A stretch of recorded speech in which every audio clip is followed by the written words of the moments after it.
Kipps by H.G. Wells, dramatised by Micheline Wanda, music by Ilona Sekant, with Mark Straker as Kipps, Nicholas Grace as Chitterlow, Catherine Hurlbert as Helen, and Paul Damon as H.G. Wells the storyteller.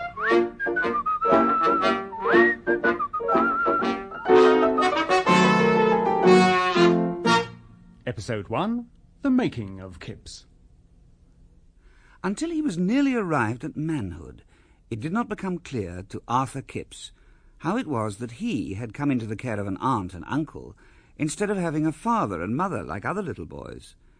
He had a vague feeling that a certain wistful face that looked out at him from a plush and gilt picture frame was the face of his mother.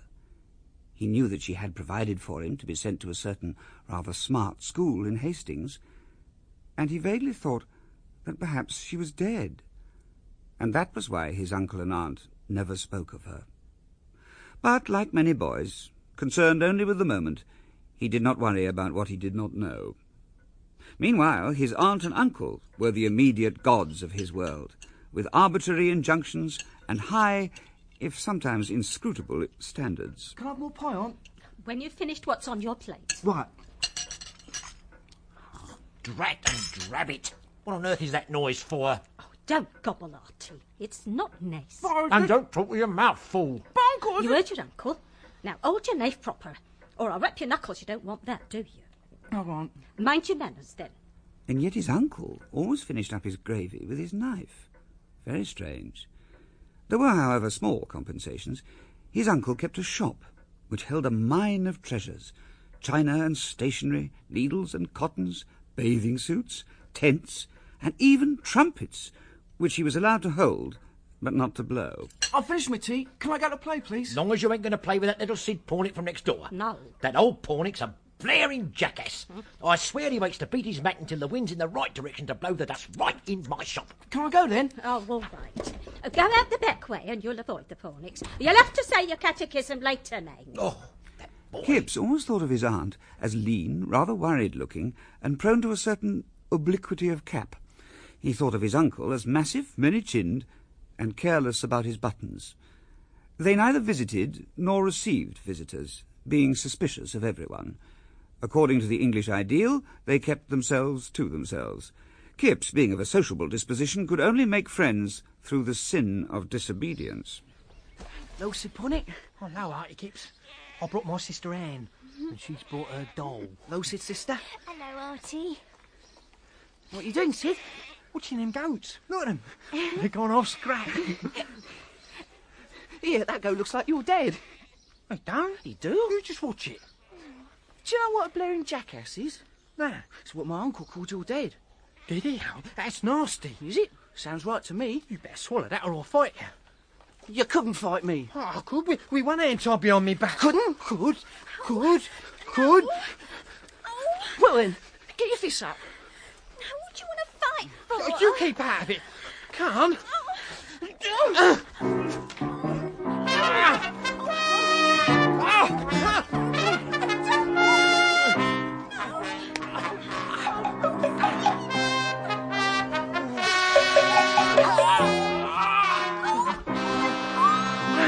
Oh, Yeah. You got a black eye. you got one and all? My nose is bleeding. So's mine. Who's won then? I don't know. Perhaps we both won. Oh. Yeah, that's it. We both won. I won and you won. Friends. Friends. Shake on it. Right. There, Anne. What do you think of that? I think fighting's really stupid. Oh, yeah? Does your doll think fighting's stupid? Of course she does. We'll give her a chance to decide for leave my herself. doll alone, Sid. There. Oh, leave off, And there. Sid. Leave my doll alone. Look, I only get a black eye. Stop it. Like we got. Leave off, Sid. Oh, tell Dad, and he'll whack ya. Will your dad whack you? Oh, yeah. But I put newspaper down my trousers. Really don't hurt at all. Here. I hope you ain't torn my jacket. Let's have a look. No, it's not tall. It's just a bit dirty. Yeah, I'll brush it off. You don't know what a mess. So do you. Do you want to fight about it? Now, I've done enough fighting for now. If we was real soldiers, you know, we'd look a mess all the time. Me mum wouldn't like that. Nor my aunt. We best not be soldiers then, eh?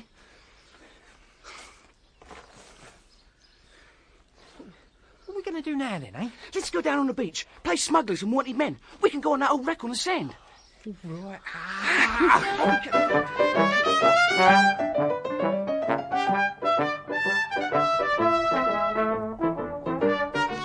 All this was possible, of course, only during the holidays.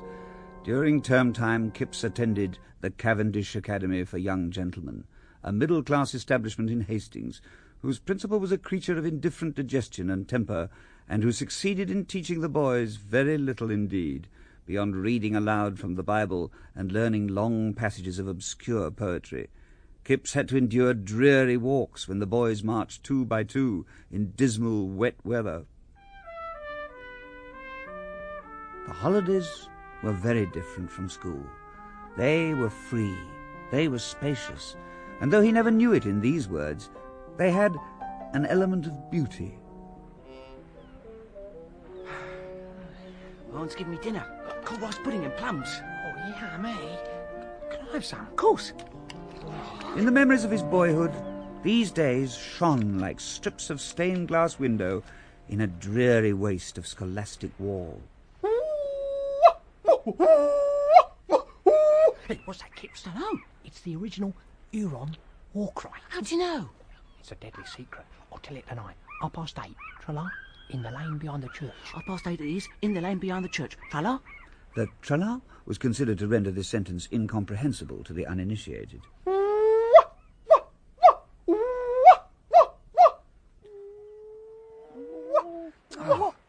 Small boys are so damnably loud. Here, don't swear. Sorry, Kipps. How do you know my name? Who are you? Mr. H.G. Wells, at your service, Master Kipps. Oh, I've seen you before. You've been following me around, haven't you? I'm interested in you. Get off. I know all about you. Oh, yeah? Indeed. Possibly more than you know yourself. Get off. At that moment, there appeared along by the churchyard wall a girl in a short frock, brown-haired with dark blue eyes. Anne Pornick, she whose doll Sid had broken. How'd you know that? Never you mind. But you... Shh! She's going to say something to you. Artie, I come to tell you Sid will be late. Father's made him dust all the boxes in the shop. What on earth for? I don't know. Oh. Sid's left school now, you know. I know. You left school. Just about to. Sid's going to be a sea captain. What you going to be? What? Sea captain? Look, I can hop. Nice. I can run as well. Can you run? I can run fast. Oh, I can run. I'll run you any day. Right then, run you now. Far is that tree over there? Righto, you ready? I'll give you a start. From here. Right then, you ready? Ready? Right. Off!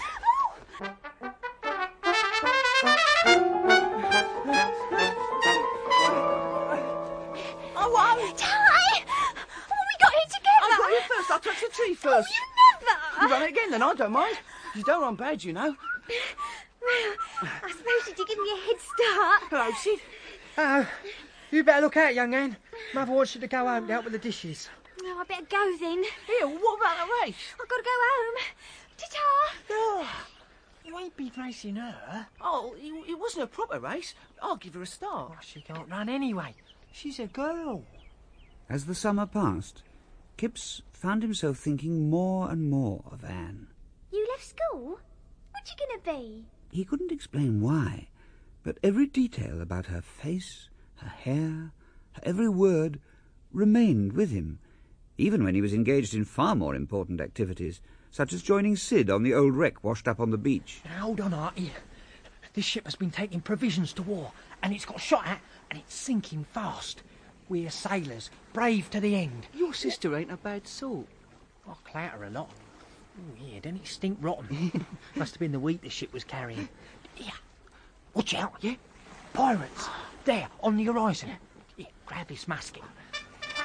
Have at you, you lousy pirates! Bang! Bang! Bang! Bang! Take that! Now we're shipwrecked, floating along without food or water, haggard upon stagnant ocean. Isn't it nice having sisters? No, it ain't. Why not? And they know too much. They get out of doing things. Sisters is rot. That's what sisters is. Girls, if you like. But sisters, nah. But ain't sisters girls? No. Well, of course, I didn't mean... Well, I wasn't exactly thinking... You got a girl? Well, sort of. Well, not... I got a girl. No. I have. Bet you don't know who she is. Who is it then? Tell us. Secret. Secret? Dying solemn. Dying solemn. Swear by Neptune. I swear by Neptune. It begins with, Nem. Yeah? Maud Jarvis. Get that. She ain't your girl, Sid Pornick. She's the vicar's daughter. She is. Truth. But she's got a bicycle. Cross my heart and hope to die. Well... Does she know she's your girl? I'd die for that girl, Arthur Kipps. If she was to ask me to chuck myself in this sea for her, I would. Well... I read this book, see, it's a love story. Now, there's a chap in it, just like me, a baronet. He is a person of volcanic passions concealed beneath a demeanour of icy cynicism. Have you noticed how I have a habit of gritting my teeth? Can't say I have. Well, I have. And so does he. I'd like to have a girl. Just to talk to and that. Well, I'm getting hungry. Got any rice pudding left? No, we finished it all. No, I'm off for me tea. What about us being shipwrecked? We've been rescued. Come. As he and Sid walked home, Kipps thought how he would like to live happily in a wrecked ship with Anne and run races and eat chocolates and fried sprats. See you later, Artie. Bye. As Kipps passed the church, there was Anne herself, her hair dark against the vast masses of flaming crimson flowers.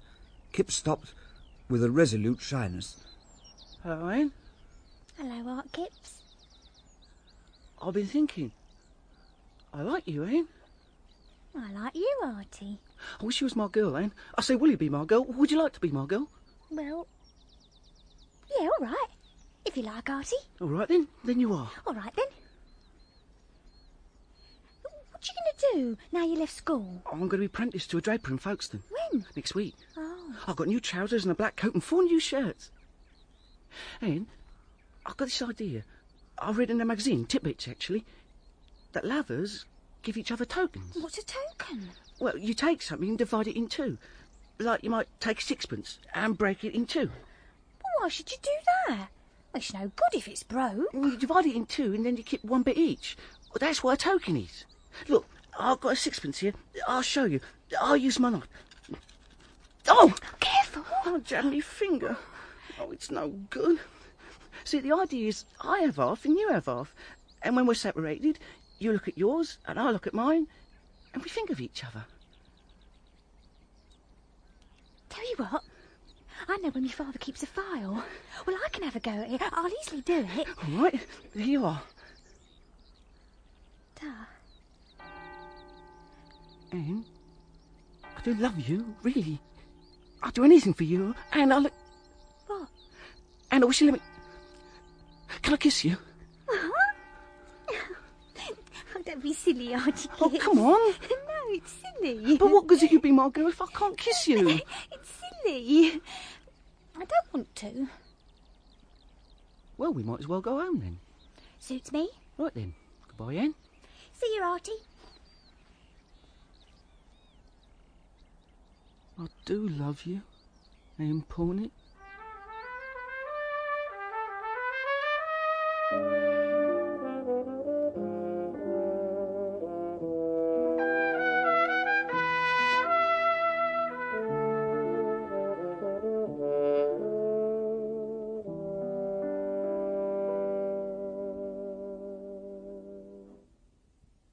Then came a time during which Anne was altogether inaccessible. Kipps saw her on Sunday, but she pretended not to see him, because her mother was with her. As the days went by, he began to believe she had given him up forever. He became feverishly anxious to see her, but still she was hidden. Then came the day he was to leave for Folkestone, in his new suit and bowler. With his uncle and aunt, he went to board the horse-bus. He was desperate at the thought he might not see Anne again. There's your sandwiches, Art. Oh, look after yourself. Bye, lad.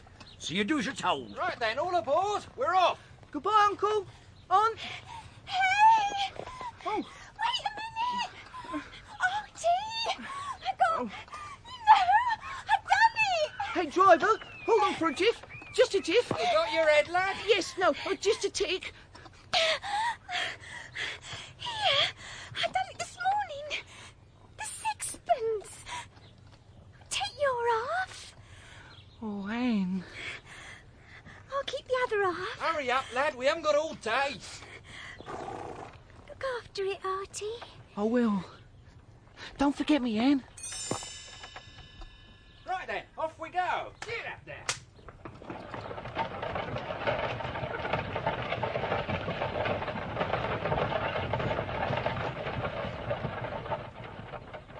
When Kipps left New Romney, he was 14, thin, with smallish features, and eyes that were sometimes dark and sometimes very light.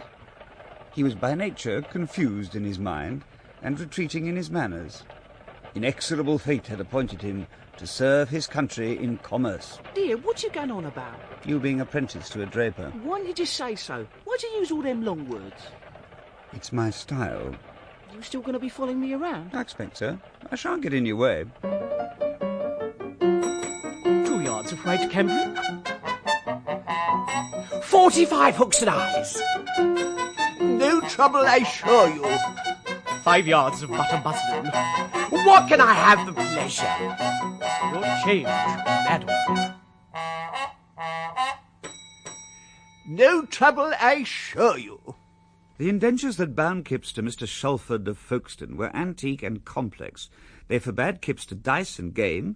They made him over, body and soul, for 7 long years to his new employer, Mr. Shalford. In return for which, Mr. Kipps, I shall teach you the whole heart and mystery of the drapery trade. Thank you, Mr. Shalford, sir. We expect you to work, you know, and we expect you to study our interests. Our system here is the best system you could have. I made it, and I ought to know. I began at the very bottom of the ladder when I was 14, and there isn't a step in it I don't know. Now, this is Mr. Carshot. He will give you the cards of rules and fines. Hello, lad. Sir? You're to do whatever Mr. Carshot tells you. Here's a blotting pad and ink pot for you to carry. Oh, don't fumble. Come along now. Gloves and ribbons, baby linens, here. This is Buggins. Day, Kipps, sir. You're to do whatever Mr. Buggins tells you. See, don't fumble, Buggins. Sir. Now, here is the overhead change carrier. I can tell you exactly how many minutes per year are saved by this change carrier. Pounds, you take my word for it. System and efficiency. Efficiency and system. Yes. Now, this here's the door to the yard, locked after 10:30 by order. Edwin Shalford. See? Says so on that sign there. Mr. Shalford always wrote by order, though it conveyed no earthly meaning to him. He was one of those people who collect technicalities upon them as a bug collects dirt. He was an irascible, energetic little man, with hairy hands, for the most part under his coat-tails, a long, shiny, bald head, and a neatly trimmed beard. He walked lightly and with a confident jerk, and he was given to humming. His establishment was now one of the most considerable in Folkestone, and this despite, perhaps because of, a very strange and peculiar use of the English language, which he believed was essential to business efficiency. Can you write out orders, Kipps? Oh, I don't know, Mr. Shalford. Well, look here. For example, I've written 1 piece Lynn pot black Hellas. What do I mean by that, eh? I don't know, sir. And then 2 each silk net as per pats herewith. Don't know, sir. Oh, dear. Pity you couldn't get some more commercial education at your school, instead of all this literary stuff. Well, my boy, if you're not a bit sharper, you'll never learn to write orders proper. For now, you best stick stamps and all them letters, and mind you stick 'em the right way up. Yes, sir. And try and profit a little more by the opportunities your aunt and uncle have provided. Can't see what'll happen to you if you don't. Yes, sir. Now, lick the envelope, like this, see?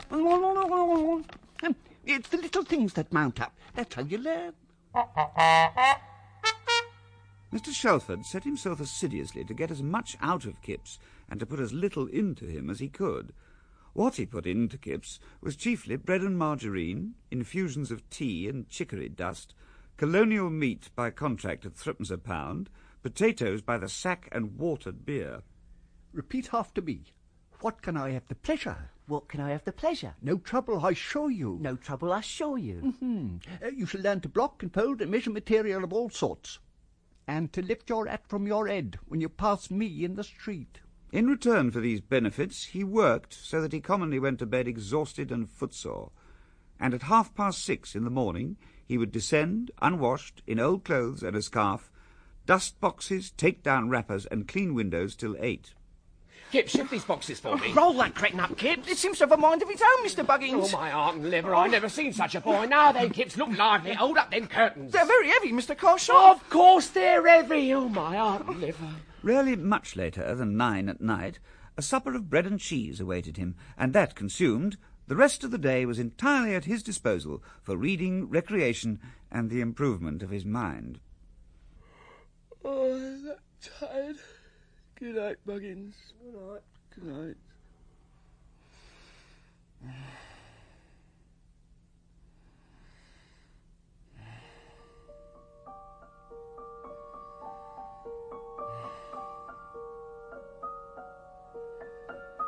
My heart and liver, come along, Kipps, and you'll stop taking. Hurry up, Kipps. Bring the tickets from the ink pot. You make my toothache, Kipps. You got no more system in you than a bad potato. Where's that damn ink? By your foot, sir. By my... There now, I've kicked it over. Why can't you hold it till I need it? Because I'm holding the tickets, sir. I don't know. No more system than a bad potato. Oh, dear. Here, Artie, take it. I done it this morning. The 6pence. When you get too old to work, they chuck you away. Can't a draper get a shop of his own? How's a draper shopman to save up the capital of £500? It can't be done. We're in a blessed drain pipe and we've got to crawl along it till we die. I'd like to hit that beggar Shalford slap in the face and see how his blessed system met that.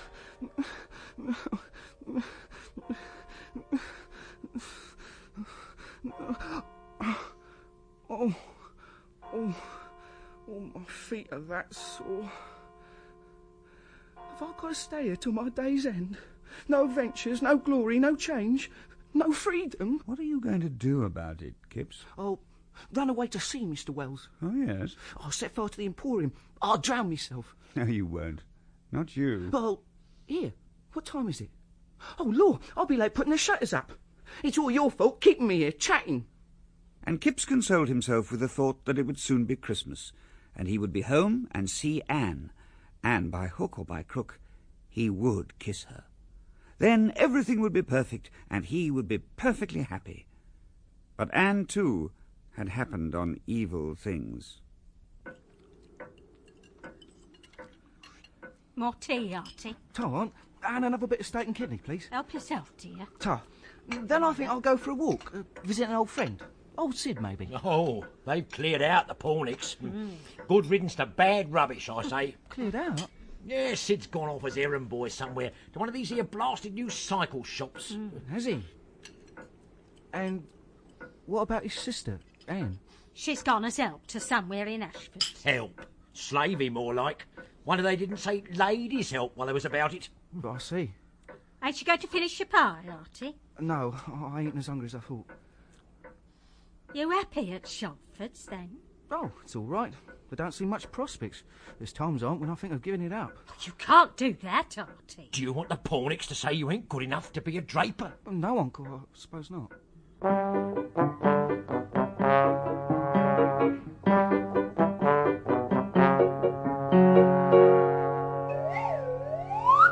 Four years passed, and Kipps cleaned windows no longer.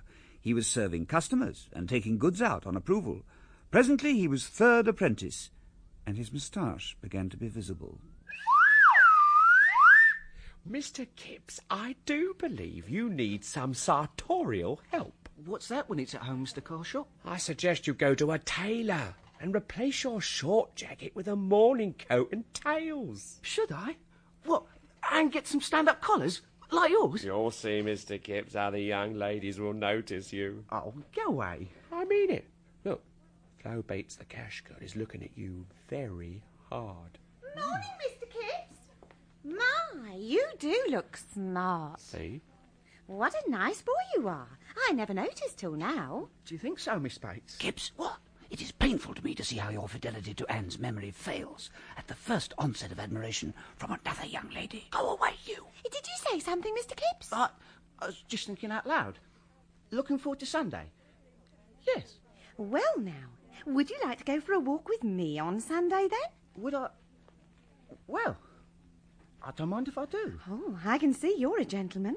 I hope you've got some gloves. A gentleman should wear, or at least carry, gloves. And you know that a gentleman always walks outside a lady on the pavement? Oh, yes. Yes. I know all that. Kipps took to these new interests with a quite natural zeal. Before 2 years were out, he had been engaged 6 times, a series of events which were taken very lightly by all concerned. He learned also to conduct conversations in a light and modern style, at least that was how Flo Bates described them, a style which gave both parties a strong sensation of being deeply meaningful. You see, Flo Bates, you mean exactly what I mean. Well, what do you mean? Ah, now that would be telling. Well, tell me then. Ah, that's another story. I don't know, Mr. Artie Kipps. You are a one for being roundabout. Well, you're not so plain yourself, you know. Not so plain? No. Are you saying that I'm roundabout? I wouldn't dare. You're quite slim. Oh. And you ain't plain at all. You're pretty. There. Oh, get out. No, really. I say. What? Where'd you get that ring on your finger? Wouldn't you like to know? I dare say I could guess. I seen you chatting to the under-manager. I'm not telling. I could guess it in 3. You couldn't. Not the name. Ah. But despite this rather enjoyable flirtation with Flo, a vague dissatisfaction with life drifted round Kipps, and every now and then enveloped him like a sea fog. He felt great bogs of ignorance about him. There must be more to life than walking outside a lady on the pavement, Mr. Wells. Isn't there something else? Like what? Like knowledge. Real ladies and gentlemen, they got knowledge. They know things. There was a girl in Minory what can speak French and German. She taught me a bit. Parlez-vous français? Well done. You know, I've forgotten all me rivers of England what I learned at school. But I've got to do something. I suppose some such phase of discontent is a normal thing in every young man. The ripening mind seeks something upon which its will may crystallise, upon which its discursive emotions, growing more abundant with each year of life, may concentrate. I don't know what you're on about. In that case, I think a little visit to the Folkestone Young Men's Association is in order. You see, my friends before you, a very sound example of that which I've been propounding to you. A man who has benefited enormously from self-help. A man of semi-independent means who has the good fortune to inherit a part share in a housing agency, but who has not rested upon such laurels. Oh, no. I have read Mrs. Humphrey Ward. I take an interest in social work. I sit, at the last count, upon 13 committees. I'm happiest when I can be useful upon social occasions, and such, I trust, has been my function here today. Thank you very much indeed, my friends. May I thank you all for listening so carefully to my little paper on self-help.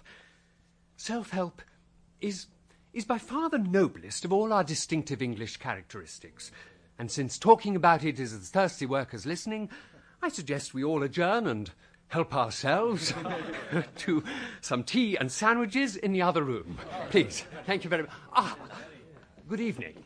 Haven't seen you here before. No, it's my first visit. Delighted. Chester Coote at your service. Kipps. Artie Kipps. Pleased to meet you. I hope you've enjoyed the evening. Oh, yes. What do you think of my little paper? Now, that's just it. I must find out how to get a little self-help on my own account. Have you considered the local science and art classes? Not school. No. I say, you could come with me to wood carving. Wood carving? Oh, I fancy the sound of that. It's taught by a lady called Miss Walsingham. Wood carving taught by a girl? That's a bit rum. She's all right, my dear fellow. She matriculated at London University, and she can do marvellous things with bits of wood. In no time, Mr. Chester Coote, who took a great interest in social work and lived with his sister, had taken Kipps under his wing and had begun to introduce him to higher things.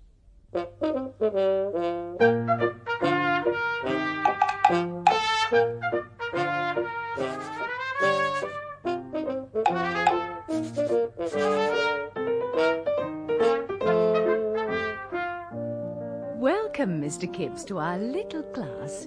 Mr. Coote will show you around.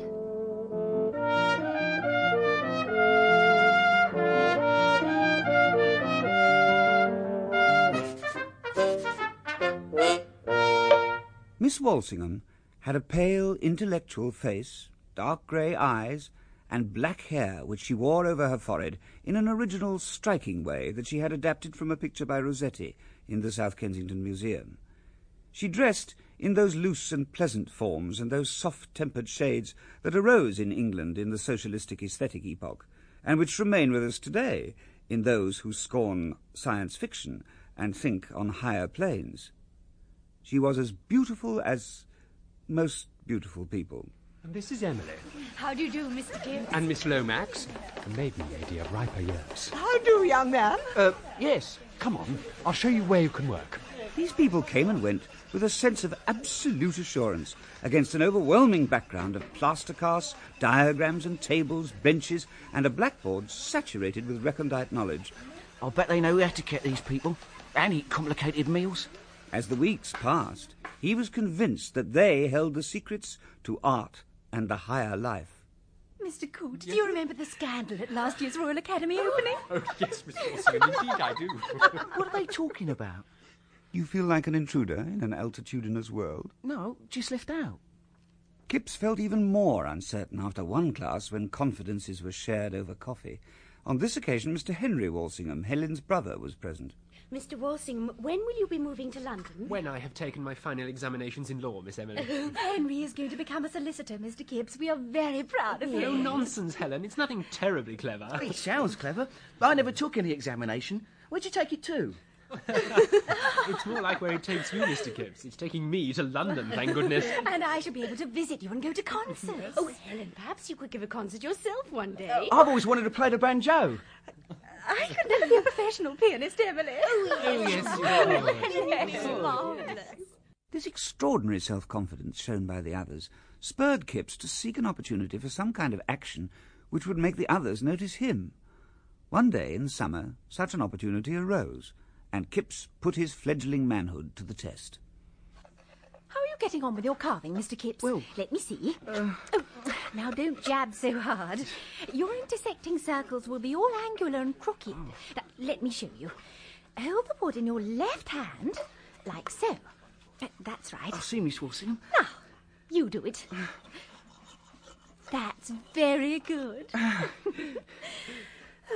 isn't it warm today, Mr. Kipps? I'll just open a window and come back and watch you. Oh, let me do it, Miss Walsingham. Oh, thank you. That is most kind. No trouble. It's Oh, see, it's a bit stuck. do be careful. No trouble. Perhaps the sash is broken. Honest, no trouble. One more, you should do it. There.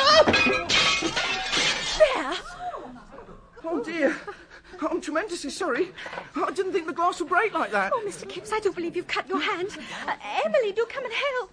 Oh, why, you've cut your hand, Mr. Kipps. It looks bad. Miss Lomax, could you... Young man, you've cut your wrist. It's bleeding. He's cut his wrist and it's bleeding dreadfully. I hadn't the slightest idea the glass was going to break like that. You must tie it up. We must tie it up. It ought to be tied up. Oh, me blood's dripping all over the floor, Miss Walsingham. Look, I'll lick it off. Please don't. All right, me hanky. Now, where's me hanky? I should think it's very bad cut to bleed like that. Have you got a handkerchief, Mr. Kipps? I don't know how I managed not to have one. Not having a cold, I suppose. I didn't think. Oh, dear. More blood. I am sorry. Here, use my handkerchief. Oh, no, you must be careful how you tie it. I've done ambulance classes twice, and I know you bleed one way if it's a vein and another way if it's an artery. But which way it is, Here, I'll bandage it. Just pull up your cuff. Lucky I put on my shirt with good cuffs. You should see how frayed me others are. I'll hold your hand. Oh. Not hurting you, am I? Not a bit. Oh, we're not experts, I'm afraid. Oh, you're taking a lot of trouble. I'm sorry about the window, but I can't think what I was doing. Of course, it isn't so much the cut at the time, it's the poisoning afterwards. I'll pay for the window. Oh, the bleeding should stop soon. It's nothing, really. Could you put your finger on the knot, please, Helen? Oh, of course. How do you feel now, Mr. Kipps? Fine. I knew someone once whose arm was mortified and had to be sawn off. Sawn off? Sawn right off. There. That should do. It's not too tight. Not a bit. You should have washed the wound first. Oh, well, if there's nothing more I can do, I'll return to my carving. Come along, Emily. I'm afraid you won't be able to do much more tonight, Mr. Kipps. I'll try. I don't want to waste any time. The fellow like me hasn't much time to spare. Well, call on me if you need any help. I will, Miss Walsingham. He's got ever such an interesting face, Helen. He's so sweet when he blushes. I think it comes from a natural delicacy. I reckon he's a little in love with you, Helen. Don't be silly, Emily. Well, look at him. He keeps sneaking little looks at you. He simply adores you. He would abandon himself absolutely upon your altar. But, my dear, what have I done to deserve it? That's just it. You haven't done anything. I think you'd make a good match. Oh. I'm going over to have a word with him. Oh, Emily. How's the bandage, Mr. Kipps? Oh, fine. You did a good job. How will you manage at work tomorrow? Oh, I'll be all right. Do you like your job? Not very much. I don't seem to get on with the customers. Well, that's because you're far too sensitive for a job like that. Do you think so? I feel so ignorant. I get this feeling that education is just passing me by. I think you owe it to yourself to develop your possibilities, Mr. Kipps. There are all sorts of interesting people you could know. Very nice, Mr. Coote. There's Miss Walsingham now. Isn't Helen the most lovely person in the world? Well, look at her. Oh, yes. Yes. I think she's lovely too. I really do. What are you going to do in the summer? Oh, well, I thought I could improve myself by reading. The trouble is, I ain't got no books. Oh, you could get books from the public library. Could I really? Oh, Henry, how nice of you to come and collect me. Well, Mr. Kipps, that's it. End of class. Well, everyone, thank you all very much. I shall hope to see you all again in the autumn. You certainly will. Mr. Kipps, shall you stay in Folkestone through the summer? Oh, yes, yes. And I do hope you will come back to the class. Your work is very promising. Oh, I will. I certainly will. You may count on that. Miss Walsingham, I'll do anything. Helen!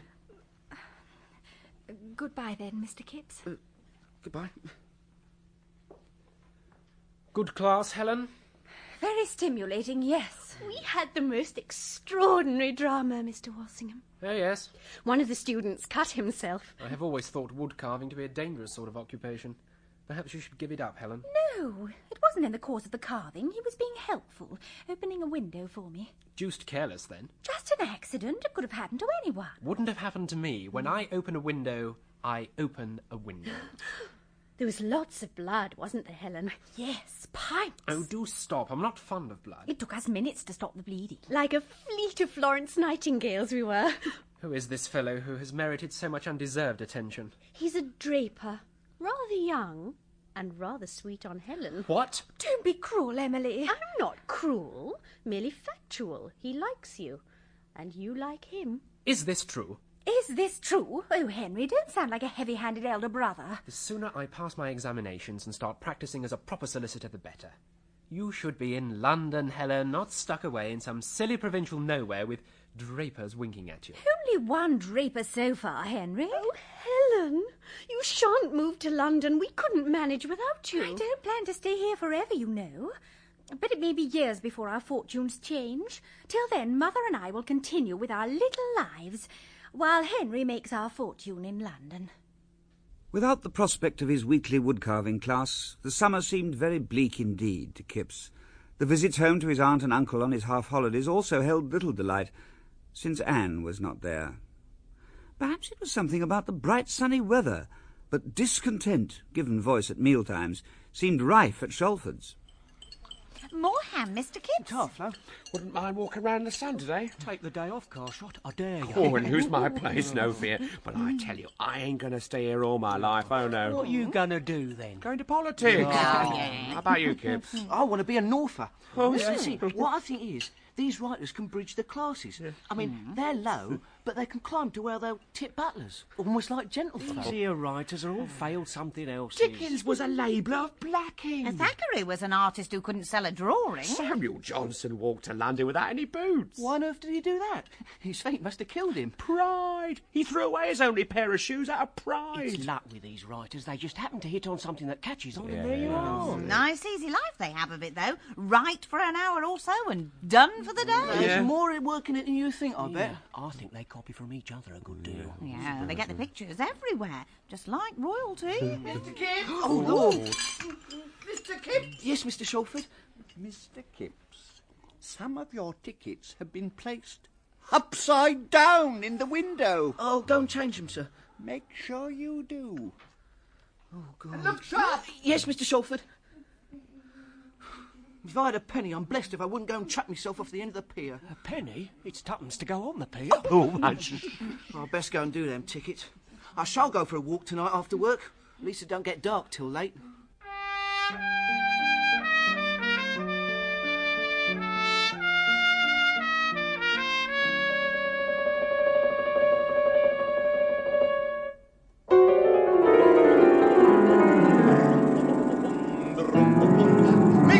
Who's that? Where? I said make way!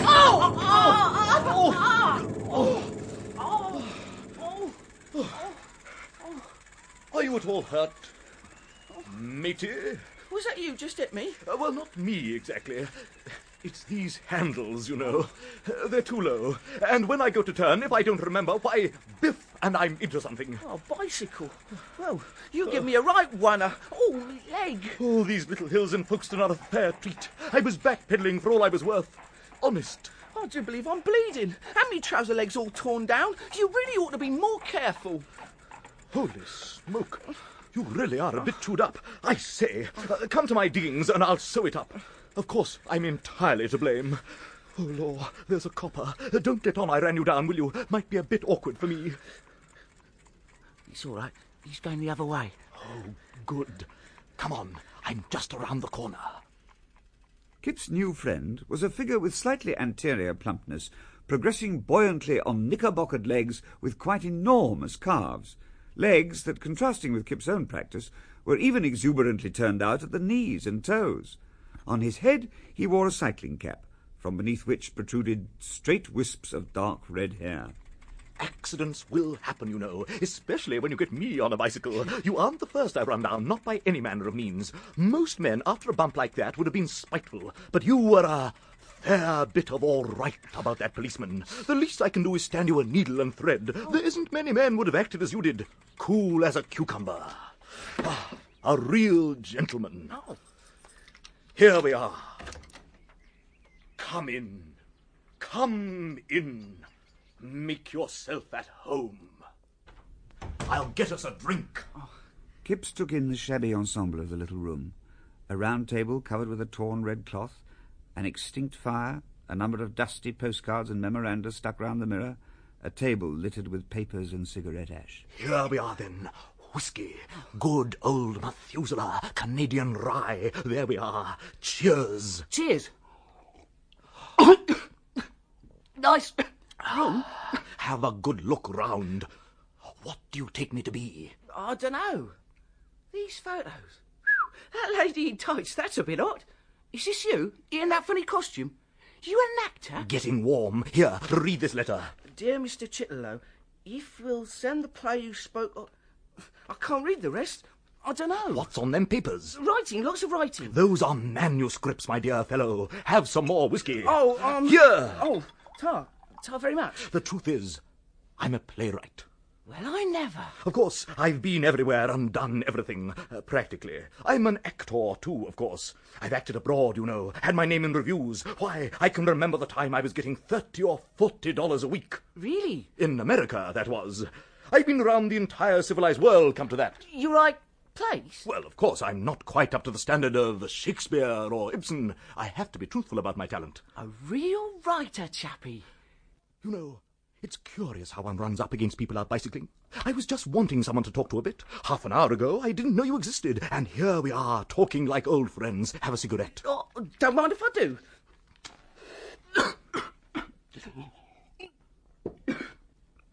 This old Methuselah's going into my stomach like a burning torch. Ah, lovely, isn't it?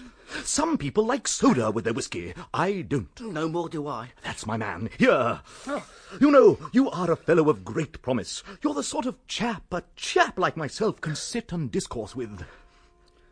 Let me tell you, most of the coves I come across in the course of my theatrical wanderings... Lord, that's not 10 o'clock, is it? Must be. Don't worry, it's early yet. I best be going now. The fact is, Mr. Shalford, that's my boss at the Emporium, he shuts the house door at 10:30. Hold on, old chap, hold on. You can't go back with your trouser in that state. Here, I'll sew up the tear. Won't take a minute. You fill up your glass while I get a needle and thread. Well... Go on. Take me half a minute. I'm an expert with a needle. Ah, found it. Now, you just put your foot on that chair so as I can see what I'm doing.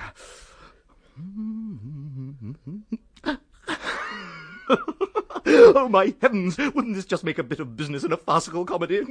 Actually, it reminds me of the first scene I've written in a little play of mine.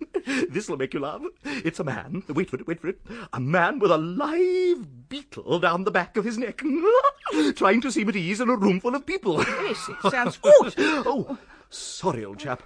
Oh, it makes me shake just thinking of it.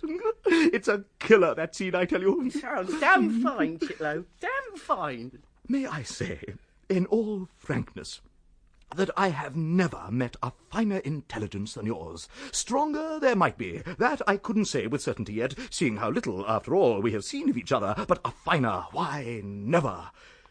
It really is a shame that such a fine, not to say discriminating intelligence should be nightly locked up at 10. 10:30, and... They won't lock you out.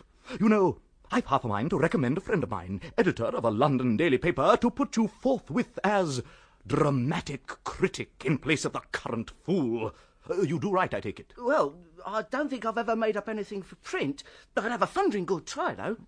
Mind you, I've written window tickets often enough, made 'em up and everything. You'd be all the fresher for not having done it before. I don't suppose you'd be very literary, but I don't believe in the literary critics any more than in literary playwrights. Plays ain't literature.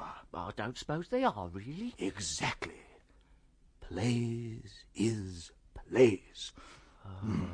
No, you're wasted down here, I say. I'm hanged if I wouldn't like your opinion of these first 2 acts of this tragedy I'm onto. It wouldn't take more than an hour to read. Well, there's the time. So there is. Let's go then. All right. Oh! Something stabbed me in the leg. Bless me, if I didn't leave the needle sticking in your trouser leg. Here, I'll just bite the cotton off. There. How does it feel? I'll try walking. Yeah, I don't seem to be able to walk as straight as I used to. Oh, dear. What's up? It's too late. I've been locked out. What am I going to do now? You can't go and knock him up now, can you? You'd better try and sneak in the morning with the cat. No point worrying. Here, have a nightcap. Come to that. I don't care if I am locked out. That's the spirit. Drink up. Cheers. Cheers. Here, I don't feel very well. Here. Oh. Come and stick your head out of the window then. Oh, look. The moon's spinning round and round. Very inspiring is moonlight. Ah, love in the moonlight. Have you much experience of love in the moonlight? A little. I remember once a moonlight lover's quarrel with the daughter of a clergyman in York. They say you can't love 2 women at once, but I tell you, it's rot. Oh, yes.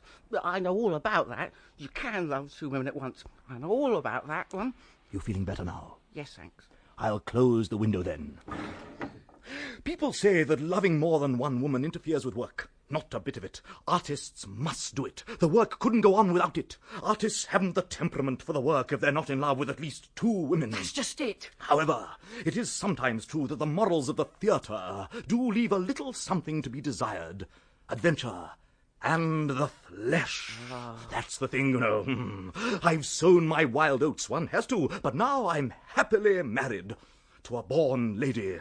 Her father's a prominent solicitor in Kentish Town, mother second cousin to the wife of Abel Jones, fashionable portrait painter, almost society people in a way. Is that so? Oh, that doesn't count with me anyhow.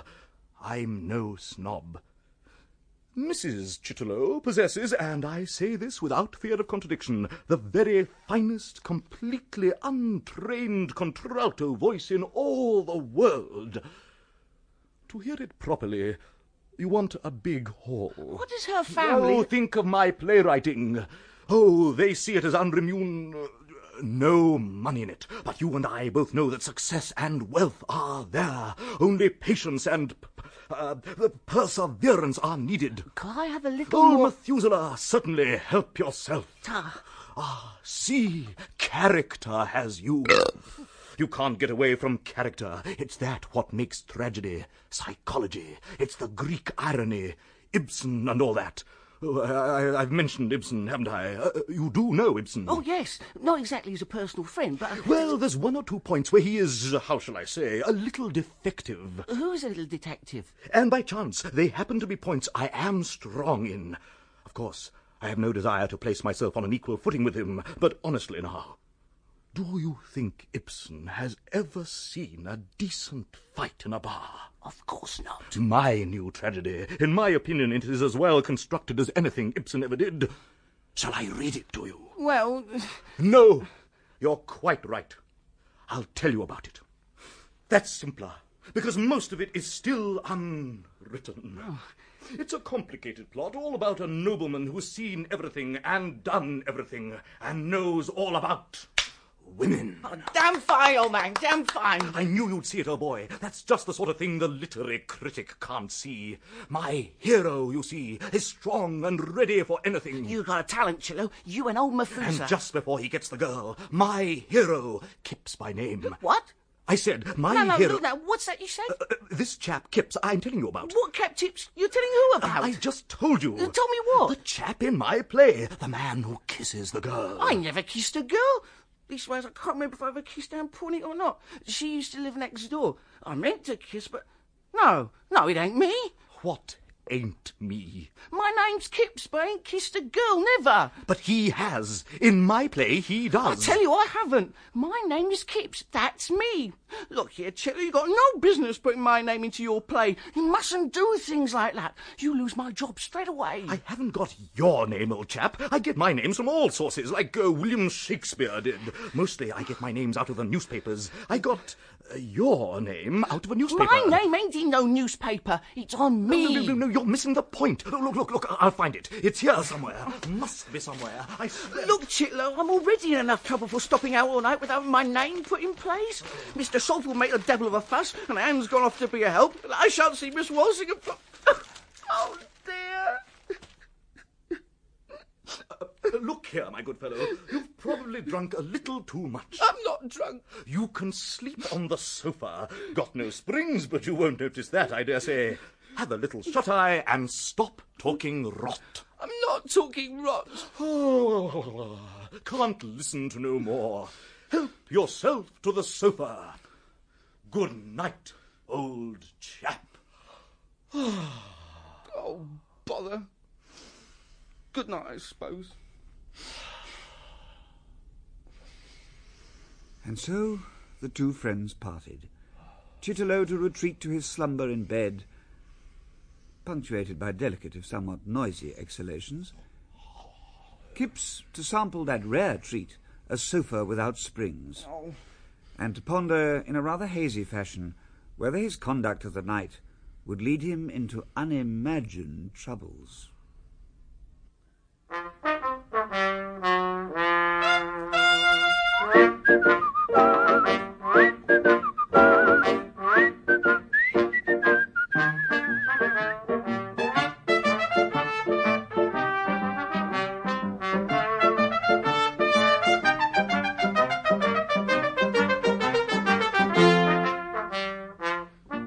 Paul Daneman played H.G. Wells, Mark Straker Kipps, and Nicholas Grace Chitterlow in the first episode of Kipps by H.G. Wells, which has been dramatised in 5 episodes by Micheline Wander.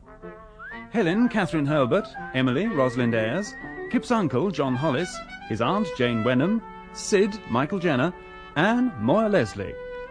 Mr. Shalford, Michael Bilton, Buggins, John Webb, Carshot, Christopher Biggins, Flo, Helen Atkinson Wood, Driver, John Strickland, Chester Coots, Christopher Good, Henry Walsingham, Spencer Banks, and Miss Lomax, Margot Boyd.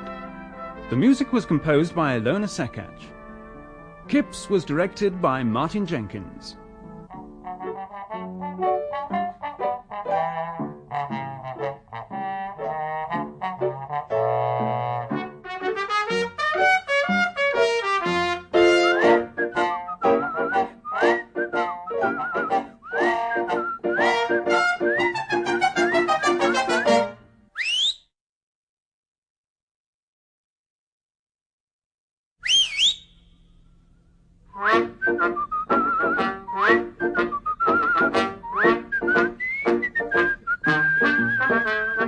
Kipps by H.G. Wells, dramatised by Micheline Wander, music by Ilona Sekach, with Mark Straker as Kipps, Nicholas Grace as Chitterlow, Christopher Good as Chester Coote, and Paul Daneman as H.G. Wells, the storyteller.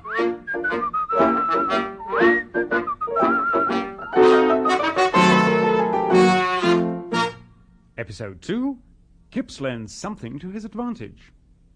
Young Mr. Arthur Kipps, Artie to his friends, has completed an apprenticeship as a draper in the town of Folkestone. Here he has become enamoured of one Miss Helen Walsingham, a lady teacher of woodcarving.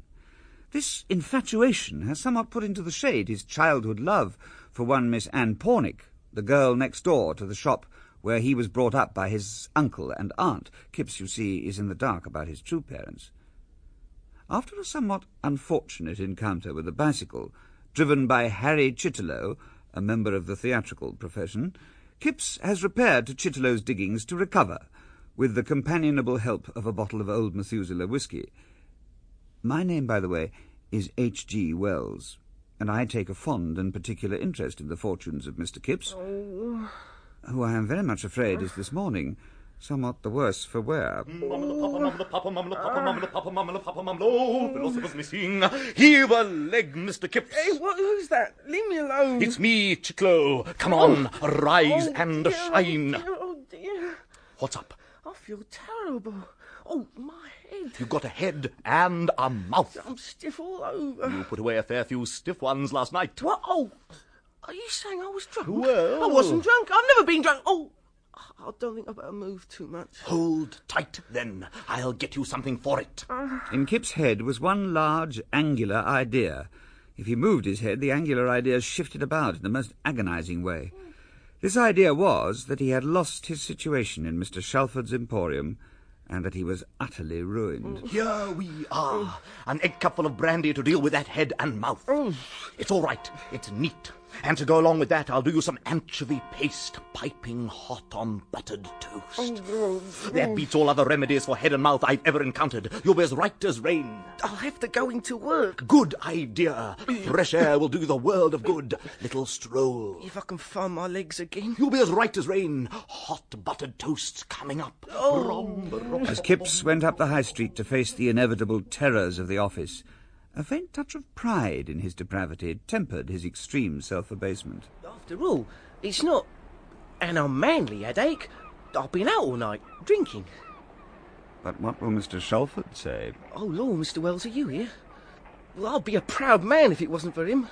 There'll be the deuce of a row. He'll want to talk to you, Kipps. I know.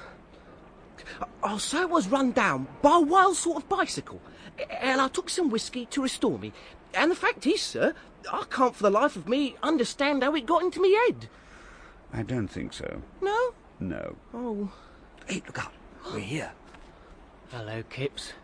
Mr. Shalford wants to see you. What, now, Buckins? Yes, before you go into the shop. Oh, Lord. Good luck, Kipps. Kipps, never in my life. Quite disgraceful. Moral welfare of my staff. Always said there was no system in you than a bad potato. I can explain this. No alternative. It gives me no pleasure. Shocked to the very core. Oh, my head up in Folkestone. Really very Never sorry. liked the way you wrote your tickets. It was all an accident. Collars untidy. Cut of your moustache. Crooked. Shopmen not like they were. Month's notice. Oh. What happened, Kipps? Swapped. Sacked. Month's notice. Got given the key to the streets. Oh, dear. Well, I don't care anyhow. I'm sick of Shalford, and his draperies, and his systems, and his loud voice. Shh! But what have you done? Well, actually, I wasn't in last night. No. Where was you? With an actor chappie I know. Very old friend. One can't always be living like a curate, you know. No fear. Oh, no. And this morning, well, wasn't my mouth near bad before I had a pick-me-up. What'd you have? Anchovy on hot buttered toast. It's the very best pick-me-up there is. I never take no other, and I don't advise you to. Where'd you go with your friend? Oh, fair around the town, you know. What did you do? Oh, well, what do you think? I don't know. Well, there's some things best not talked about where others might hear. Know what I mean? Oh, yes. I know what you mean. I've been wanting a change, you know. If he hadn't sacked me, I'd have likely sacked him. Curious thing. But whenever I've left a post, I've never believed I should get another. But I have, always. So don't lose heart, whatever you do. No, I won't lose heart. Not me. And whatever you do, keep hold of your collars and your cuffs. Don't pawn them. Pawn your shirts if you must, but always keep your collars. Anyhow, it's summer now, so you won't want your coat.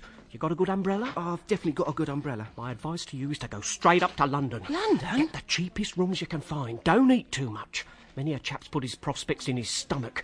Get a cup of coffee, egg, if you like. But remember, you've got to be tidy. Right. The best places, I believe, are the old cabmen's eating houses. Thanks, Buggins. I'll remember that. Astonishing lot of chaps, you see. All sorts. Look like dukes, some of them. High hat, patent boots, frock coat, all there. Others, oh, they're a caution, Kipps. Boots been inked in reading rooms. Hat wetted. Black tie spread over the chest. Shirt gone, you know. No shirt? Et it. Mr. Kipps, kindly take those curtains down into the packing room. Yes, Mr. Shawford. Coming, Mr. Shawford. I've got £5 in the post office savings bank, and I've got 4 and 6pence cash. But I'll have to buy a new tin box for me belongings. And then there's paper and stamps for answering advertisements for a new job, and railway fares when I go for interviews. I'll have to write letters, and then there'll be spelling to consider. I suppose if nothing turns up before my month's notice is out, I'll have to go home to me uncle and aunt in New Romney. I've been a victim of fate, that's what. I'm disgusted with myself, I really am. Here, you down there, Kipps. There's a couple of customers. 2 ladies just come in. One of them wants to speak to you. Where? Over there. Says her name is Miss Walshingham. Oh, Lord. And me with a patched trouser. Well, go on. She's asking for you.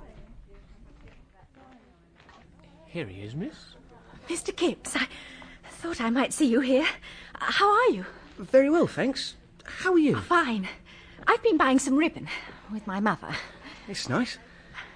It's very pleasant to see you on the holidays. Yes. I expect you'll be going abroad for your holidays. Oh, I expect we'll go to Bruges for a time. I've plenty to do here, though. Reading and that sort of thing. That's nice. Well, I hope to see you in the autumn, when the wood carving starts. You promised you'd come back. Well, I see my mother is waiting for me. Goodbye, then. Goodbye, Miss Walsingham. I shall never see her again. Never, never, never. And Kipps rushed for the darkest corner of the warehouse, where on the lowest shelf the sale window tickets were stored. He drew out the box of tickets with trembling hands and upset them on the floor, and so, having made for himself a justifiable excuse for being on the ground with his head well in the dark, he could let his poor heart burst and have its way with him for a space. Kipps! Forward, Kipps! Oh dear, oh dear, oh dear. Kipps, customer, gentleman customer, wants in particular to be served by you. Can't think why. He's waiting by the baby linen. Seen by daylight, Chitterlow was not nearly such a magnificent figure as he had been by the subdued nocturnal lighting and beneath the glamour of his own interpretation. There was a quality about the yachting cap, an indefinable finality of dustiness, a shiny finish on all the salient surfaces of the reefer coat. The red hair and the profile, though still forcible and fine, were less in the quality of Michelangelo and more in that of the merely picturesque. But it was a bright brown eye still that sought amidst the interstices of the baby linen. What can I do for... Oh, it's you. Kipps, very man I want to see. Hello, Chitlow. Very man. Tell me, Kipps, how old are you? Eh? 21. Why? Talk about coincidences. And your name now. Wait a minute. Is it Arthur? Yes, it is. Then you're the man. What man? It's just the thickest coincidence I ever struck. Half a jiff, and I'll tell you your mother's Christian name. What did you say? It's in my pocket here somewhere. Oh, no, that's my washing book. Here we are. This bit of newspaper.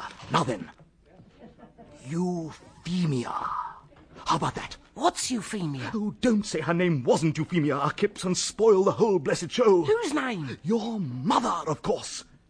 Let me see what it says in that paper. There you are, under Waddy or Kipps. Search for Arthur Waddy or Arthur Kipps, son of Margaret Euphemia Kipps. You see, when I write my plays, I go down the newspaper columns. And if I like a name, I take it. I don't believe in made-up names, you see. I'm with Zola in that. Document wherever you can. I like names hot and real. Now, who was Waddy? I never heard the name in my life. Never?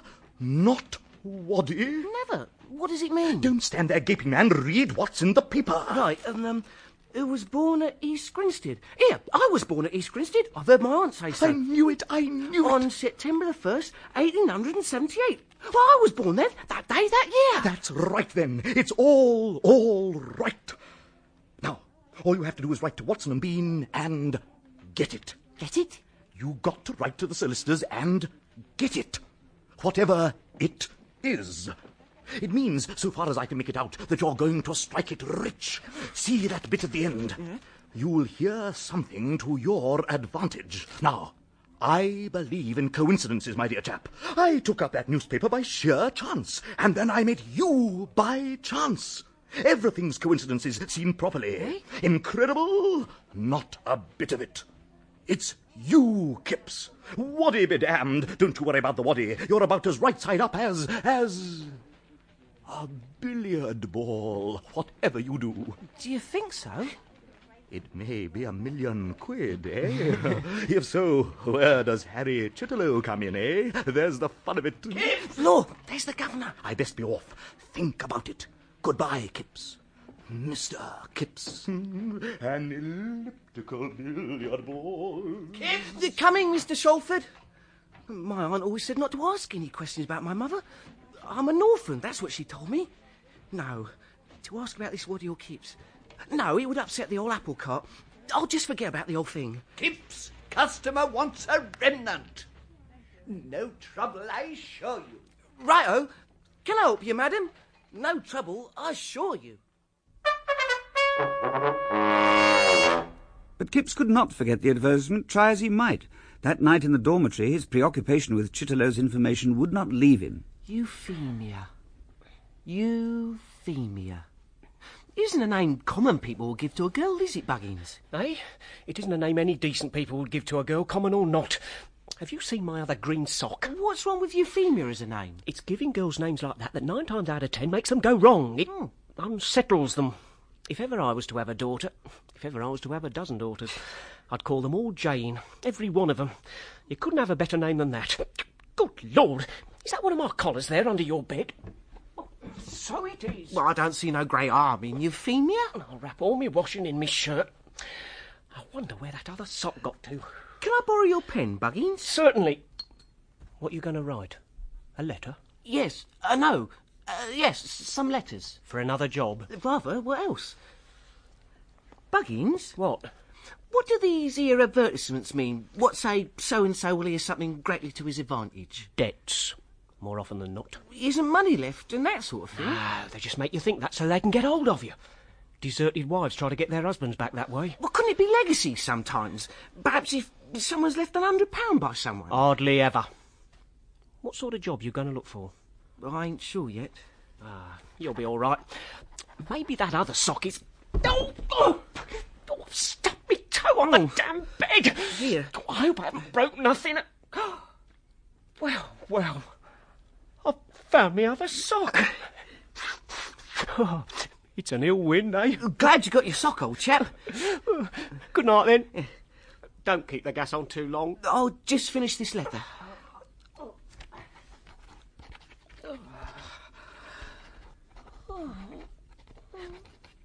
If it should happen to be £100, well, I could hold out for a whole year.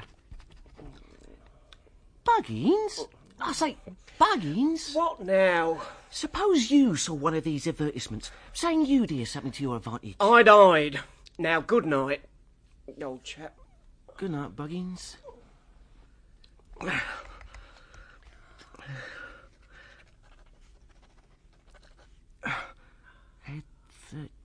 A-D-V-E-R-T I see.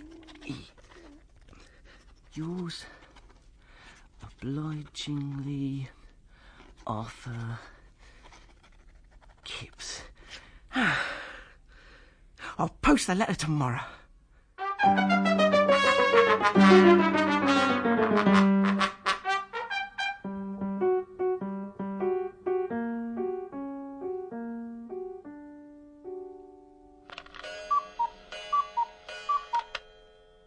Mr. Watson and Bean? Oh, Bean, at your service. Old Bean. Do sit down, young man. I've come about the advertisement, Kipps and Waddy. Oh, splendid, young man. Now, the papers are here somewhere. A bit dusty, I'm afraid. Now, here we are. Property, let's see. Money, quite some thousands of pounds, I do believe. Fortunate young man. Portrait of your mother, dead spitting image, I must say. Exact resemblance. Your poor, dear, departed mother. House in Folkestone, funny name. Ewendon. Congratulations, my dear chap. Well, you could knock me down with a feather. Would you mind going back over that again, sir? A little more slowly, perhaps, if you don't mind. What? Oh, very well. Clear as day, forward if you insist, young man. Some days later, Kipps arrived to inspect his house on the seafront. He was carrying his umbrella, although the weather was fine, and dressed in his best clothes. I say, just look at that. A green balcony and red curtains. A bronze knocker and 2 bells. I've got to tell someone. Here, you. Are you addressing yourself to me, sir? Listen, would you think that house there belonged to me? I'll have you arrested, young man. It's too hot to talk to fools. But I only want to tell you... Oh, bother, he's gone. I've got to tell someone. He was aware of someone crossing the road far off ahead of him, someone curiously relevant to his present extraordinary state of mind. It was Chitterlow. Chitterlow, of course! Him what told me about it all in the first place. The playwright was marching buoyantly along, his nose in the air, the yachting cap on the back of his head, and a large, freckled hand grasped 2 novels from the library, a morning newspaper, and a net bag full of onions and tomatoes. Chitterlow! I'll say that! Chitterlow! Chitterlow! Oh, bother again. He hasn't heard me. Bad luck, Kipps. Oh, it's not bad luck, Mr. Wells. I've had wonderful luck, but there ain't no one to tell. That's me. Don't be daft. You know already. Well, there are others. Others? Who? Oh, I get it. I've got to tell everyone in the Emporium. Now, I should never have thought of that. That's it. That's what wants doing. This thing, this money, well, it won't be real till I've told someone. I'm all right, Mr. Wells. I'm all right. You ain't such a bad fellow, Mr. Wells. Thank you very much, Mr. Kipps.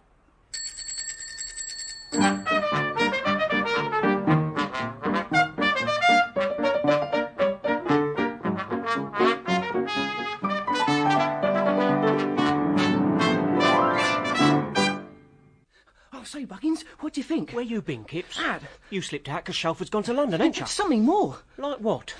Been left a fortune. God. I've been left £1,200. £1,200? A year. A year? Well, I never. Did you hear that, Carshot? Mr. Kipps has been left £1,200. He hasn't. My heart and liver. Straight? Well, I never. Here, Flo Bates, have you heard? Mr. Kipps has been left £1,200,000. Oh, God! Has he really? Yeah, that's right. Oh, congratulations, Mr. Kipps. Well, told very much. It isn't that much. Only £26,000 altogether. It's true. And I'm leaving. I shan't stay here any longer. Oh, won't you work out your notice? No. Well, this is something we all got to celebrate. We certainly have. What? Shampers! Shampers it is! Kipps, you ought to stand us all some shampers! Some what? Champagne, Kipps, champagne! Oh, just what was in my mind this very instant. Champagne, rather. I'll pop next door and get some. Here's a sovereign. I've got 4 more of them in my pocket. Are you thinking of marrying anyone, Mr. Kipps? Oh, get on with you, Flo Bates. Oh, back in a jiffy. I'm sure if anyone deserves it, it's you, Kipps. I've got it. £3, 5 and 9p a day. I've worked it out. My heart and liver. £3, 5 and 9p a day. When this all been, the solicitor chap, he told me, you could have knocked me down with a feather. It was a relative of what died. Oh, you'll be quite a swell now. You won't hardly know yourself. Many real gentlemen's families have to do with less. Oh, you'll go to London, I reckon. One of them gentlemen's flats. Gentlemen's clubs. And about town, Yeah. violets in your buttonhole down the Burlington Arcade. Oh, here we are. Oh, best champers. Here's your change, Mr. Kipps. Half throw. Now, someone get the cups. Here, what about the shop? Hang the shop. Now, who's got a corkscrew thing to cut the wire? Here, by lucky chance, I have a wire cutter right here. Stand back, everyone. Quick, the cups! Catch it! Catch it! There now, there! To Mr. Kipps. Mr. Kipps. Oh, I bet you wouldn't stay here now. Not if Mr. Shelford offered you £1,000. No fear. Me, I'd go to the Rockies and shoot bears. I'd certainly have a run over to Bologna and look about a bit. It's very good, this champers. They say it cheers you up, but you don't get drunk. Oh, it isn't hardly stronger than lemonade. They drink it at dinner, some of them, every day. What, at 3 and 6pence a bottle? Oh, they don't stick it there. Not the champers sort. Well, this is a lovely send-off. Tell everyone. I don't know what to say. You do me honour. Really, you do. You deserve it. Oh. Couldn't happen to a nicer chap. Wish it had happened to me, though, eh? If you ever get tired of all that money, Kipps. Well, everyone, we best be getting back to work. We shan't forget you, Kipps. All your good fortune. Very attractive land, new season sunshades. Remarkable thing, one of our assistants. Legacy, 1200 a year. This chicken's strong, madam. Strong. Let it on is stronger than lemonade. The bus that plies between Folkestone and New Romney is painted a British red. It is a slow and portly bus. Even as a young bus, it must have been slow and portly. This bus it was, this ruddy and venerable bus, trundled down the Folkestone hill with unflinching deliberation, with Kipps and all his fortunes seated on the highest seat. He was on his way to bring the good news to his aunt and uncle. He was disguised as a common young man, but held a banjo sceptre fashion on his knee, and many a king has ridden into a conquered city with a lesser sense of splendour than Kipps. You, Romney, everybody off. Thank you, my man. I'll just get my portmanteau down.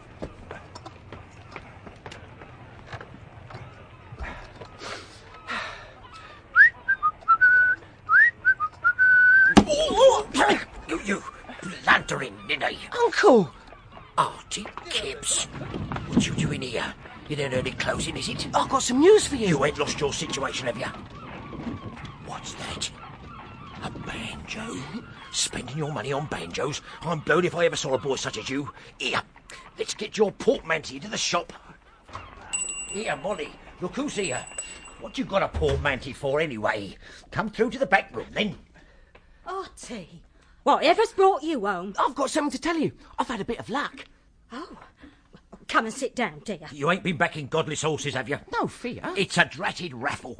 Look, he's won this trashy banjo and he's thrown up his situation on the strength of it. That's what he's done. Going about singing. You ain't thrown up your place. I have. I throwed it up. But what for? So as to learn the banjo. Good Lord. I'm going to dress up and play and sing on the beach. I'm going to have a tremendous lark and earn any amount of money.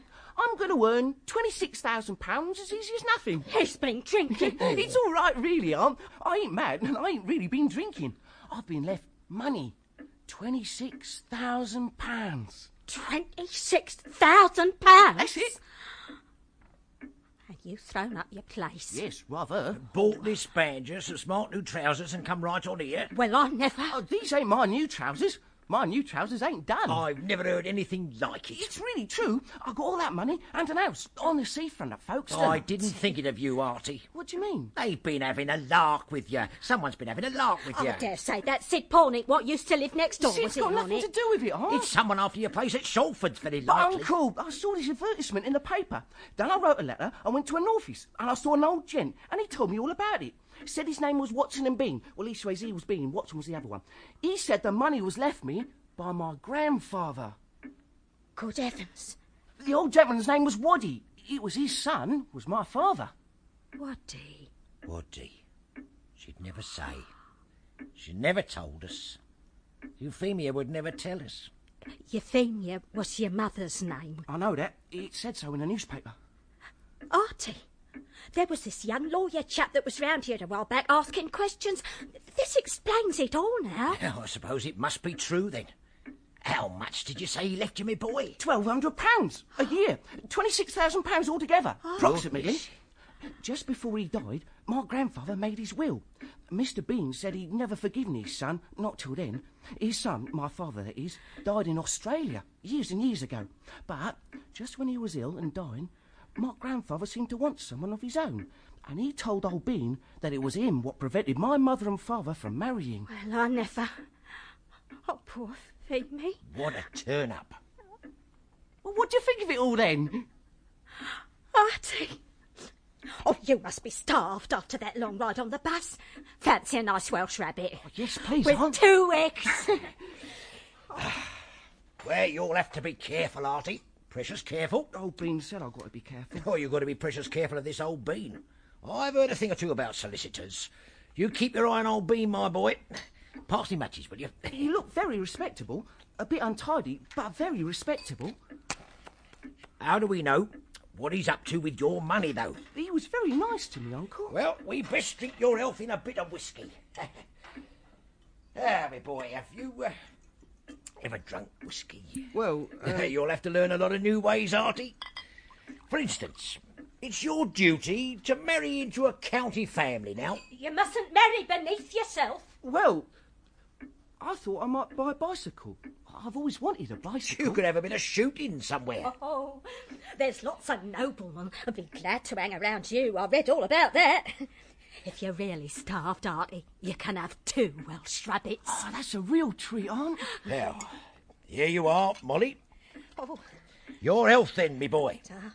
To you, Artie Kipps. To you, Artie. At the end of this most pleasant evening, replete with rarebits and whisky, Kipps carried his flaring candle up the narrow, uncarpeted staircase to the little attic that had been his shelter and refuge during all the days of his childhood and youth. His head was whirling. A terrific multitude of plans came crowding into his brain. I shall go into the woodcarving class, and I shall say that I've always loved Miss Helen Walsingham, and I've brought all me £26,000 in an envelope, and I shall give it to her. I want nothing in return. I shall keep my banjo and buy a little present for Uncle and Aunt. And a bicycle. Oh, what a lark. What'll they say?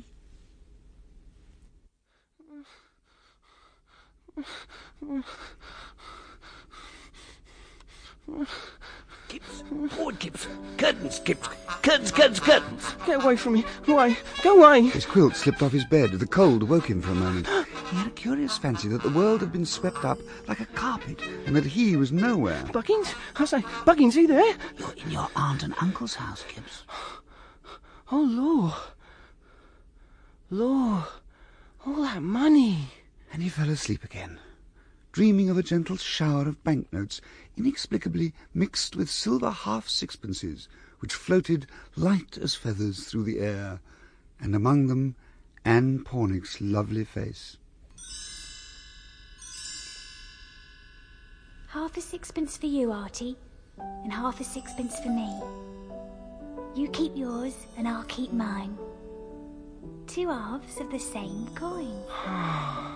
And then more and more banknotes covered the sixpences. In his dream it was suddenly clear to him that he need never trouble to get up punctually again. The fact shone out upon him like a star through clouds.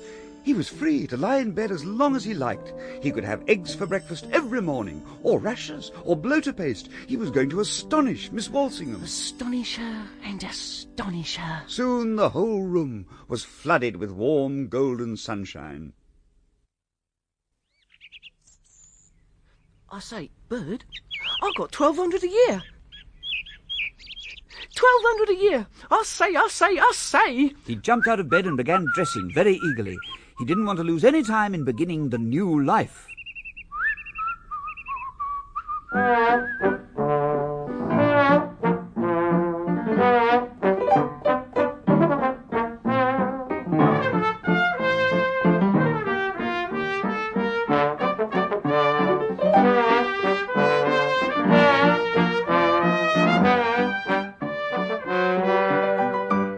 A week later, Kipps took delivery of a new suit of flannels, a Panama hat, and a red tie. Attired in his new outfit, he decided to enter the Palace of Local Learning, the public library. To this end, he chose a silver-mounted stick with a tortoiseshell handle, and as he contemplated himself in the glass, he decided he looked very smart.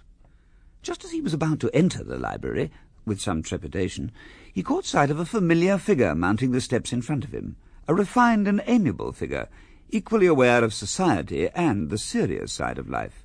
From amateur theatricals to science classes, few things are able to get along without him. Why, Mr. Chester Coote? My dear Mr. Kipps! Coming into the library? Just thought I'd look around. Come along, then. Mr. Chester Coote walked with a curious rectitude of bearing. He had a great big head, full of the suggestion of a powerful mind well under control, and he was carrying a large official-looking envelope in his white and knuckly hand. In the other he carried a gold-handled cane. He wore a silken grey suit, buttoned up. He had a prominent nose, slaty grey eyes, and a certain heaviness about the mouth, which hung breathing open with a slight protrusion of the lower jaw. His straw hat was pulled down a little in front, and he looked each person in the eye as he passed them, and directly his look was answered, he looked away. I thought you'd left Folkestone, my dear chap. Heard about your good fortune. Congratulations. Sir, I've been back 3 days, in my house. I've got an house here, you know. It must mean a tremendous change for you. Oh, rather. Change? Why, I don't hardly know where I am, you know. I quite believe it. I've got an housekeeper and everything. Fancy me being rich, eh? I say. What kind of books are you looking for? Well, I haven't got a ticket yet, but I shall get one and have a go at reading. I've often wanted to. Good idea. Rather. First-class idea. I'll just have a look at one or two. Here, you doing anything? Because... Yeah. Well, would you care to come back and have a look at my house and have a chat?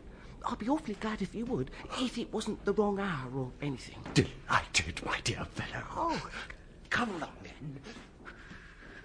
Oh, shh. Gosh, nice not to have to whisper, eh?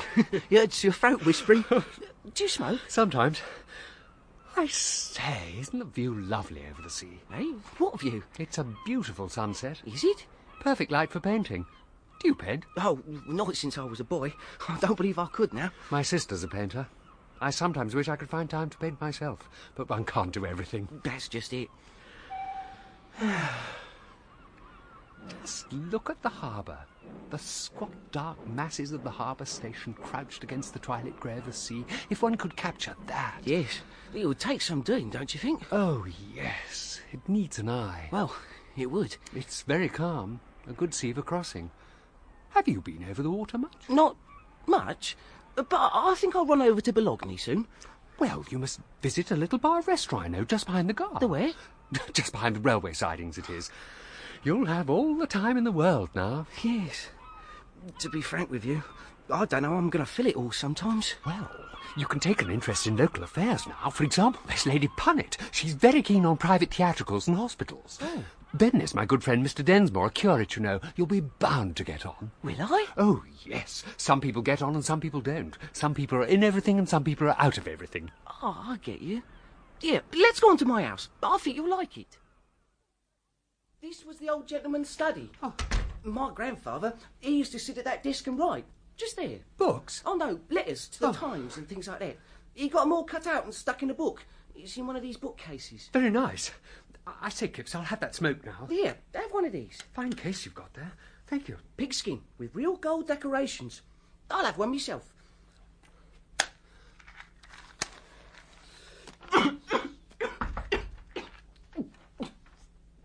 Come in. Yes? Mr. Kipps? Yes, that's me. The housekeeper told me to come in. What for? I've come about the post of housemaid. Oh, Lord. Anything wrong? No. Sit down, my dear. I clean forgotten. I've got to interview her. What on earth do I say? Don't worry, I'll help. Oh. Now, my dear. Yes? You've come about the post? As housemaid, yes. I need an housemaid, you see. Yes? Well, would you like to ask us anything? Yes, that's it. You ask us something. Well, The wage. Oh, my housekeeper will take care of that. Ask her.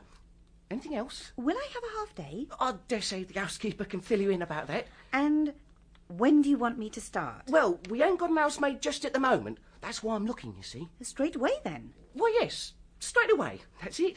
Well, I've brought my references. That's excellent, my dear. Here. Oh, just give them to the housekeeper. Now? Yes. That's a very good idea. Go and give them to her now. She's in the kitchen. All right. Is that all, then? Oh, yes. I think that's quite all. I can start, then? Well, what do you think, Chester? Well, I think so. Yes, my dear. Just sort it all out with the housekeeper. Thank you very much, sir. I'm very grateful. Oh, that's quite all right. Goodbye, then. Thank you. Goodbye. Oh, by the way, what's your name, my dear? Mary, sir. Mary.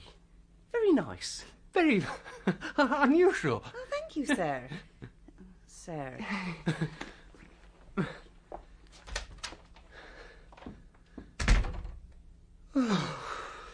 My dear Coot, what would I have done without you? Don't mention it, my dear fellow. Oh, you're in for such a good time. I don't know. There's mistakes, of course. People make mistakes. That's just it. But one can't help being interested in what you will do. Of course, for a man of spirit come suddenly into wealth, there's bound to be temptation. Oh, I've got to go carefully. I know that. Here, sit down on that leather chair there. Thank you. You must watch out for pitfalls, betting companions, bad companions, and then there's doubt. I knew a young fellow once, handsome, gifted, and yet, utterly sceptical. Law, not an atheist? I fear so. Really an awfully fine fellow, but full of this dreadful modern spirit. Nietzsche and all that, the Übermensch, utterly cynical. I knew a chap once, always scoffing. One of our apprentices. He left, never wrote for his references, enlisted. And often it's just the most spirited chaps. Just the chaps one's like best who go wrong. Temptation. You get tempted, and before you know where you are. Modern life is so complex. It isn't everyone who's strong. Half the fellows who go wrong aren't really bad. Of course not. One gets a tone from one's surroundings. You do. I picked up with a chap a while ago, an actor. Leastways, he writes plays. Clever fellow. Of course, he'd seen life. But is it worth it? That sort of life, eh? Exactly. One gets talking. Then it's having a drink, old Methuselah's freestyle whiskey, and then where are you? I've been drunk, lots of times, dozens of times, in fact. Lately, one thing's led to another. Really? Oh, yes. Cards, say. Girls. But one can't tell tales out of school. It was bad enough when money was limited. But now, I've got to steady down. You really must, old chap. Yes, I must. Actually, I didn't mean to say I've been really bad or really drunk. An headache, perhaps. 3 or 4 times. But there it is. Do you know, I've never tasted alcohol in my life. Never? No. It isn't that I feel I should get drunk. Oh, no. But once I start taking it, then that means that there's another person in the world who doesn't know when to stop, you see? That's just it. I smoke, of course. One doesn't want to be a total Philistine. And, of course, companionship counts for so much. In my new position, what I really want is refinement, a bit of culture. Know what I mean? How's a chap to get it?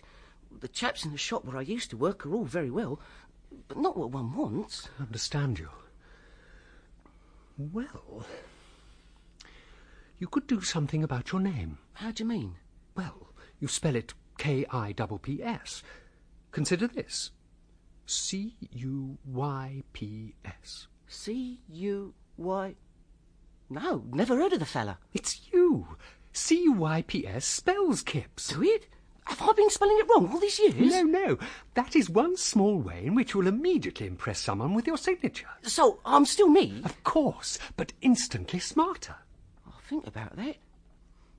And there's another thing. That Miss Walsingham, the wood-carving teacher, I'd like to talk to her.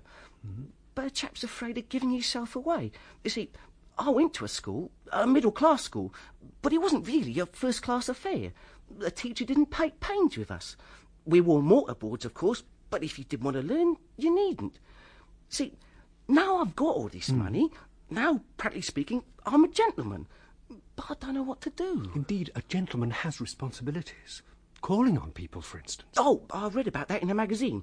If you want to go on knowing someone, you've got to call on them. That's refined. But I'm a real fish out of water with all this. What about your friends? Well, The shop chaps I told you about, they come round to have supper and a bit of a sing-song afterwards. I bought this banjo, you see, and I sing and vamp a bit. Huh? You know, accompany. Oh. I've got this book, How to Vamp. I haven't got very far with it yet, but I'm going to... You want to get on? I do. I feel I've got behind with everything. I want to get with educated people who know how to do things in the regular, proper way. Well, if I can be of any use to you... But you're so busy, all your committees. Only 13. Not too busy. I could help you, if you'd like me to. Would you really? Your case is a very interesting one. It's fascinating listening to you talk. Is it? I confess I've rarely talked to anyone that I found so easy to draw out. I seem to be able to say things to you somehow. I'm glad. I'm tremendously glad. What it is, you see, I want a friend. Let's see it straight. Dear chap. I hope that isn't too forward. My dear Kipps, I want a friend too. Really? Yes, really. You know, I'm rather a lonely dog myself.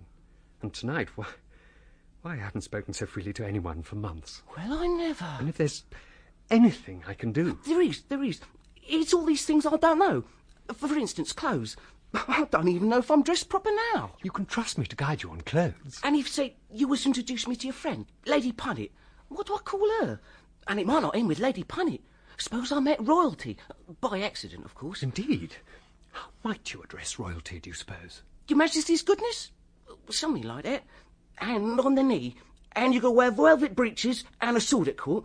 Everyone walks about backwards at court when not actually on their knees. Well, I read that. Well, as far as addressing Lady Punnet goes, you'd say...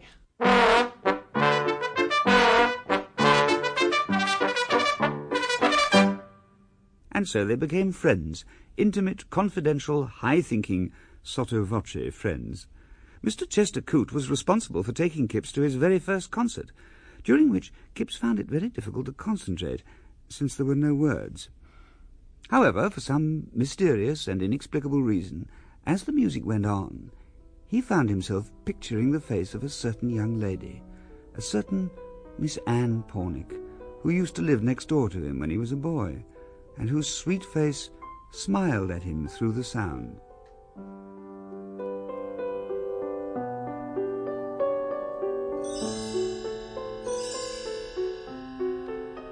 I've been thinking. I like you, Anne. I like you, Artie. I wish you was my girl, Anne. I say, will you be my girl? Would you like to be my girl? Well, yeah, all right. If you like, Artie. All right, then you are. All right, then. Anne, I've got this idea. I read in a magazine, Tidbits actually, that lovers give each other tokens. What's a token? Well, you take something and divide it in two. Like you might take sixpence and break it in two. Well, why should you do that? It's no good if it's broke. Well, you divide it in two and then you keep one bit each. Well, that's what a token is. See, the idea is I have half and you have half. And when we're separated, you look at yours and I look at mine, and we think of each other.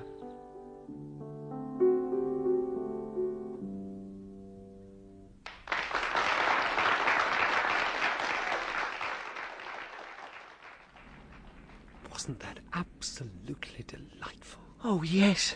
I never knew that music had so much in it. You see, my friend, everything is possible. I think that music is the most marvellous thing that's ever been invented.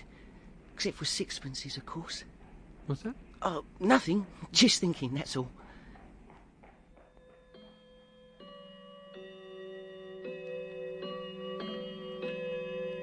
The next morning, Kipps came down to breakfast looking grave, a man with much before him in the world. Good morning, sir. Would you like your breakfast now? Yes, please, Mary.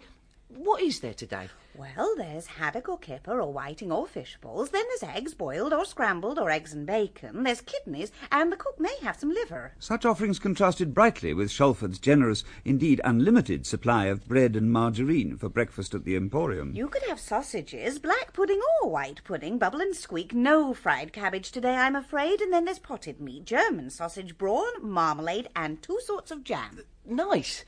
Well, I'll have what I had yesterday, and lots of toast. Oh, we got plenty of toast, sir. Shall I bring up the post as well? Yes, please, Mary. Very well. Happy, Kipps? Oh, good morning, Mr. Wells. Yes, I think that I can say that I am happy in anticipation of my breakfast. Oh, long word. What, breakfast? Anticipation. In anticipation of. I got it off a letter. In anticipation of your reply, it said. Some begging letter of, I think. They wanted 10 bob to put down socialism. Sounded very cheap to me. Did you send it to them? Of course not. I thought it'd take a lot more than 10 bob to put down socialism or any of them political things. And if I start sending them money, where will it stop? Nah, I like this picture of them waiting in a room for me letter. Sort of anticipation room. Eh? Well, like waiting room? Never mind. Excuse me. Orange juice, bacon, eggs, sausage, devil kidneys, brawn, tomato, fried bread, toast, marmalade, coffee, and your post under my arm. Thank you, Mary. Parcel post. Oh, yeah, bless me. What now? Hardly holding together. Nails and knots everywhere. Oh, thanks, Mary. Dead heavy and all. Now then, I'll use me knife. No, it's not working. Try the poker. Right. There we go. Look at this little lot. And it's not even my birthday. A copy of Punch's pocketbook for 1875. You carry on reading them out. Me toast is getting leathery. An illustrated work on spinal curvature. The Scottish Chiefs. A little volume on the language of flowers. Copper kettle. There are candle snuffers. Brass screw horn. A tea caddy. 2 decanters. 1 with a stopper. Well, I never. Here, let me look at that book. Kirk's Human Physiology. I'd like to know more about all this. I say, look at this young fella. All cut open. You can see his insides, Mr. Wells. So you can. Well, this is a new view of humanity altogether. You just look at that. Tubes. Tubes. Excuse me again. Righto. Come in. A gentleman to see you, sir. A Mr. Chidlow. Oh, show him up, Mary, by all means. Certainly. Oh! Hello there, Kipps. Thank you, sir. Not busy, I hope. Meaty. Smells choice. Come in and sit down, my dear fellow. Help yourself. Don't mind if I do. What's this? Devil kidney. I've been thinking, and I wanted to come straight round and share it all with you.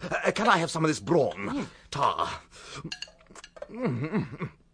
Remember that play I told you about? What play? The one I told you about the night we met. The one that could teach Ibsen a trick or two. Well, I pulled it all to pieces and put it together again. My word. Well, when we were talking, you said something, I don't know if you meant it, about buying my play. Did I? Not the tragedy, mind. I wouldn't sell my own twin brother a share in the tragedy. You got a twin brother? Oh, that's my witty old Kipps. No, that's a serious work. That's an investment. It's that new farce I was telling you about, the thing with the business about a live beetle down a man's neck. Oh, yes, I remember that. Knew you would. Pass the coffee, please. Right. Thanks. Well, now, a quarter share of £100, I think was suggested. A quarter? I've changed the title. See what you think of it. It's called The Pestered Butterfly. Well... It's nice. Please, finish up with devil kidneys, do. See, instead of the hero getting a beetle down his neck and rushing about in the first scene, I made him a collector of rare butterflies. So, anyway, this butterfly comes in at window, centre, and Popplewaddle, that's the hero, he rushes around after it, forgets he mustn't let on he's in a stranger's house. Classic farce stuff. After that, he tells them it's a rare butterfly, worth lots of money. Some of them are, you know. Butterfly can't get out of the room every time it tries. Rush, scurry. Well, what do you think of it so far? How can you get a butterfly to do acting? That's the Ibsenish touch. Like the wild duck. My heroine, when they're chasing the butterfly, she's onto it. She looks. That's me, she says. She's the pestered butterfly. Do you see? Biff! The pestered butterfly. Oh, it's much more legitimate than the wild duck, where there isn't even a real duck on stage. Oh, knock 'em, it'll knock 'em. I've been working like a horse on it. You'll have a gold mine in that quarter share, Kipps. How will it, I don't mind. It suited me to sell, and it suited you to buy. Biff. I say, you haven't any brandy in the house, have you? Just an egg cupful to pull me steady? I've got some whiskey. Oh, whiskey'll do. Oh, here we are. You see, whenever I have a serious change in a play I'm thinking about, I always take a day off, like today. In the end, it saves time. There's no point in doing work when you might have to do it all over again. Cheers. Cheers. Presently, Chitterlow and Kipps went for a great walk. Not a long one, but a great one. They clambered up to the crest of the cliffs by a precipitous path that Chitterlow endowed in some mysterious way with suggestions of alpine adventure. He talked of his great obsession of plays and playwriting, and that empty absurdity that is so serious to its kind, his art. That was a thing that needed a monstrous lot of explaining. You see, my dear Kipps, art is a fine, unnoble thing, and I myself am interested only in the practical realization of high ideals about the drama. I see. I have a very fine understanding of these things, you know. I haven't toured for nothing. Oh, no. Along they went, sometimes abreast, sometimes in single file, up the little paths and down the little paths, and in among the bushes and out along the edge above the beach, and Kipps tried ever and again to get an insignificant word in edgeways, and the gestures of Chitterlow flew wide and far, and his great voice rose and fell, and he said this and he said that, and he biffed and banged into the circumambient inane.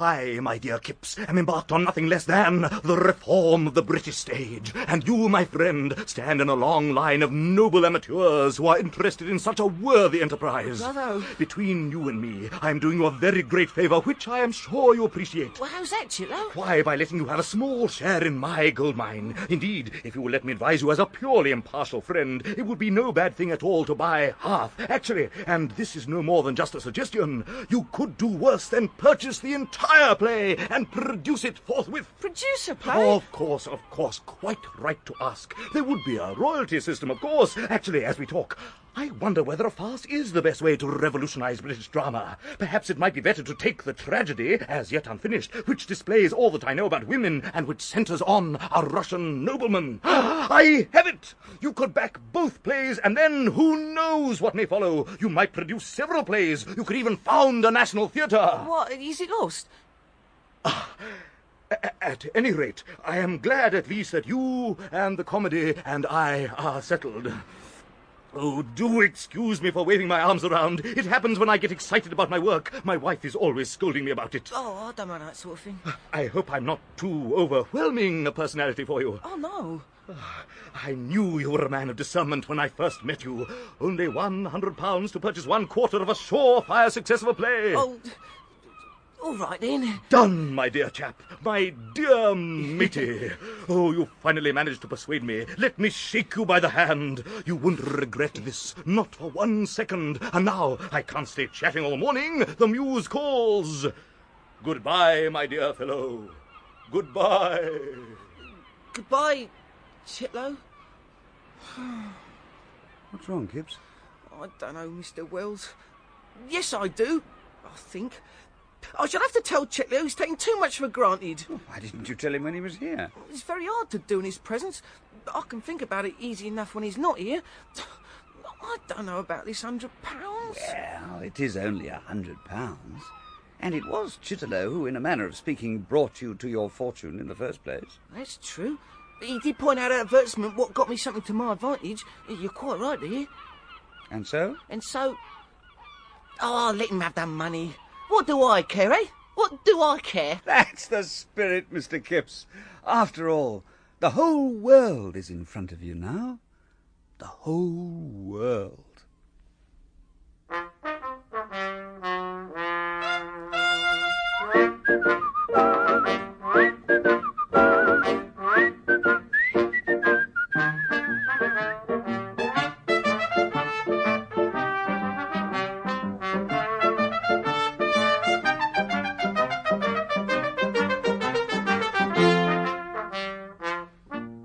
Paul Daneman played H.G. Wells, Mark Straker, Kipps, and Nicholas Grace Chitterlow in the second episode of Kipps by H.G. Wells, which has been dramatised in 5 episodes by Michelin Wonder. Buggins, John Webb, Carshot, Christopher Biggins, Chester Coote, Christopher Good, Mr. Shalford, Michael Bilton, Old Bean, John Strickland. Flo and the maid, Helen Atkinson Wood, Kipps' uncle, John Hollis, his aunt, Jane Wenham, Helen, Catherine Hurlbert, and Anne, Moya Leslie. The music was composed by Alona Sekach. Kipps was directed by Martin Jenkins.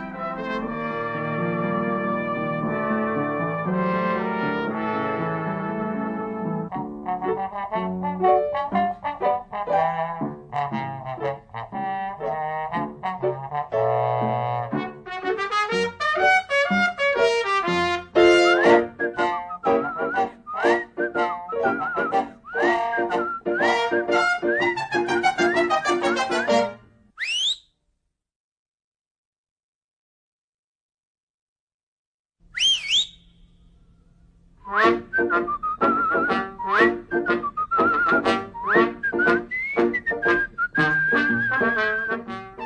by H.G. Wells, dramatised by Micheline Wander, music by Ilona Sekach, with Mark Straker as Kipps, Catherine Hurlbert as Helen, John Hollis as Kipps' uncle, and Paul Daneman as H.G. Wells, the storyteller.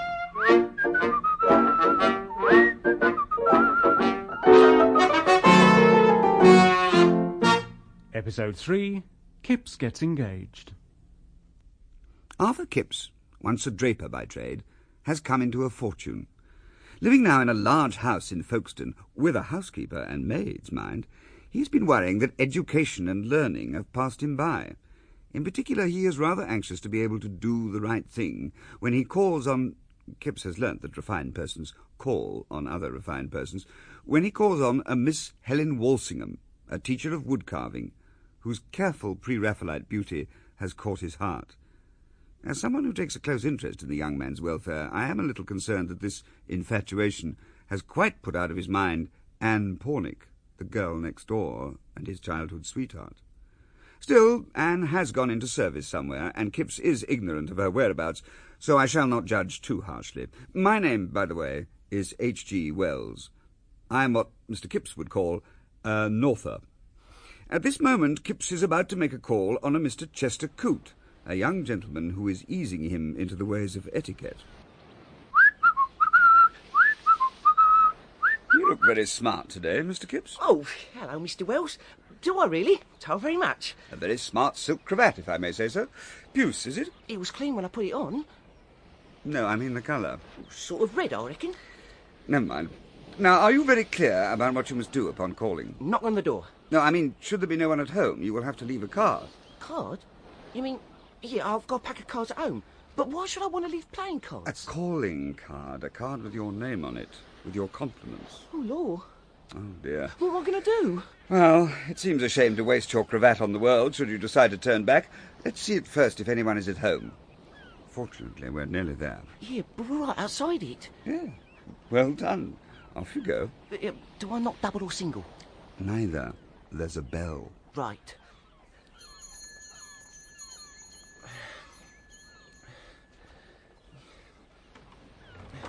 Yes, sir? Mr. Kipps, calling on Mr. Chester Coote. Very well, sir. Would you care to come in? Don't mind if I do.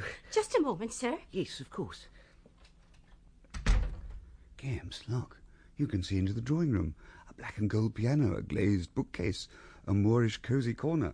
On the mantelshelf, a number of cards of invitation to meetings and recitals. Yeah, Mr. Wells, what's that? That's a bust of Beethoven. Just look at all them pictures. Probably done by Miss Coote. Oh, yes, his sister what paints. Who? What? His sister who paints. That's what I just said. Shh, Mr. Wells. Right. Mr. Kipps, how very kind of you to call. I'm Chester's sister. How do you do? How do you do, Miss Coote? I'm afraid Chester has just gone down to the art school to see about some drawing or other. He'll be back soon. Will you wait? I don't mind if I do. I've been looking at your paintings. Do you paint? Not really. Where are all these views of? Well, this one is of the cliffs, done from the seafront. No, I would never have recognised them. Isn't it funny how things look in a picture? Oh. Oh, but they're awfully good. Thank you, Mr. Kipps. I wish I could paint. That's what Chester says, but I tell him he's got better things to do. Ah, Chester. I was just entertaining Mr. Kipps with an account of my painting. Rather. Glad to see you, my dear chap. Well, I'll just go and see about tea, if you'll excuse me. What capital timing, my dear chap. Come into my study. It's rather cosy in there. Coote's study was a little bedroom put to studious uses. Over the mantel he had an array of things he had been led to believe indicative of culture and refinement. A Swiss-carved pipe with many joints, a phrenological bust, a picture of Watts' painting Minotaur. A table under the window bore a little microscope, some dust in a saucer, some grimy glass slips and broken cover glasses, for Coote had gone in for biology a little. The longer side of the room was given over to bookshelves, neatly edged with pinked American cloth, and with an array of books. Lord, what a lot of books you've got. Oh, yes. Here, why have you got lots of copies of the same book? That, my dear fellow, is the Encyclopaedia Britannica. Ah. Then there's Tennyson, Charles Kingsley, Rossetti, some H.G. Wells, modern writer, and this is a photograph of Amiens Cathedral. Nothing enlarges the mind like travel and books. I've often wanted to have a good go in at reading. Well, so long as you avoid trashy reading, you ought to make it a rule, Kipps, to read one serious book a week. Of course, we can learn from novels, nice novels, that is, but it isn't the same as a serious book. Here's one such. Pond Life, by Mrs. Taddletome. Oh, they look very difficult. Not really. Ah, this will interest you. Manners and Rules of Good Society. Here. Oh, by a member of the aristocracy, I say. Borrow it, my dear chap. May I really? Of course. What's that? That'll be tea. Oh. Come along. Ah, there you both are. And look who else is called. Helen. Oh.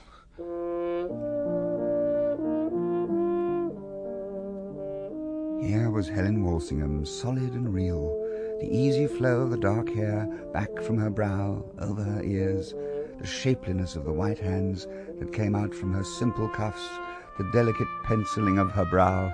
Oh, dear. Mr. Wells, what shall I do? Just relax and be yourself, Kipps. Righto.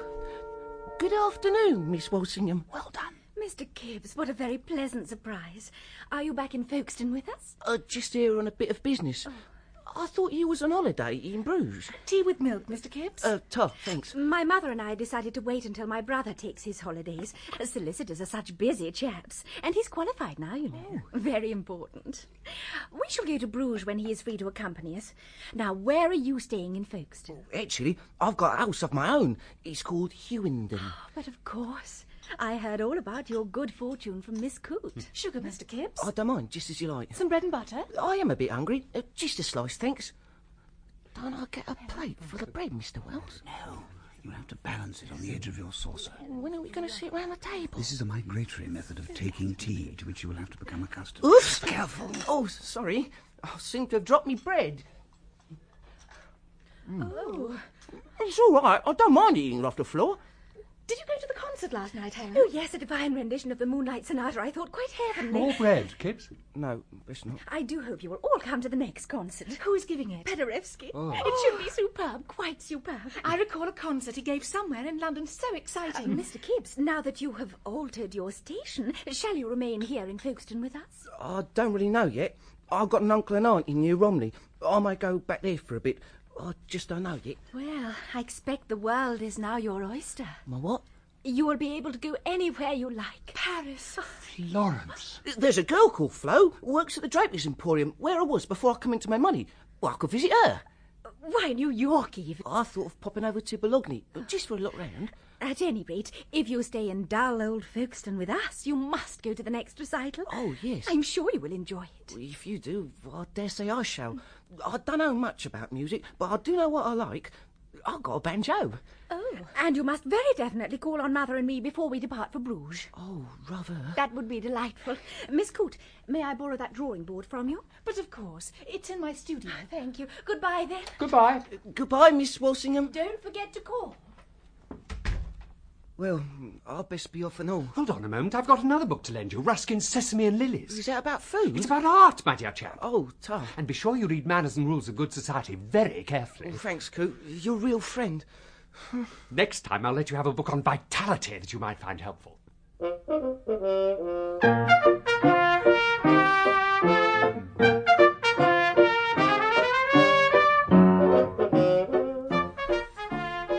On his way home, Kipps began to wonder about the precise effect of his behaviour at tea on Miss Walsingham. By the time he arrived, he was full of anxiety that he might have offended or otherwise upset her. Once in the privacy of his study, he took out the book which Chester Coote had lent him. Here we are. Manners and Rules of Good Society. A cheap, magnificent cover of red and gold. 21st edition, whatever that means. Go on, then. What? Read it. Turn over the page. Now, start there. Those individuals who have led secluded or isolated lives, or have hitherto lived and moved in other spheres than those wherein well-bred people move, will gather all the information necessary from these pages to render them thoroughly conversant with the manners and amenities of society. Is that all one sentence? Now, go on. The art of conversing. Go on, you read it. Having thus acquired possession of an idea, the little ship should not be abruptly launched into deep waters, but should first be permitted to glide gently and smoothly into the shallows. That is to say, the conversation should not be commenced by broadly or roundly stating a fact, or didactically expressing an opinion, as the subject would thus be virtually or summarily disposed of, or perhaps be met with a... Really? Or... Indeed. Or some equally brief monosyllabic reply. I don't think much of these. Carry on. If an opposite opinion were held by the person to whom the remark were addressed, he might not, if a stranger, care to express it in the form of a direct contradiction or actual dissent. To glide perceptibly into the conversation is the object to be attained. I don't get a word of this. Do you want to learn or don't you? Of course I do. Then go back to the beginning and read it all through again. Having thus acquired possession...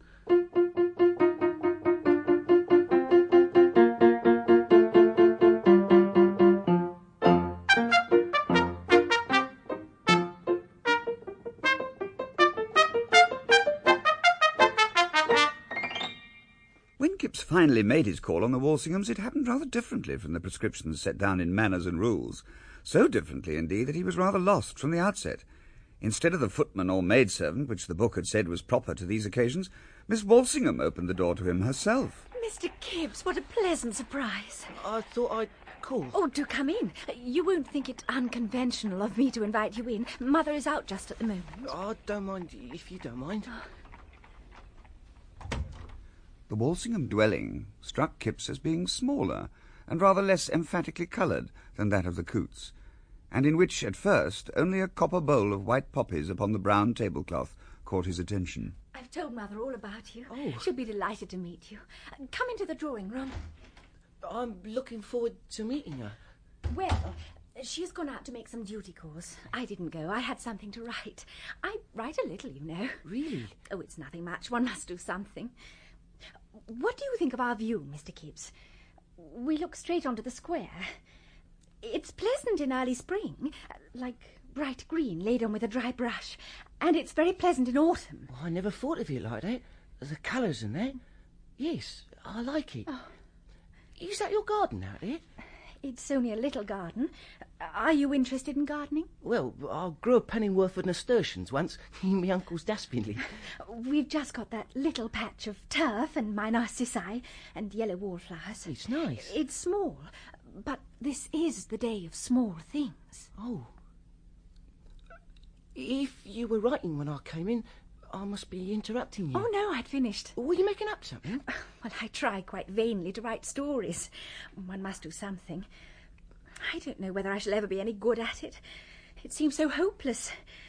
And, of course, one must study the popular taste. Yeah. Now my brother Henry has gone to London, I get a lot of leisure.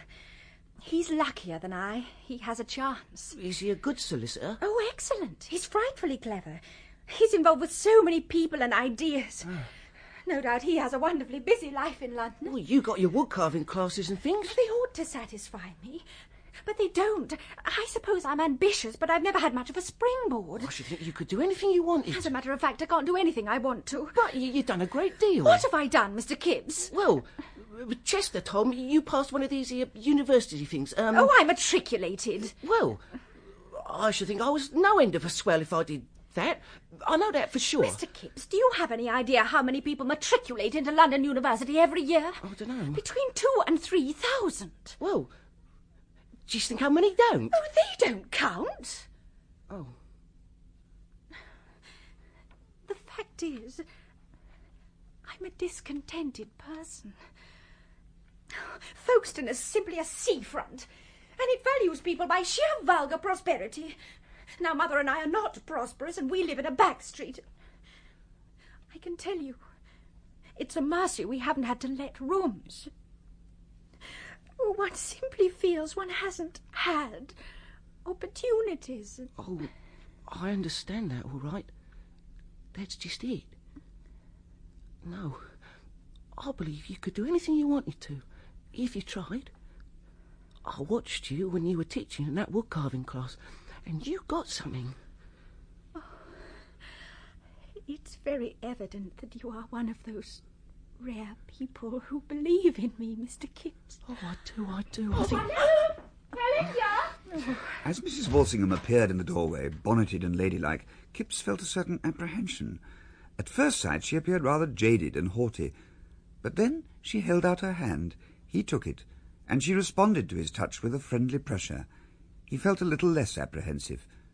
Just a little less apprehensive. Oh, there you are. Mother, look who has come to call on us. Mr. Kipps. How very, very kind of you, Mr. Kipps. New people rarely call on us nowadays. How do you do? How do you do? Have you had tea yet? Not yet, Mother. I'll go and see to it. It was nearly ready when Mr. Kipps called. I'm sure you can entertain each other. I say, don't trouble on my account. No trouble. I'm thirsty on my own account. Weren't you one of Helen's pupils? Yes. That's how I had the pleasure of meeting her. She takes great pleasure in that wood carving class. She is so energetic, and it gives her an outlet. Oh, I think she teaches something splendid. Everyone thinks she does very well. Helen, I think, would do anything well she undertook to do. She is so very clever. She throws herself into things. Do you know, she told me all about your poor cut hand when you would open the window for her. Fancy her telling you that. Oh, she tells me everything. She told me how brave you were. She said you didn't seem to feel the cut a bit, even though it was bleeding terribly. Oh, it was nothing. Oh. Here we are, then. Oh, lovely. Mr. Kipps? Would you mind pulling out the table for tea? I don't mind if I do. Oh, thank you. There, now. Milk and sugar, Mr. Kipps? Yes, please. Oh, he looks lovely, I must say. There we are. This time, Kipps took no bread and butter and managed his teacup creditably. Then he began talking. He talked quite modestly and simply about his changed condition, about his inherited fortune, his early apprenticeship as a draper, his aunt and uncle in New Romney. He confided, he submitted, and he remained for about 2 hours, having forgotten how terribly incorrect it is to stay such a length of time. Fortunately, Miss Walsingham and her mother did not seem to mind at all.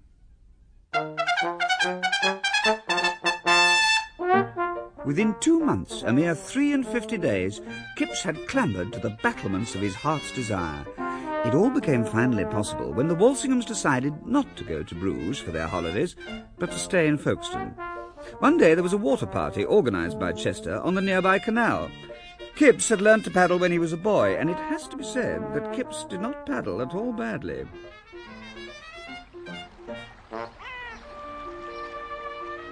The trip was to culminate in a visit to the local castle. Kipps removed his jacket and rolled up his sleeves to take charge of the boat he shared with Miss Walsingham. Muscles hardened by lifting pieces of cretonne in his former place of work gave him a perfectly respectable figure. Also in the party were Chester Coote, Mrs. Walsingham, and Helen's brother, the young, successful solicitor down for the weekend from London. Here we are, everyone. Row to the bank, Kipps. Right, okay, old chap.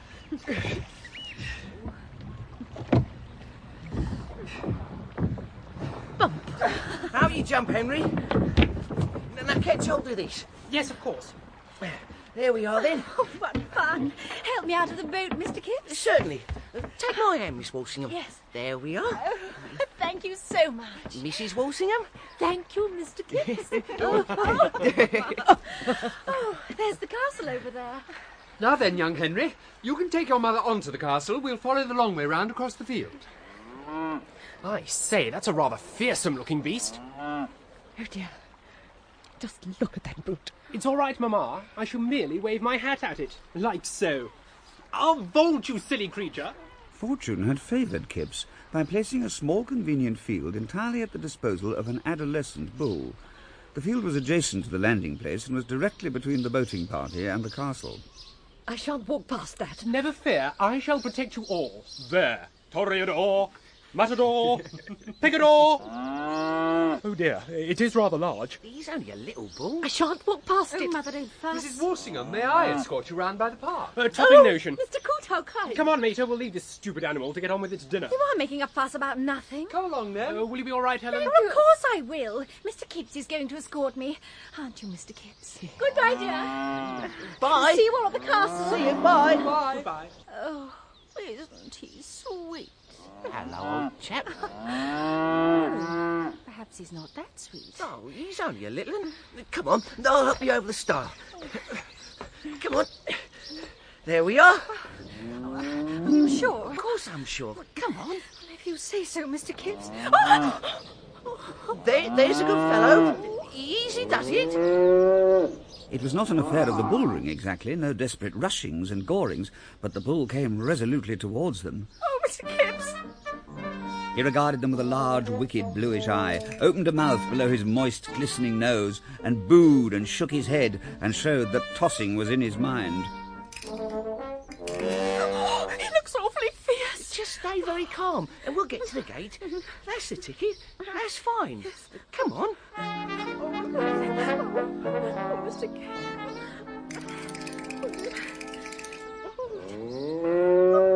Now look here, you bull. You just mind your manners and be off. Yeah, that's more like it. Go on, Miss Walsingham. Open the gate. He won't harm you. Oh, stand guard. If necessary, I'll have another word with him. There now. And you behave yourself next time you see a lady. Oh, Mr. Kipps, how brave. How very brave you are. Thank you. He was nothing. The company had planned to climb the castle keep and survey the low blue hills by Winchelsea and Hastings. To the east hung France, between the sea and the sky, and round to the north, bounding the wide perspective of farms and houses and woods, were the downs, with their chalk pits sustaining the passing shadows of the sailing cloud. Oh, isn't it absolutely marvellous? Oh, come on, let's get to the top. I don't think I can climb any more of these horrid little steps. Well, all this fresh air is making me feel quite faint. I must have a cigarette. Come on, Coote, let's toddle down to the village. Right-ho. Coming, Mama. I shall sit on this stone. I've done quite enough toddling for today. Oh, come on then, Mr. Kipps. Let's go right up to the top. Right-ho. Glorious. Quite glorious. Oh, isn't it quite glorious, Mr. Kipps? Oh, yes. I've always been very fond of scenery. My, there is a lot of scenery up here, isn't there? One feels one owns things standing up here. Miss Walsingham, I've been thinking. About what? About names. Names? What sort of names? Well, Kurt was saying to me a while ago that perhaps my real name isn't spelt K-I-P-P-S, but C-U-I-P-S. I'm not too sure about it. Well, it's an interesting proposition. I don't know. I was just thinking. Kipps had intended to lead from this question to the general question of surnames and changes of names. It had seemed a light and witty way of approaching what he had in mind, a proposition of a marital nature. He decided to try another approach. When I see scenery and things like that, things that are beautiful, it makes me feel... What? Silly like. Oh, you needn't. You know, Mr. Kipps, you hold yourself too cheap. You mean you don't hold me cheap? Oh, no. But for instance, you don't think of me as an equal, like? Why, ever not? Oh, but really, if I thought... Why, you know so much. Oh, that's all nothing. I know what I am. If I thought it was possible, if I thought that you... I believe I could do anything. Miss Walsingham, is it possible that you could care for me enough to help me? Miss Walsingham, do you care for me at all? I think you're the most generous, the most kind, most modest of men. And this afternoon, I thought you were the bravest. Oh, there's Mother. She's signalling. We have to go down. Yes, but you must know, Miss Walsingham. You must tell me. What? If you care for me. It was as if everything in the world was drawn to the breaking point, and in a minute must certainly break. Yes, I do know. Promise me something, Arthur. Promise you what? If I do not hold you cheap, you will never hold yourself cheap. If you do not hold me cheap? You mean... Yes, I hold you dear. Well, me? Yes, of course. Who else? I mean... Would you marry me, Helen? Oh, but of course, you silly. What else could I mean? Yes, yes, yes. Kipps felt as a praying hermit might have felt, snatched from the midst of his quiet devotions, his modest sackcloth and ashes, and hurled neck and crop over the glittering gates of paradise, smack among the iridescent wings, the bright-eyed cherubim. He felt like some lowly and righteous man dynamiting into bliss. His hand tightened on the rope that steadies one upon the stairs of stone. He was for kissing her hand, and did not. He said not a word more. He turned about, and with something very like a scared expression on his face, led the way into the obscurity of their descent.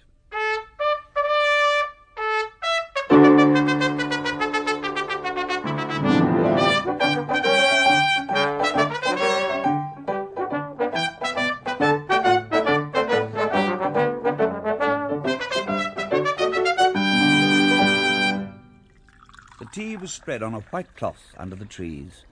Kipps handed the wrong things to the wrong people and killed wasps as if he were in a dream.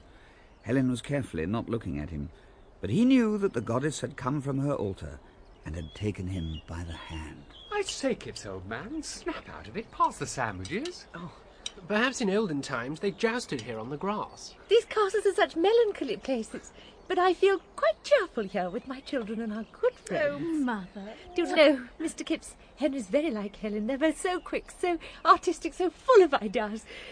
Do you know, even when Helen was a little girl, she wrote verse. Well, I don't bother with versifying in London. It's just more and more clients. Henry is taking on more clients to solicit for every day. I don't think that's quite the right word, Mother. But I am looking for clients, that is true. How about you, Mr. Kipps? Need a solicitor? Well, I've got one. Watson and Bean. Old Bean, in fact. But he's a bit of an old cove. I'll say. An old has-been. Oh, Henry. I must say, I wouldn't mind someone a bit nearer my own sort of age. Done, Mr. Kipps. I can tell you're an honest man. I would be delighted to take you on. Do you know, Mr. Kipps, there are bright days and dark days, and mine have not always been bright. Until today. I know just what you mean, Mrs. Walsingham. As the afternoon continued, Helen now and then threw a private glance across at Kipps. When they all went home, the sky was a vast splendour, and close to them were the dark, protecting trees and the shining, smooth, still water. Behind Kipps was money and opportunity, freedom. He was indeed at his heart's desire.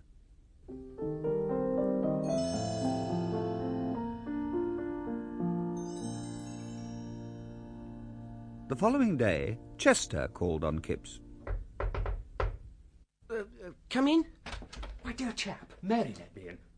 I said, why are you sitting alone here in the dark? Oh, I didn't notice. I was thinking. And I bet I know what about. Or rather, about whom. Do you?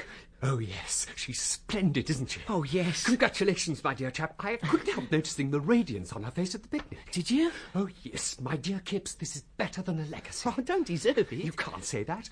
And you say it all began before your money? Oh, yes, when I was in her class. It's a county family, you know.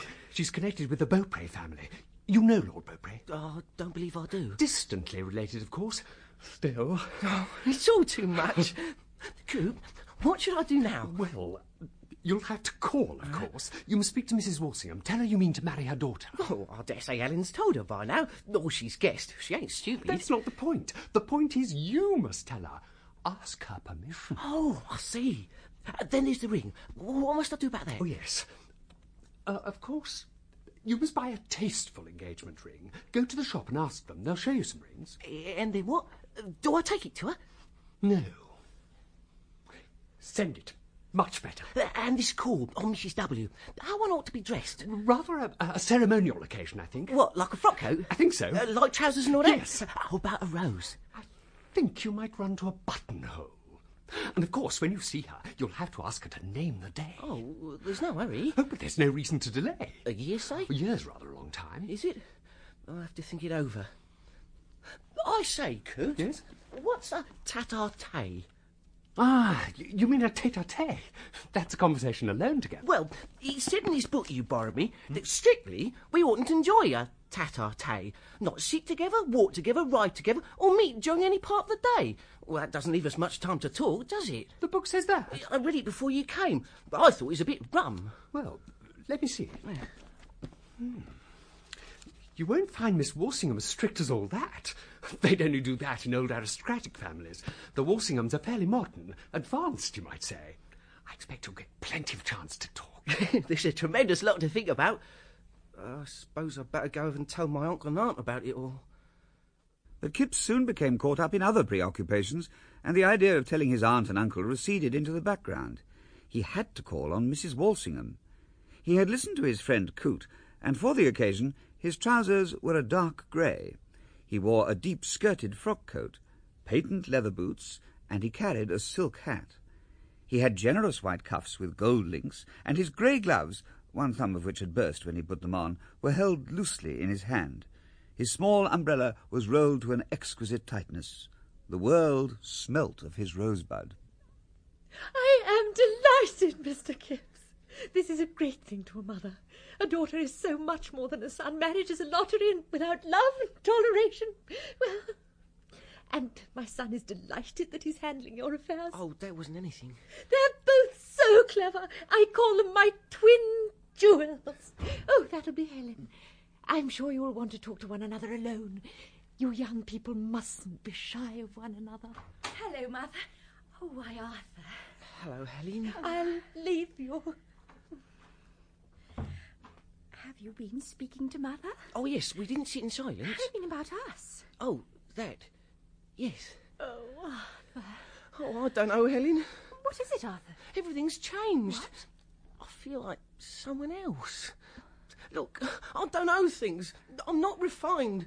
The more you see of me, the more you'll find me out. But I'm going to help you. You'll have to help me a fearful lot. Then I'll help you a fearful lot. Arthur, if you don't mind, if you will let me tell you things... I wish you would. Then I will. For instance, sometimes you're a little careless with your pronunciation. Oh, I know. You mean H's.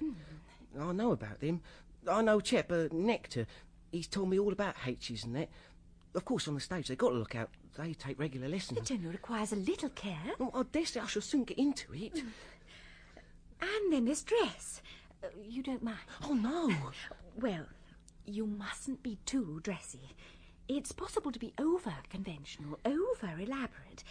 It makes you look like a shop well, like a common, well-off person. There's a sort of easiness that is better. A real gentleman looks right without looking as though he'd tried to be right. Well, just as though he put on what come first.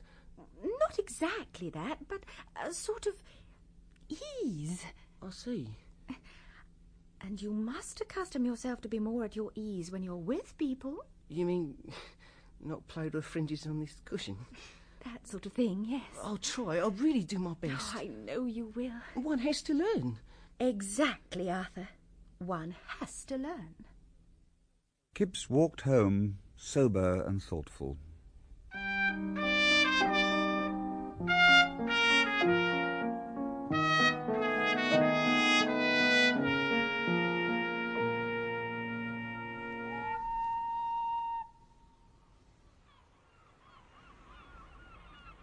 Mr. Kipps? What? Oh, it's you, Mr. Wells. Kipps, you forgot something. You forgot to get Helen to name the day. Oh, I've got at least something to talk about next time, haven't I? So you have. And there's something else. What else? When are you going to tell your aunt and uncle about your engagement? They'll have to know. It's only fair. Oh, stop nagging at me. I've got a lot on my mind. But you must really... All right. I'll go tomorrow. Satisfied? Now, just leave me alone for a bit.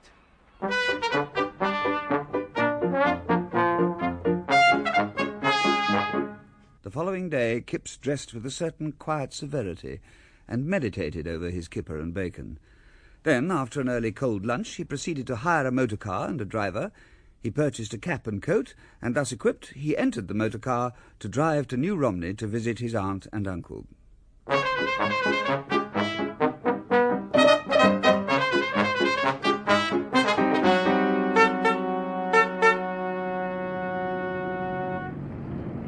Here we are, my man. This toy shop just here. Right, sir.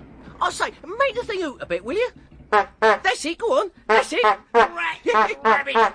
Who the dickens is making that unholy row outside my shop? Here. Is that you, Artie? It is. Hello, Uncle. Thank you, driver. You take yourself off for an hour and then come back and get me. Thank you, sir. Rabbit!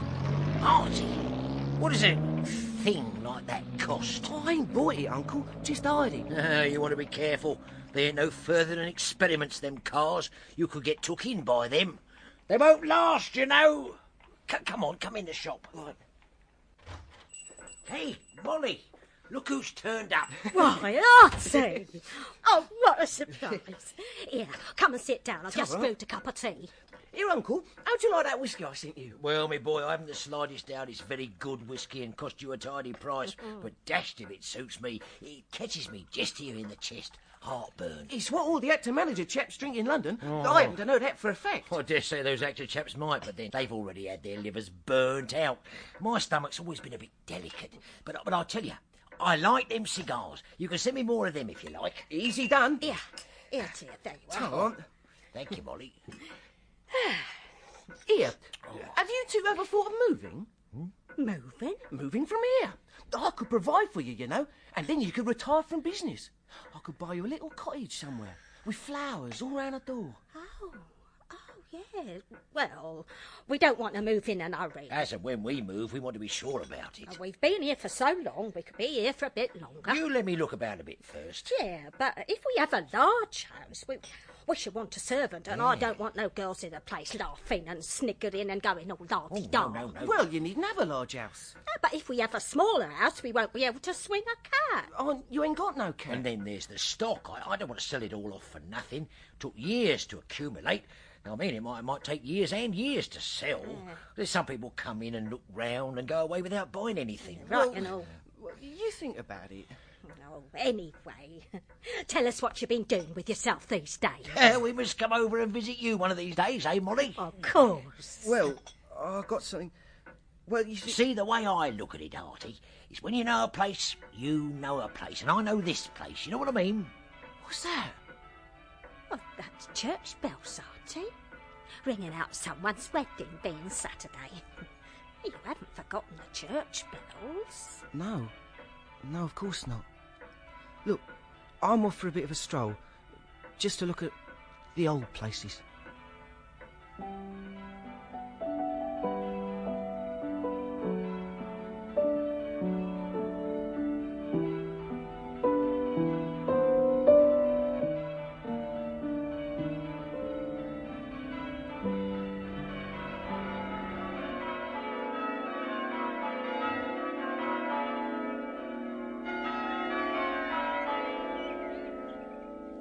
Does this remind you of being young? Oh, yes, Mr. Wells. Playing by the church, chatting to... To whom, Kipps? Oh, nothing, nobody. You're not thinking of young Anne Pornick by any chance? No, I ain't. She belongs in the past. Here's someone else from the past. I say, Artie? Aunt Kipps? Well, I never. Oh, Sid Pornick. I ain't seen you since I was 14. How are you, me old mate? I was just this very moment wondering if I'd ever see you again. Oh, I turn up, mate. How are you, old chap? All right. Actually, I've You aren't changed much. Aren't I? I knew you directly I saw you. Even with all that funny hat and coat on. Yeah, you got moustache. I have. You having your holidays? Well, partly, but actually I'm taking a bit of holiday. The fact is, I have to give myself holidays these days. I've set up on myself, you know. What, down here? Oh, no fear, I'm not a turnip. I've started up in Hammersmith. Manufacturing. Drapery? No, engineer. I manufacture bicycles. Bicycles? Well, I'm learning to ride a bicycle. Oh, well, I've got just the thing for you. Here, have a hand, Bill. Oh. That's my mate there. Yeah. It's called the Red Flag. I've got a transfer with my name on it. Best machine at a democratic price in London. Yeah. No guineas, no discounts, honest trade. I build them to order. Really? I made 17 so far. I'll come down here to visit Mother now and again. You married, Kipps? Well, no, not yet. Oh, I am. Married these 2 years. Got a nipper. Proper little chap he is. Gosh, actually, I got engaged day before yesterday. Oh, who's the fortunate lady? Solicitor's daughter, in Folkestone. Rather a nice set. Related to the Earl of Beaupre. See, I've had a bit of luck, Sid. Been less money. Have you? How much? £1,200 a year. 12? Well, I never. My grandfather it was. Hardly knew I had a grandfather. 1,200 a year? Approximately. Well, that's a blooming stroke of luck. I'm glad for you. Better you than me, though. I don't envy you. I couldn't keep it if I did have it. Why not? I'm a socialist, you see. I don't hold with wealth. What is wealth? Labour robbed out of the poor. I don't get it. But when you look at it rationally, the present distribution of wealth is damn foolishness. Here, you have a job, you Kipps, and you get paid hardly anything. Then suddenly you get 1,200 a year. Yeah? Oh, it's not your fault, old chap. It's the system. Still, better you than most people, eh? Here. You'll be a swell, Kipps. Oh, I shan't. You can't have money like that and not swell out. You'll soon be too big to speak to a mere mechanic I like me. ain't that sort, Sid. You know me. Money will be too much for you. And besides, you're caught by a swell already. The girl you're going to marry. Oh, you don't know her. She's not like that at all. Hey, Kipps, old chap, fancy you being rich. Here, do you remember this? What? What? What? What? The original Hero War cry, that is. Hey, and remember that old wreck on the beach that we used to play in? No. Here, Sid, how's your sister Anne? Oh, she's all right, I expect. Where is she? In a place. Ashford, actually. The fact is, we ain't been getting on too well. I don't hold with service. We're common people, I suppose. Well, I just don't like it. I don't see why a sister of mine should wait at other people's tables. No. I raced her once. She didn't run bad for a girl. I wonder what you'll do with all that money. Well, what would you do? Well, now, it's no good giving it to the state. I might start an overnight profit-sharing factory, perhaps, or a socialist paper. We need a new socialist paper. Oh, dear. I'll best be getting back. I hired a motorcar for the afternoon. It'll be waiting for me. How much it cost you? £5. £5? Keep 5 families for a week? Well, come and have a look at it at any rate. Oh, well, I don't mind if I do. Just before I catch the train back. How fast can it go? Oh, looks good enough. Here's your coat, Artie. And your goggles. There. Hi. Real fur, is it? Of course. It gets very nippy sitting with the wind whistling past you. You don't need all this gear on a bicycle. But you've got to work on a bicycle. It keeps your mind occupied, that does. Oh, I must say, the motor's not bad. I wouldn't mind having a look at this motor in my workshop. On my word, Artie, I've a good mind to come with you. Do you want to come for a ride, then? No. No, it's too late, Artie. Some other time. All right, then. Well, I'll be off. Goodbye, then. Bye, lad. Bye, love. Take care of yourself. Right, sir. Bye. See ya. Oh, say.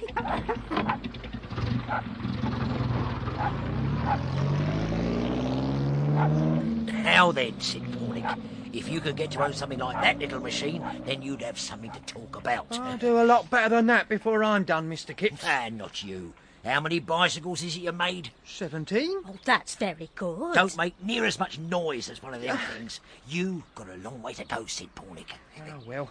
I'll best be off to see me mother. Say goodbye. Give her me best, Sid. Righto. Goodbye. I told you, Molly, didn't I? Them Pornicks would never amount to much. Show a bit of charity, eh? Only if you got some tea left. Come on. Here, get away. As he was being driven back to Folkestone, Kipps remembered a sudden glimpse of Anne Pornick as she had been when he told her how lovers gave each other tokens, and the memory was so strong, so bright, that it seemed to breathe before him. Helen, I've got this idea. I read in a magazine, Tidbits actually, that lovers give each other tokens. What's a token? Well, you take something and divide it in two. Like you might take a sixpence and break it in two. Well, why should you do that? It's no good if it's broke. You divide it in two and then you keep one bit each. Well, that's what a token is. Why on earth didn't you tell your uncle and aunt? But tell them what, Mr. Wells? About your engagement, of course. Oh, I don't know.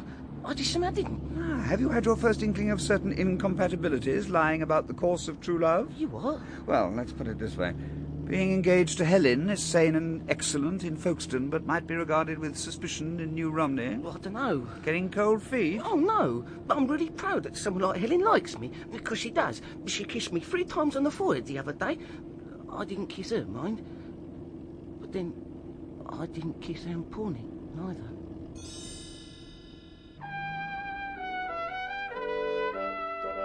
Helen took Kipps in hand in perfectly good faith. She told him about his accent, his costume, his bearing, his way of looking at things. She found his simple willingness to listen a lovable thing. There was, it must be confessed, a touch of motherliness in her feelings towards him. Kipps' education continued without pause, at home, out walking, and in cafes and restaurants. No, really, Arthur, I don't think you should sing to the banjo. But I like it. Anyway, Buggins said... Who is Buggins? The chap I used to work with in the shop. What ho, Kipps! Hello, Chitlow. Thought it was you, old chap. Where the devil have you been hiding yourself? Chitlow, this is Ellen, Miss Walsingham. How do you do, Mr... Chitlow, my dear, at your service. Oh. Here, Kipps, your ear for just a moment. About that play. What play? My play, what I wrote. You recall? Well, it's all right. There's a strong smell of syndicate in the air. Oh, good, good. You needn't tell anybody, but I think it's coming off. Mustache. Right you are, then. Goodbye, my dear. Goodbye, Mr... Arthur, who was that? That was Chitlow, sort of a friend of mine. Ran into me once on his bicycle and we got talking. He's an actor chip. Leastways, he writes plays. What was all that about a syndicate? Search me. He sells shares in his plays. Perhaps that's it. Have you seen any of his plays? Well, no. He hasn't actually had any on the stage yet. That's all coming. I bought a quarter share in his play for £100. It's a gold mine, he says. Arthur, you must promise me something. What? Promise you won't do anything without consulting me. Like buying shares in plays and that sort of thing. Well, in a sort of way, he did help me to my money. He pointed out the advertisement in the newspaper, telling me there was something to my advantage. One can't know everybody you know. Which reminds me, I think we should do a little work on the elusive aspirate. The what? Your H's. Oh, I've got a lot of difficulty with them, you know. Like with has he. I should say has he, shouldn't I? But what's the difference? Well, has is a verb and as is a conjunctive. I know that, but when he's has a conjunction and when he's is a verb. Well, it's has when one means one has, meaning having. But if it isn't to do with having, then it's as. For example, one says he has. I mean, he has. But then one says as he has. Oh, I see. So I ought to say has he? No, if you're asking a question, you say, has he? I mean, has he? Oh, Lord. Right, now I've got it clear. Has he? Has he has? Yes, that's it. Well, it does help if you remember about having. I will.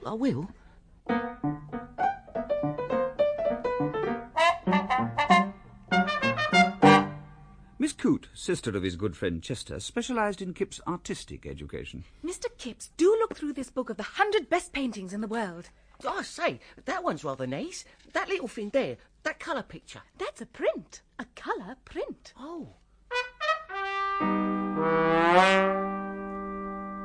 He was impressed by Mrs. Walsingham. Kipps was not a big man, but with Mrs. Walsingham he always felt as though he had been rolled in clay, that his voice was strident. She did not so much teach him as tactfully guide and infect him. Do you know, Mr. Kipps, I was in the omnibus the other day and a man passed my change to the conductor. He was quite a common little man, but I will say something for him. He lifted his hat.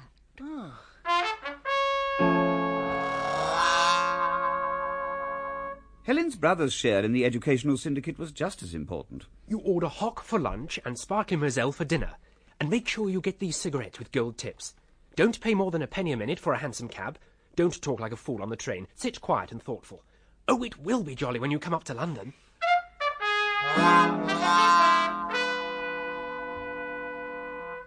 Bertie, when we move to London, we shall spell your name C-U-I-P-S. We shall be Mr. and Mrs. Kipps. Oh. Oh, you'll soon get used to it.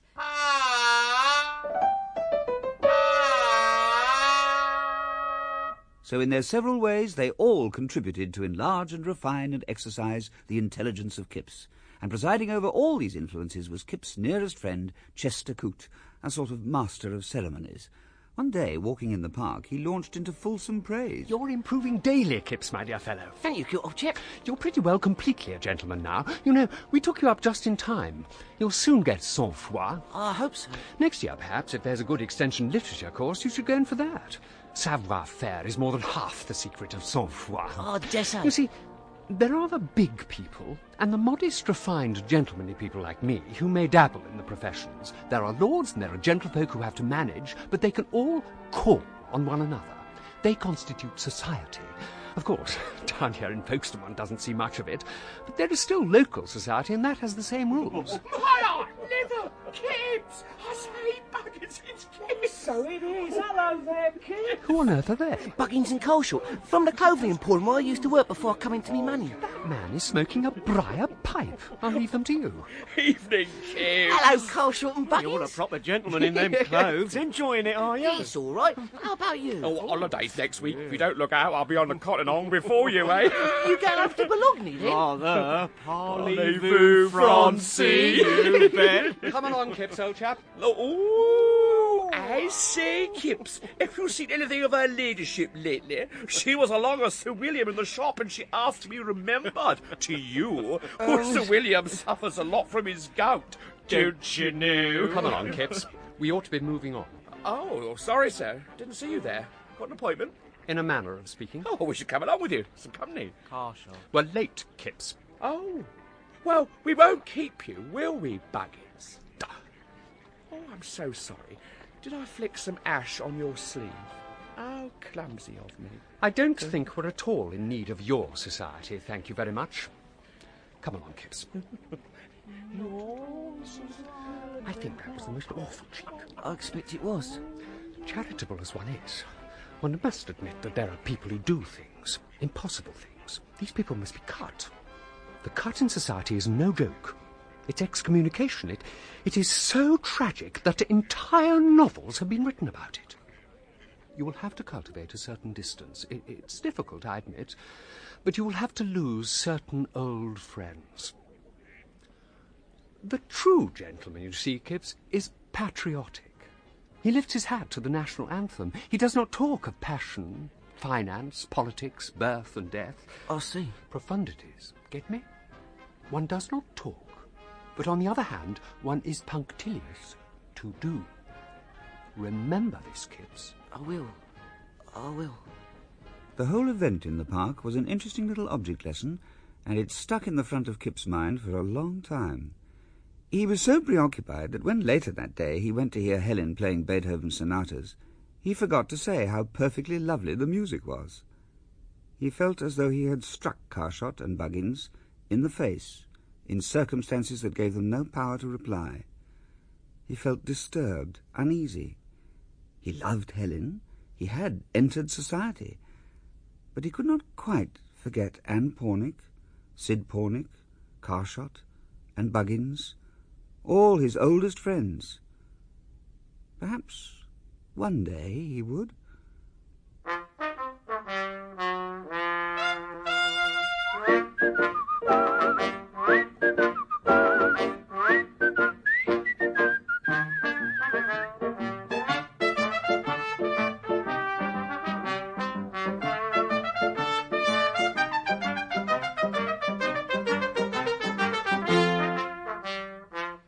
Paul Daneman played H.G. Wells, Mark Straker, Kipps, Catherine Hurlbut, Helen, and John Hollis, Uncle, in the third episode of Kipps by H.G. Wells, which has been dramatised in 5 episodes by Micheline Wonder.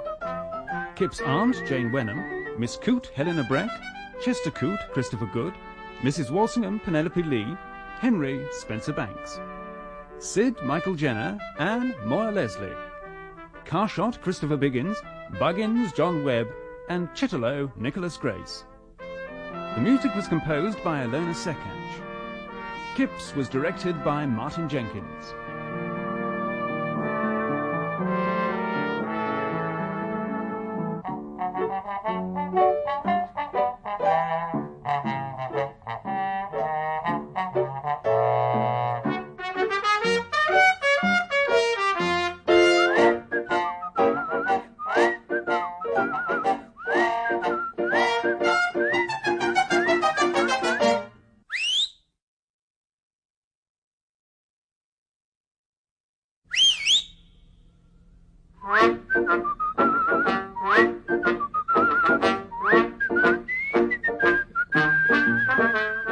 Kipps by H.G. Wells, dramatised by Micheline Wander, music by Ilona Sekach, with Mark Straker as Kipps, Nigel Anthony as Masterman, Michael Jenner as Sid, and Paul Daneman as H.G. Wells, the storyteller.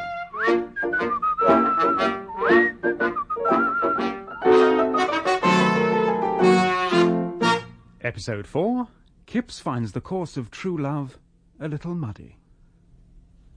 Since Arthur Kipps came into a fortune, he has become more refined day by day, more carefully dressed, less clumsy in the uses of social life. We have seen the gulf widening between himself and his former associates in the drapery emporium in Folkestone. We have seen him become engaged to Miss Helen Walsingham, a refined lady teacher of woodcarving. We have also seen a certain reluctance in him to tell his uncle and aunt about the said engagement. However, he is now about to set out on his bicycle, as a newly accomplished cyclist, to go to New Romney in Kent and break the glad tidings to his only living relatives. I must say that as someone who likes things neat and tidy, I cannot help but be relieved that Kipps is about to set his life in order. My name, by the way, is H.G. Wells, and I am, as Kipps would say, a Norther, and Kipps is by way of being something of a protégé of mine. As he neared the scenes of his childhood, he turned suddenly, he didn't know why, into the lane beside the old church where once years ago he had sworn to love Anne Pornick. His mind swimming with memories, he saw in front the figure of a woman walking along the lane. There was something bright and familiar about her. I say, excuse me, aren't you... Yes. Anne, it's Anne Pornick. Archie Kipps, riding a bicycle. Well, You taking your holidays? well, sort of. I've got my holidays. I'm in service here in New Romney now. It's near me mother. You going for a walk? Yeah. Look, I picked these flowers. Don't they smell nice? Oh, yes. Can I walk with you? If you like. It's a long time since I've seen you. 7 or 8 years, maybe. Oh, it don't do to count. Here, you got a moustache. Oh, yes. I've had that for years now. It's almost part of me, you might say. Coming back here reminds me of being a kid again. Not half. Here, remember when I left to get apprentice to a draper and that sixpence? I cut a sixpence in half and we took half each. You still remember that? Oh, yes. I still got mine. Funny, isn't it? You still got yours? Rather. I haven't looked at it for a bit. I didn't think you'd keep yours. I thought often it was silly to keep mine. It didn't mean anything. All that stuff about lovers' tokens. Oh, it was childish, childish. Didn't mean anything, really. You still in the drapery business? Actually, I'm living in Folkestone in an house now. Hasn't Sid told you? No, I haven't seen him for a while. Oh, I ran into him down here a week or so ago. He's got on. Got his own shop. He told me. And he's married. With a little boy. So he said. It was fine and grand to have 1,200 a year, thought Kipps. It was fine to go about on trains and omnibuses. It was fine to order this and that and not to have to do any work. And it was fine to be engaged to a girl distantly related to the Earl of Beaupre, as Helen Walsingham was. But yet there had been a zest in the old time out here. A rare zest in the holidays, in sunlight, on the beach and in the high street, that was somehow absent from all these new riches. Well, I'd best take these flowers into me mum. That's her cottage just there, back of the church. Yes, right. You going in then? I suppose so. You come often to New Romney? I ride over to see me uncle and aunt now and again. Well, I'm glad to see you. All of the first emotions of his adolescence came back to him. It was Anne more than ever. She stood breathing close to him, with her soft-looking lips a little apart, and gladness in her eye. He would have liked to have had a long talk with her, to have gone for a walk with her or something, to draw near to her in some conceivable way, but something told him that it would never do. Anne? Yes? I'm awful glad I've seen you. Brings back old times. Doesn't it? Well, goodbye then. Goodbye, Artie. So preoccupied by this encounter, indeed Kipps might have said he was all in a whirl. So taken up was he with this extraordinary impulse which roared in neglected parts of his being, that Kipps completely forgot the purpose of his visit, to tell his aunt and uncle about his engagement to Helen, and set off back to Folkestone.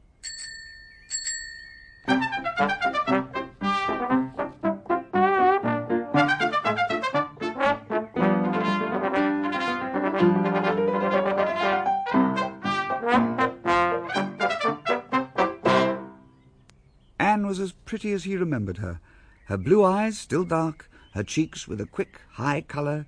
She looked soft and warm and welcoming. Where have you put that half-sixpence, Kipps? Oh, hello, Mr. Wells. I put in a little packet of paper with some red sealing wax. It'll be in my escritoire. Oh, don't you think you should have told Anne about your engagement? Oh, I suppose so. One day I'll have to go back to New Romney and tell her, that's all. As he rode, Kipps came upon the idea that there was a considerable amount of incompatibility between the existence of one who was practically a gentleman and the existence of one who was a servant, such as Anne.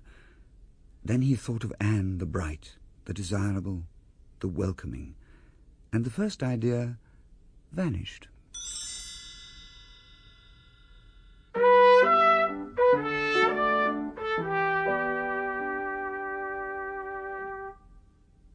That evening, Kipps spent a convivial couple of hours in his study in the company of two men of the world, Helen Walsingham's brother Henry and Chitterlow, the playwright, both of whom chanced to call on him at the same time. But, Mr. Walsingham, sir, I assure you there's thousands of pounds to be made from the theatre, if you back the right horse, Kipps? As an actor and a playwright, I assure you... But I assure you, Mr. Chitterlow, that if you understand financial politics, there's hundreds of pounds to be made on the stock market, Kipps? I expect so. But there's no art, no passion.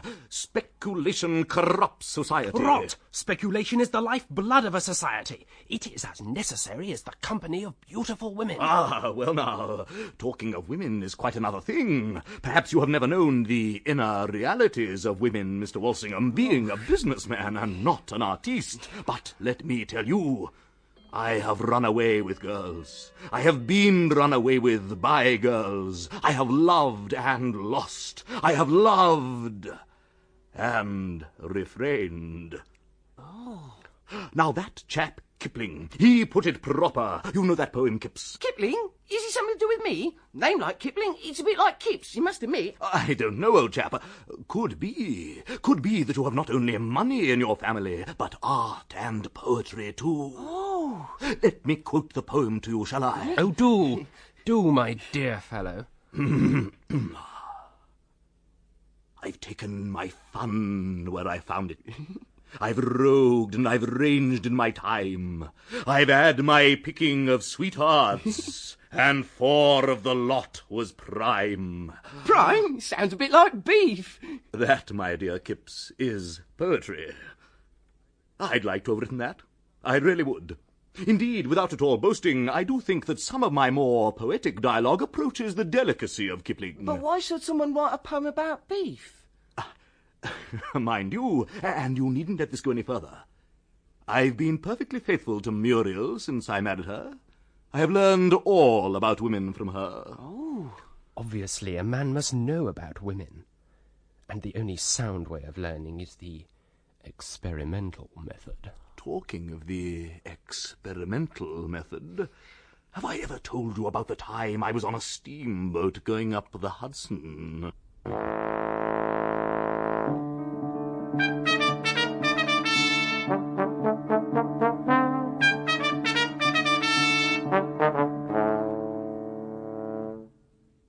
Kipps went to bed, his brain whirling with words and whisky, musing on the temptations being put in his way. Real, healthy, strong-souled men should be, I suppose, impervious to such conversations, but I have never claimed a place for Kipps at such a high level. I am forced to admit that nothing can save him from condemnation, for within 2 days he was back in New Romney talking to Anne again. It's just like old times, isn't it? It is, really. Shall we sit down? All right. I say, Anne, I got that half sixpence still. Have you? Yes, I found it. You know, I've thought about you a lot over these years. I thought of you a lot, Artie. I met people here and there, boys, men. But I never met anyone like you. It's jolly our meeting again. Hey, look at that ship out there. I bet I could throw a stone to reach it. There. Oh, not nearly. That ship is miles away, Artie. Oh, do another 2. Oh, Anne, I dropped a stone on your hand. Did I hurt you? No, not at all. It's only a little stone. Let me see. Oh, dear. It's nothing, honest. You've got a nice hand. Here we go. It's funny us meeting again. Yes, it is. He realised that he had never kissed Anne in his life. He looked up, and there were her lips. Anne? Yes? I'd like to kiss you. And I'd like to kiss you, Artie. And they kissed one another. Kisses frank and tender as a child's. Oh, dear, Kipps. Making love on a beach to one girl when you're engaged to another. Oh, dear. They're not girls, Mr. Wells. They're Anne and Helen. I love Helen. I revere Helen. But, Mr. Wells, there's something about Anne that's possible. Oh, I don't know. Anyhow, you shouldn't go where it's private. Leave us alone now. Very well. It was curious that in retrospect Kipps did not find nearly the satisfaction in this infidelity which he imagined was there. There was something in Anne's quietly friendly eyes, in her frank smile, in the pressure of her hand. There was something undefended and welcoming that imparted a flavour to the business upon which he had not counted. I've thought of you a lot, Artie. Kipps' existence became an affair of dissolving and recurring moods.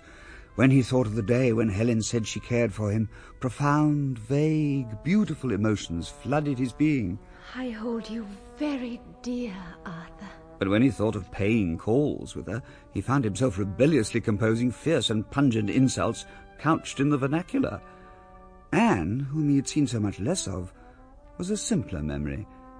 And yet he had this much clear in his mind, that to have gone to see Anne a second time, to have implied that she had been in possession of his thoughts through all this interval, and above all, to have kissed her, was shabby and wrong. Consequently, some days later, he got up late and cut his chin while shaving. Oh, dash and bother and dash it! He kicked a slipper into his sponge bath. Oh, drat and drab it! And he scalded his tongue with hot coffee. I shall never drink coffee again! And then he had to call on Helen to discuss some impending social arrangements. I say, Arthur, we have been invited to call on Mrs. Bindon Botting on Thursday. She's having an anagram party. A what? It's a party where... I don't think I want to go. Arthur, you must avail yourself of the social occasions which are on offer. No, I don't like calling, Helen. Well, you must overcome these silly objections. Why can't I just stay at home? Out of the question. Anyway, what was one of the homies an anagram party? An anagram is a word spelt the same way as another, only with the letters differently arranged. I've got enough trouble with ordinary spelling without another kind. For example, S-P-I-K-P. S-P-I-K-P? What's that mean? Those are the letters of your name, but arranged differently. Oh, I see. Is that all? It's not being able to spell, but not minding that you can't spell. Well, sort of. And then the D. I know what a T is. Everyone at the D has an anagram pinned onto their clothes, and you have to go around and guess what they are. It's lovely fun. Shakes everybody up together. No time for shyness. Oh, Lord. I shall write to Mrs. Bindon Botting and tell her that we accept with the greatest of pleasure. Tell me again what an anagram is. An anagram is a word spelt the same way as another, only with the letters differently arranged. Differently arranged. As well as worrying about anagrams and the impending tea, Kipps was also concerned the next morning by the contents of 2 letters. The first was from Chitterlow. My dear old matey Kipps, I have some marvellous news for you. I have decided to let you be the chief participator in the syndicate which is to put my play on. Your contribution will be £2,000, and you will make a fortune. £2,000? His old friend Chitterlow, who was both actor and playwright, was effusively communicative about the play, which, truth to tell, Kipps had forgotten. It's the Pestered Butterfly I'm talking of. You know that play which I told you about, and I've had this simply marvellous idea. You remember the scene of a man with a live beetle down his neck, the scene I cut. I've decided to put it back. Fill the thing out, give it body, wit and depth. Brilliant, eh? And it's thanks to your £2,000 that it's all possible. Your friend Harry Chitlow. Kipps remembered an earlier conversation with Helen. Promise me you won't do anything without consulting me, Arthur. The second letter was from his aunt. My dear nephew, we are considerably took aback by the news we've heard from gossip about your engagement, but we're disposed to hope for the best if the young lady is a relation to the Earl of Beaupre. Well and good, but take care you're not imposed upon. Your uncle waited on the old Earl once in service, and he was remarkably close with his tips and suffered with corns. But tomorrow is half closing day, so we shall shut up shop and come and visit you and say how do you do to the young lady and give her a bit of a kiss if we think her suitable. Your affectionate Aunt Molly and your uncle, Edward George Kipps. Coming over here today? Oh, Lord. I want to go to New Romney and kiss Anne again. What am I going to do, Mr. Wells? It's too late to telegraph and stop him. How about a little holiday? London, perhaps? Yes, that's it. London. Brilliant. Thank you. Right, I better look sharp. I haven't much time. God, London.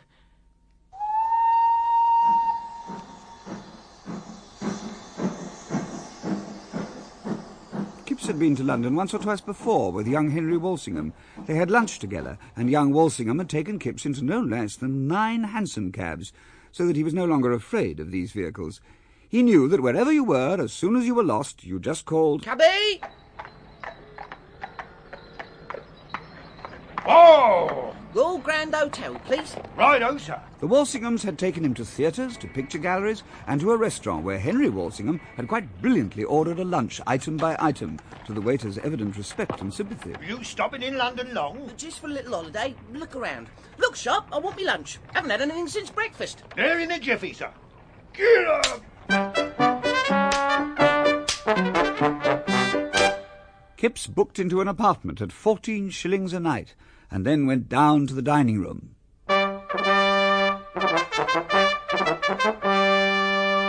But the sight of a number of waiters and tables with remarkable complications of knives and glasses seized him with terror, and he backed out. Kipps? Where are you going? To a restaurant. I've been in a restaurant once with young Walsingham. Hey, slow up a bit. I can't walk as fast as you. Oh, sorry. I'll find a place to suit me. I don't want to go in a place and look a fool. Some of these places root you dreadful, as well as making fun of you. Here, look. A window full of chops, tomatoes and lettuces. Yeah, that looks good. No, this is the sort of place where you buy things raw and cook it at home. You should know that, Mr. Wells. Well, here. Champagne bottles in the window. A dish of asparagus. Menu for a 2-shilling lunch. Yeah, that's the... Wait a mo. What are them waiters doing? They're staring at me. No fear, I'm off. I can smell hot food. Look, here, Fleet Street. How about this tavern? Oh, not half. I could do with a pie. Now then, which door do I go in? This one? No. This one? Oh, dash it. I could find myself in the wrong part of the place entirely. You could pretend to be foreign and not know English. That's stupid. Here, look at them sausages and that grill in that window. Oh, lovely. Just like Auntie makes. I'll go in there. Here. I can't. I'm far too dressed up to go in there and eat sausages and mash. I can't do anything right. I'll never eat again. Oh, darn it. And at that moment of real despair, the only person Kipps knew in London appeared, as the only person one does know in London will do, and slapped him on the shoulder. Why, Archie Kipps. Fancy seeing you here. Sid Pornick. brother of Anne. Boyhood friend turned bicycle manufacturer. He looked grave and important, and he wore a silk hat, which gave a commercial touch to his otherwise socialistic costume. Well, Shiponic. What a turn-up, eh? What are you doing in London? Just up for a bit of a change. Well, this is a stroke of luck. I've only come up here to buy a second-hand enamel stove. I'm going to enamel all me bicycles myself. Here, you must come and see me little shop. Well, fact is, I was just looking round to get a bit of lunch. We call it dinner at this time of day. You won't get anything decent to eat hereabouts. Tell you what, if you ain't too haughty to do a bit of slumming, you could come and join us and welcome. Could I really? Well, there's some mutton on the go for me, and it won't take long. Besides, there's someone I want you to meet. Come on, we'll go on the Underground Railway. Bet you've never been on that. Oh. Noisy, ain't it? Quick, though. Now, who's this you want me to meet? Well, there's me wife, of course, and the nipper. And then there's this chap, Masterman. He occupies our first floor front room. We let it, see. Not so much for gain as for company. What is he, this Masterman? Well, properly he's a journalist, but latterly he's been too ill to do very much. He writes poetry and all sorts. He knows all sorts of things. He's been a dentist and a qualified chemist. What, he can give you pills and things? No, not that sort of chemist. The serious kind. He's taught himself French and German. Oh. We met him at our sociological get-togethers. He'll do big things someday. If he gets better. Perhaps he won't want to talk to me. Oh, of course he will. He'll talk to anyone. Once he gets going, you won't be able to get a word in edgeways. You know the kind of man I mean. Oh, yes. Of course I do.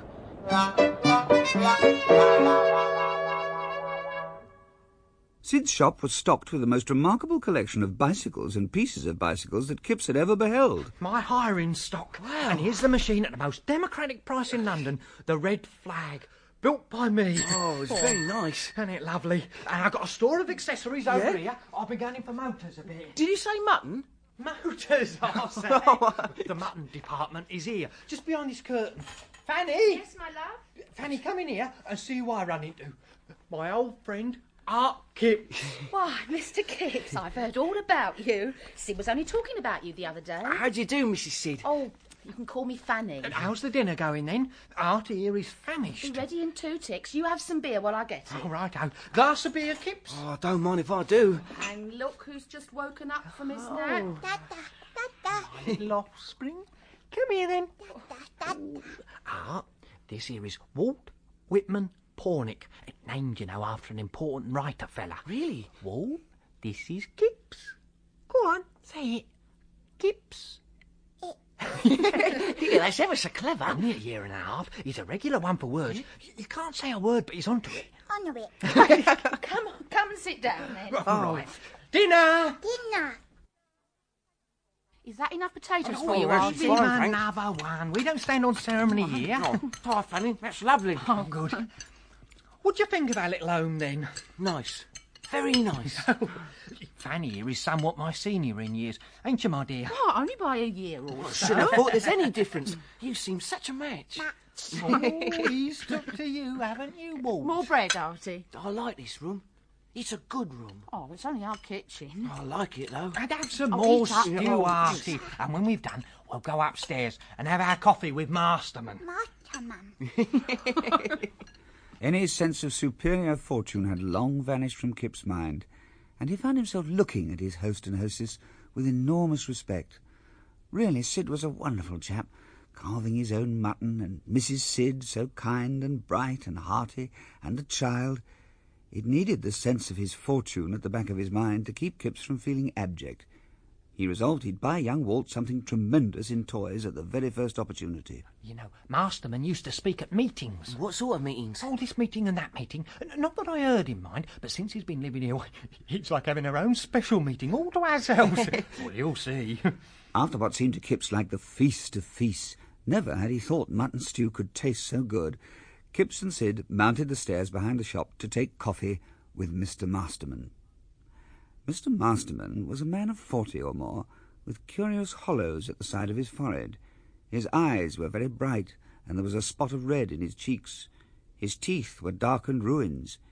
He held out a thin wristed hand and fixed Kipps with a burning gaze. So, you're the chap with 1,200 a year. That's right. And how does it feel to have 1,200 a year? Rum. Juice rum. Well, it's not a feeling I'm familiar with. Well, it takes a bit of getting into, I could tell you that.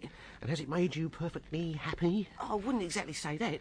It made me happy at first. But then you got used to it? Yes, that's it. After about a week, I got used to it. Yeah, you know, Sid, that's what discourages me from amassing wealth. It doesn't last. The euphoria, I mean. I've always suspected that, and it's interesting to get it confirmed. I do see what you mean, Mr. Masterman. You got to marry Mr. Kipps? I am, actually. Lady? Oh, yes. Her name's Ellen. Of a rather superior social position? Rather relative to the Earl of Beaupre. I doubt if any pain or loss of money does, as things are at present, make more than the slightest difference in one's happiness. It ought to, for if money was what it ought to be, the token given for service, one ought to get an increase in power and happiness for every pound one got. Told you we had the gift of the gab. But the plain fact is, Mr. Kipps, that the times are out of joint. And money, like everything else, is a deception and a disappointment. It's nice to have.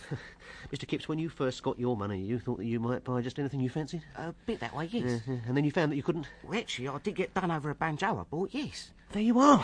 That's all very well, Masterman, but money is power. You can do all sorts of things with money. I'm talking of happiness. You can do all sorts of things with a gun and the Hammersmith Broadway, but nothing, well, practically nothing that will make you or anyone else happy. Well, shooting a gun certainly wouldn't make me happy. You see, the world must be in order before money or property has real value. And this world, I tell you, is hopelessly out of joint. Man is a social animal with a mind that goes round the globe, and a community cannot be happy in one part and unhappy in another. I ain't been out of England yet. I plan to go across to Bologna soon, though. Yeah, well, let me put it another way.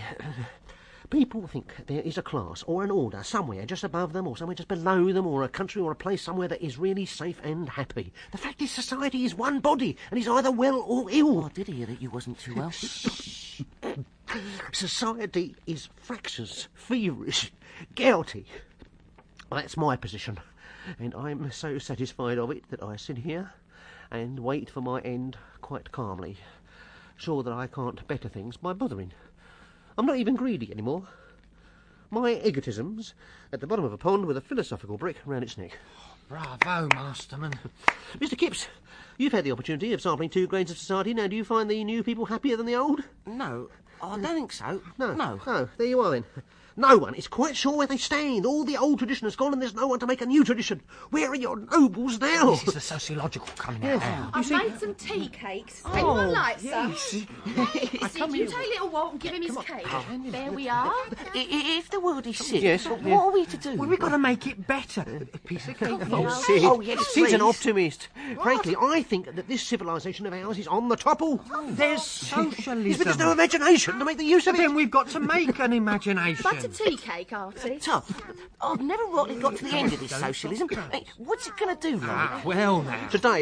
Today the world is ruled by rich men. Now, they may do almost anything they like with the world, and what are they doing?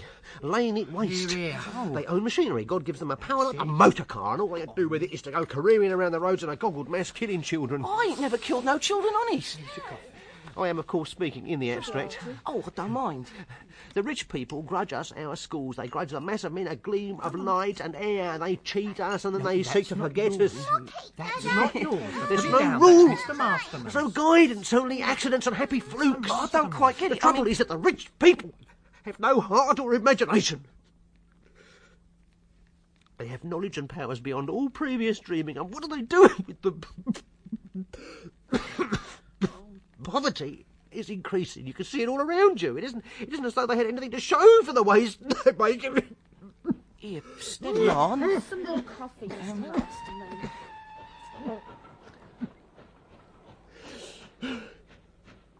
Look at me. What have I had? I found myself at 13, being forced into a factory like a rabbit into a chloroform box. 13! When the children are still babies. But even a child of that age could see what it meant, that hell of a factory. Monotony and toil and contempt and dishonour. And then death. So I fought, got out at last, somehow. Some of us get out by luck, some by cunning, and crawled into the grass exhausted and crippled to die. That's a poor man's success, Kipps. And most of us don't get out at all. How did you get out then? I worked all day and studied half the night. And here I am. With the common consequences. Oh. beaten. Oh, but surely You know, they've stopped all the university scholarships at 19 for fear of men like me. And by the time I'd learned something, the doors were closed. I thought knowledge would unlock the doors. I fought for knowledge as other men have fought for bread. I've starved for knowledge. And now I'm no use to myself or the world. But it's never too late. It is for me. Look now, Masterman. Walt wants to give you a bit of cake. There now. I don't know about you, said Pornick. Whenever you talk about socialism, you get Mr. Masterman all upset.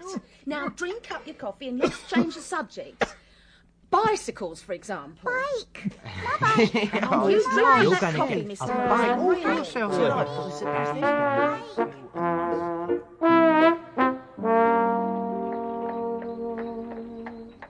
Poor old Masterman. Bit off his head, poor chap. What are you going to do now, Kipps, in the face of such prophecies? Do? Well, I'm in a cab going back to the Royal Grand Hotel. And what about Sid's sister, Anne? I hear she's got a position in Folkestone. What? I mean, what if you meet her? Oh, I wish I'd never kissed Anne. I mean, what if you meet her when you're out with Helen? I don't want to think about that. I'll have to write to Helen just to tell her I've come up to London for a day or so. That would be the correct thing to do. She'll want explanations. Look at that gentleman and lady walking past. They're swells, aren't they? Well, it's easy for them. They were brought up to dress well and do the right thing from dog. I expect that when you and Helen are married and living in your West End flat, you'll parade around much like that couple there. I suppose so. Oh, I do find Helen hard to understand. There will at be times. calls, dinners, teas. Anagram teas, I suppose. I'll have to write to Helen and explain why I wasn't at that anagram tea. Dinners are pretty terrible things, but they ain't. Aren't. Nothing when it comes to teas. Oh, Lord. Look, suppose Anne comes to Folkestone, and I do run into her when I'm with Helen. It's just as well you're coming to live in London, isn't it? Yes. You'll be quite close to Chitterlow in London, too. Oh, confound an Anne Chitlow. Persuading me to spend money taking a share in his play. He won't leave me and my money alone. You should have consulted Helen before you invested. Yes, well... Still, there is Sid. Sid's in London as well. So he is. And Sid is Anne's brother. Yes, he is. And Anne... Oh, blow. Just blow it all. And it is vulgarly imagined that to have money is to have no troubles at all.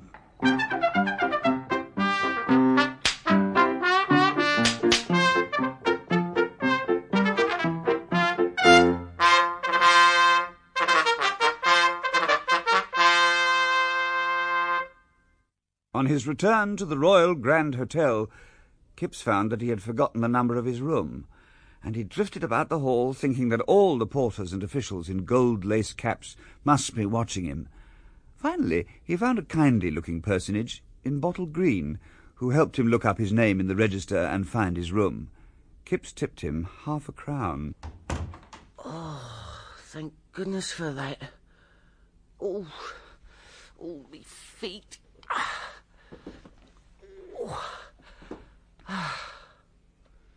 Now then, I suppose I'll have to change for dinner.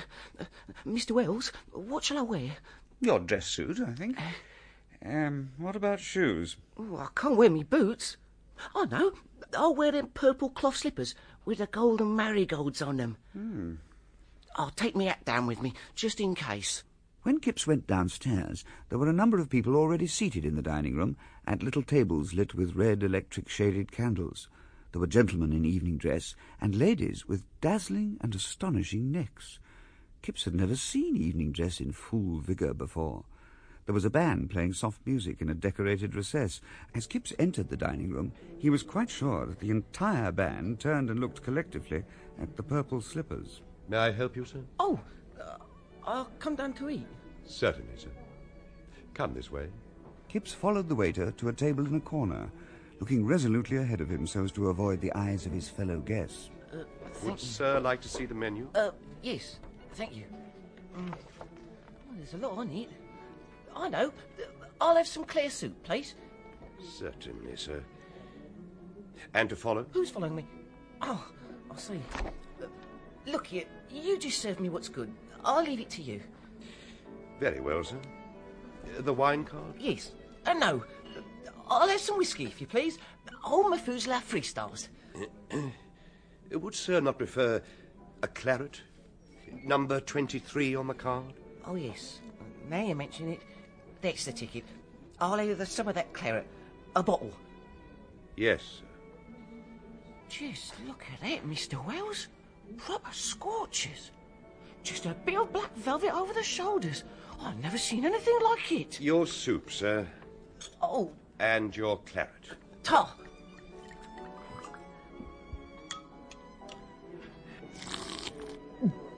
Oh.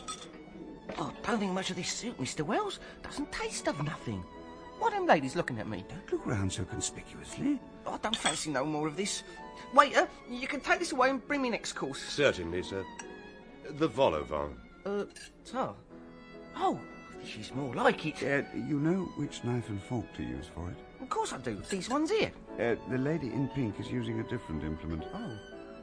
The lady in pink is just using her fork. Oh, right. Kipps, you've just put your knife straight on the tablecloth. What's wrong with that? It's covered in cream sauce. Oh. No, never mind. Take your fork. Right. Oh, I've dropped it. A clean fork for you, sir. No, it's all right. I'll pick it up. Oh! Fine. I'll take it, sir. Thank you so much. Oh, I hate that lady in pink. You're doing fine. Oh, that looks delicious. Makes my mouth water. No, Kipps, it's far too large for one mouthful. Oh, dear. All over your nice, clean shirt front. Dash it! Hey, Kipps. Waiter, you can come and clear this lot away. Yes, sir. And pour me another glass of claret. Certainly, sir. It's better. Would sir like the main course now? What is it? Mutton. With peas, sir. Peas? No fear. I know all about peas. Sir would not care for no peas, no fear. Would sir like dessert, then? Yes. I'll have some of that. Right away, sir. Mr. Wells, all this business and all these people staring at me has suddenly made me into a socialist. How can you eat dinner in peace with all these people staring? I've a good mind to ask that man what he's looking at. Your dessert, sir? What's this great green thing? Water ice, sir. Oh, now you're talking. I'm partial to ice cream. That's good. Oh, yeah. Bounce, roll, splodge. Oh, Kipps. I'll chuck the rest of this rotten thing at all them people in a minute. I think a dignified withdrawal might be more in order. Right, I'm off. And with that, he thrust back his chair, disengaged a purple slipper from his napkin, which had dropped on the floor, and rose. He kicked the napkin under the table, stepped carefully over the prostrate melting green ice, put his hands deep in his trouser pockets, and marched out. As he left the dining room, anyone who was interested would have observed that for the duration of the meal, Kipps had been sitting on his hat.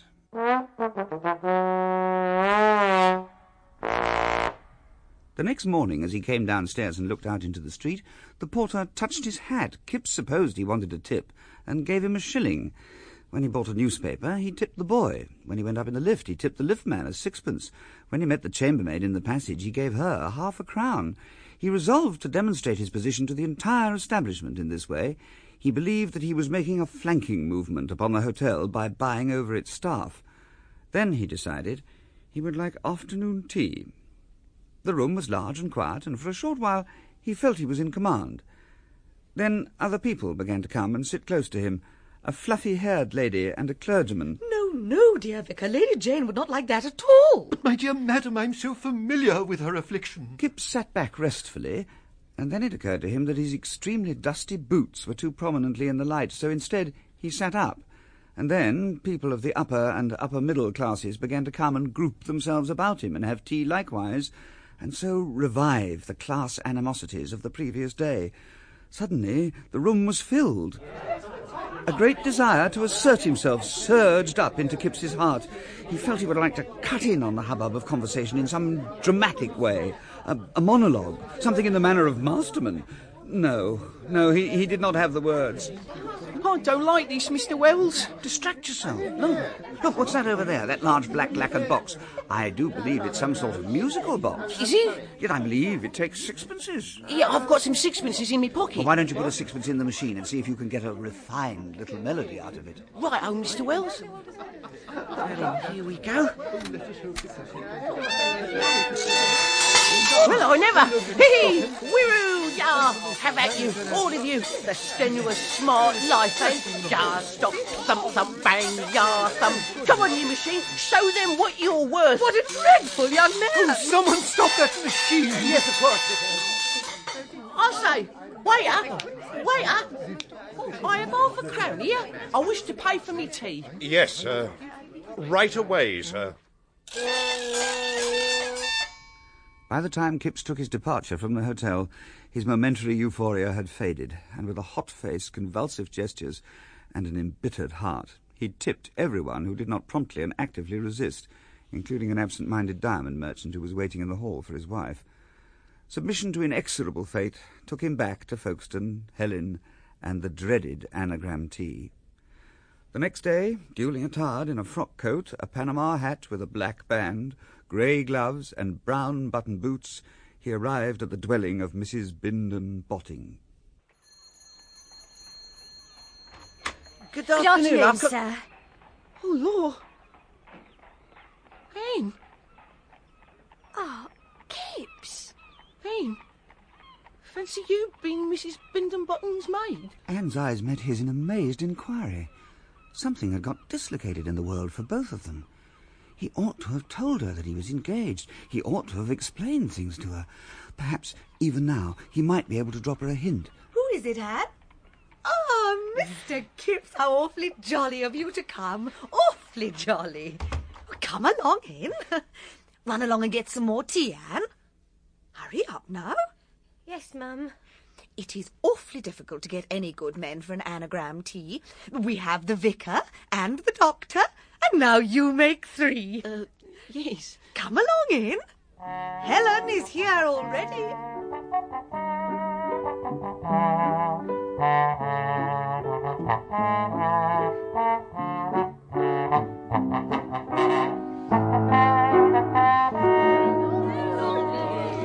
Arthur! I'm so glad you got back in time. Take an anagram, Mr. Kipps. Here, I shall pin it to your lapel. Now, you know the rules. It's all frightful fun. Seriously, Sim, did you have a lovely time in London? Yes. Good. It's been frightfully dull down here. Anne, dear, bring some more sugar over here for the vicar. Excuse me for a moment. Arthur, where are you going? Shan't be a minute. Excuse me. Anne? Some sugar for you, sir? I ain't got no tea yet. Well, you're lucky I ain't holding any, because I'd spill it all over your stupid head. Now, excuse me, I've got work to do. But Anne, I want to talk to you. Well, you better be quick then. You won't have much to say anyhow. Oh, hang on. Look, Anne, I'm engaged to her. In there, with the red shawl. Fancy now. I should have told you before. Well, it doesn't matter, because I've heard it from all them in there. Seems they can't talk of nothing else. Now, please mind out of my way. It won't do your reputation any good to be seen talking to a servant. Anne. Suddenly everything seemed different. Kipps perceived ugliness all round him. He disliked the whole gathering, collectively and in detail. Here were all these people with money and leisure, with every chance in the world, and all they could do was to crowd like this into a couple of rooms and jabber nonsense about anagrams. He made a decision. I ain't stopping here a minute longer. I'm off.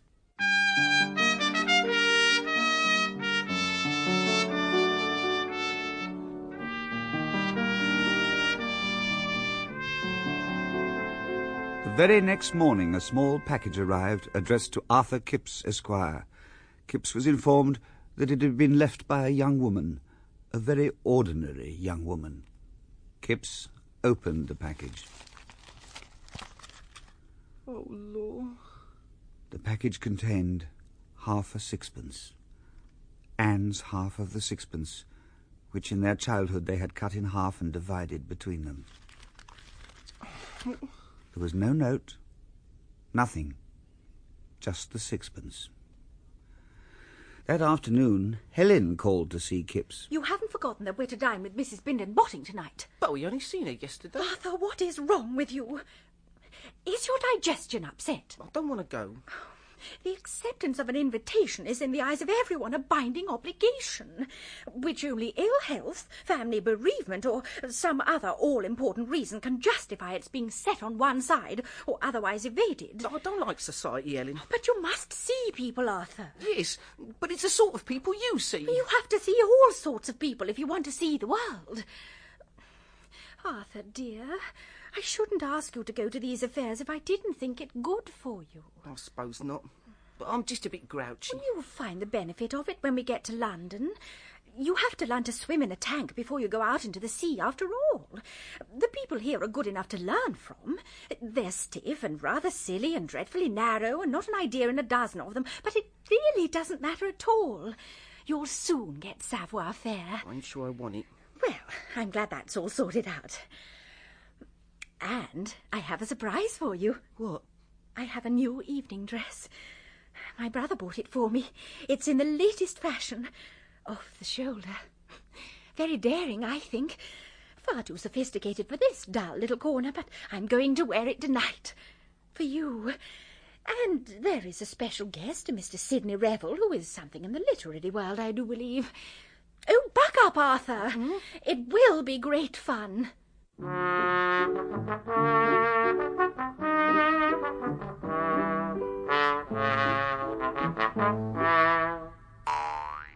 During Mrs. Bindon Botting's dinner, the left-hand side of Kipps' braces behaved in a mildly insurgent fashion.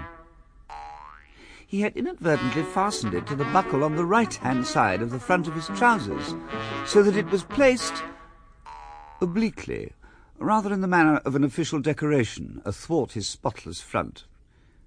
In addition, he did not know how to look at Helen's arms and shoulders. They were of a type by no means despicable, but he could not look directly at them, however much he tried. She was beautiful, no doubt about that, but perhaps too beautiful. Perhaps too good. Miss Walsingham, I've been dying to compliment you on your dress since dinner began. Oh, thank you, Mr. Revel. Will you be honouring us with your presence here for long? I'm on my way to Paris, so I fear for only another day. Oh, no. Mr. Sidney Revel, author of that brilliant romance, Red Hearts A-Beating, was neither brilliantly handsome, nor curly, nor long-haired. His personal appearance suggested armchairs rather than the equestrian exercises and amorous toyings and passionate intensities of his literary masterpiece. He was inclined to be fat, with muddy-coloured, straight hair. He might have been esteemed a little undistinguished-looking, were it not for his beeswaxed moustache, which came amidst his features with a pleasing note of incongruity. It was so very kind of Sidney to come to dinner at all. Yes. Well, my aunt could spare me for one evening, and how could I resist the chance to remake the acquaintanceship of the lovely Helen Walsingham? Mr. Wells? Yes, Kipps? What's going on? A dinner party? No, I don't mean that.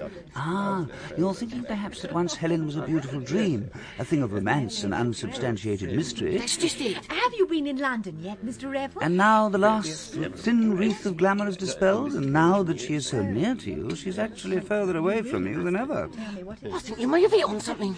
London, my dear, is absolute chaos. We're leaving our house in the Boltons and taking a little place at Wimbledon. It'll be far more convenient in so many ways. My husband and I will be in London very soon. When we are married, that is. You must come and stay on your way through next time. Any time. Oh, how charming of you. My wife is furiously addicted to golf and exercises of all sorts. I, on the other hand, like to sit about in clubs. I haven't the necessary strength for these hygienic exercise procedures. I do hope you will have better fortune with servants than we have had, Miss Walsingham. No one can imagine the demoralisation of the domestics of West London during the last 3 years. It is the same everywhere, Mr. Revel, I assure you. Yes, very possibly it is. A friend of mine calls it the servile tradition in decay. Well, your friend might well be talking about my own experience of my last 2 cooks. And you know, only a week after I hired her, I am in trouble again with the servant. Oh, really? The recent girl? Yes. I have done everything reasonable, but my housemaid has given in her notice. Can you believe it? Why on earth has she done that? She has been gripped in the throes of some very mysterious grief. Everything as merry as a marriage bell until my anagram tea yesterday. Oh, that was quite delightful, Mrs. Botting. I cannot wait until you organise another, truly. Mr. Revel, you must be sure to be here for the next anagram tea. Anyway, in the evening she was very offhand, rather pale, I thought, a little tearful, but really on the verge of being rather disrespectful to me. I had asked her for the second time to bring me up my cocoa, and she answered me very curtly. Really? Whereupon I gave her a word or so, and then immediately floods of tears, and she handed in her notice. Well, what on earth could have caused it? Well, for a moment I thought that the anagrams had somehow offended the good domestic's moral code. You never can tell with maids. But no, she would not say, and she must go, she must leave Folkestone, and that is all there is to it. Yes, yes, one perceives in these disorders, dimly and distantly, the last dying glow of the age of romance. Now, let us suppose, Mrs. Botting, let us merely and hypothetically speculate that it is love. Most awfully sorry. Mr. Revel, you have it. It must be love. What else can it be? Beneath the orderly humdrum of our lives, these romances are going on until at last they burst up and give notice. The passions of the common or house domestic. More meat, anyone? Mr. Kipps? No, thanks. I ain't hungry. You've hardly eaten a thing, Arthur. I told you your digestion was upset. No, I'm all right. Actually, I've got to go. Arthur, I've got something to do. Something I forgot. Where? No, please don't bother to see me out. I can open the front door on my own. Well, safe. Halfway to doing everything. Must go. Forgotten something at home. What extraordinary young man.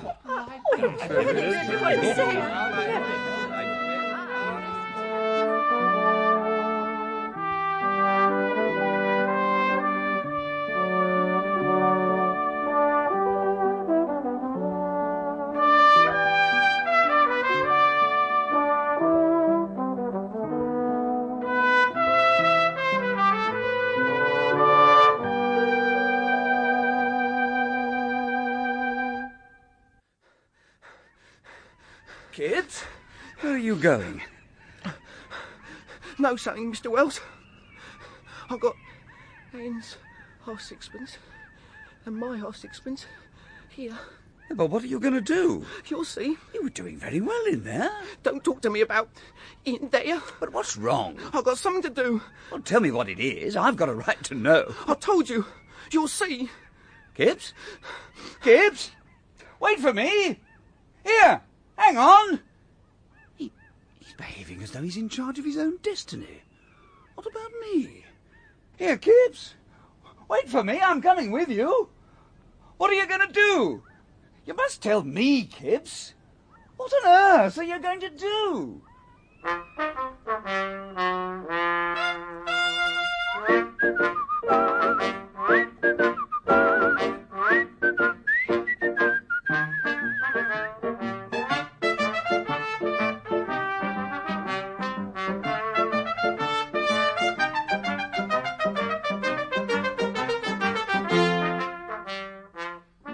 Paul Daneman played H.G. Wells, Mark Straker, Kipps, and Nigel Anthony, Masterman, in the 4th episode of Kipps by H.G. Wells, which has been dramatised in 5 episodes by Micheline Wonder.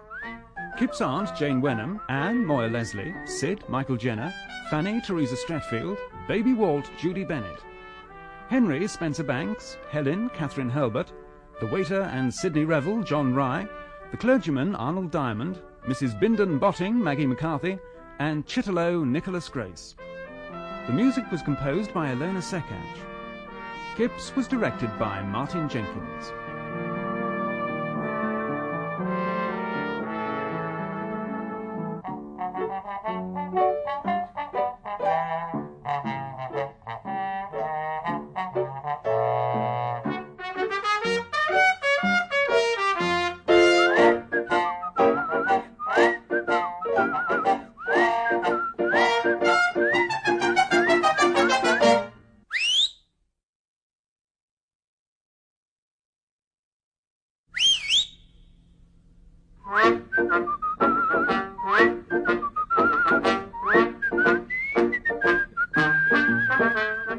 Kipps by H.G. Wells, dramatised by Micheline Wanda, music by Ilona Sekach, with Mark Straker as Kipps, Moira Leslie as Anne, Nicholas Grace as Chitterlow, and Paul Damon as H.G. Wells, the storyteller.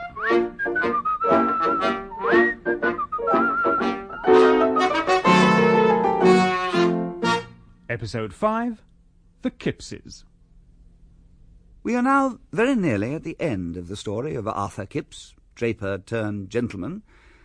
Since he became a rich man, Kipps has stayed in a smart hotel in London, become engaged to the genteel Miss Helen Walsingham, bought a share in a stage play by a theatrical type, name of Chitterlow, and vastly improved his sartorial elegance. But within the soul of Kipps, nay, in his very heart, one might say, all is not yet at peace. There is the small matter of the girl next door, Anne Pornick, whose fortunes have progressed no further than that of housemaid in the very house in which Kipps has been invited to a dinner party. Kipps, and it really gives me no pleasure at all to admit it, Kipps has behaved rather badly, and rushed out of the dinner party before the dessert. Clearly he has something on his mind, something very important. I, by the way, am an extremely concerned H.G. Wells, as Kipps is something of a protégé of mine.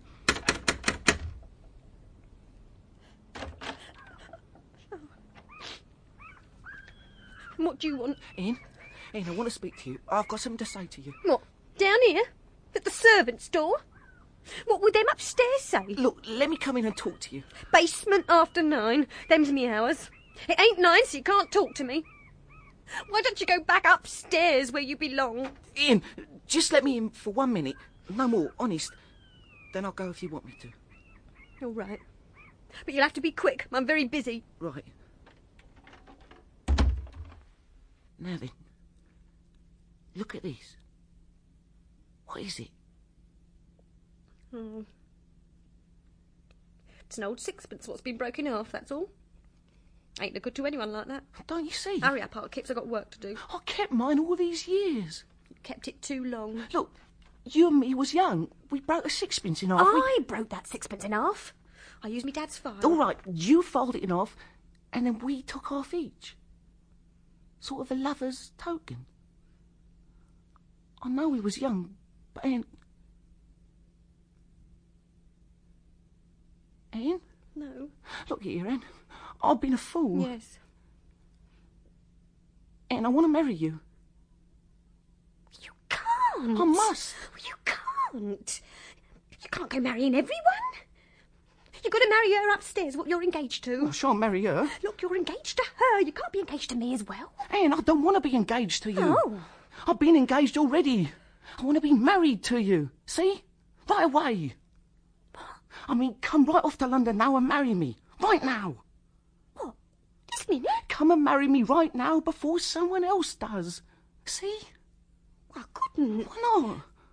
Well, for one thing, my month's notice isn't up. Well, then ask to go. She wouldn't let me, not Mrs. Bindon-Botting. Then come without asking. She'd keep my box. Well, let her. Who cares? I'll buy you 100 boxes if you'll come. And you haven't treated me properly, Artie. You kissed me when you was already engaged to her. Look, I didn't come to argufy. I was all wrong. I admit it. I've been a fool. See? There. I got myself all tied up with everyone. It isn't as if we didn't care for one another, you and me, Anne. Well, what is it?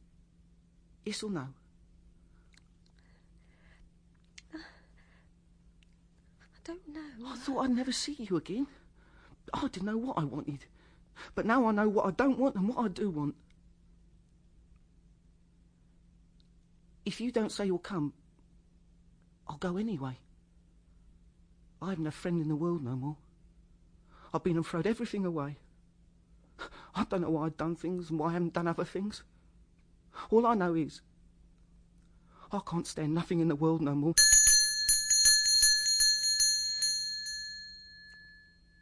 Artie? Yes? I'll do it. You will? Of course I will. Oh, Anne, I've been so miserable. So have I, Artie. Wasn't it silly? You're really stupid.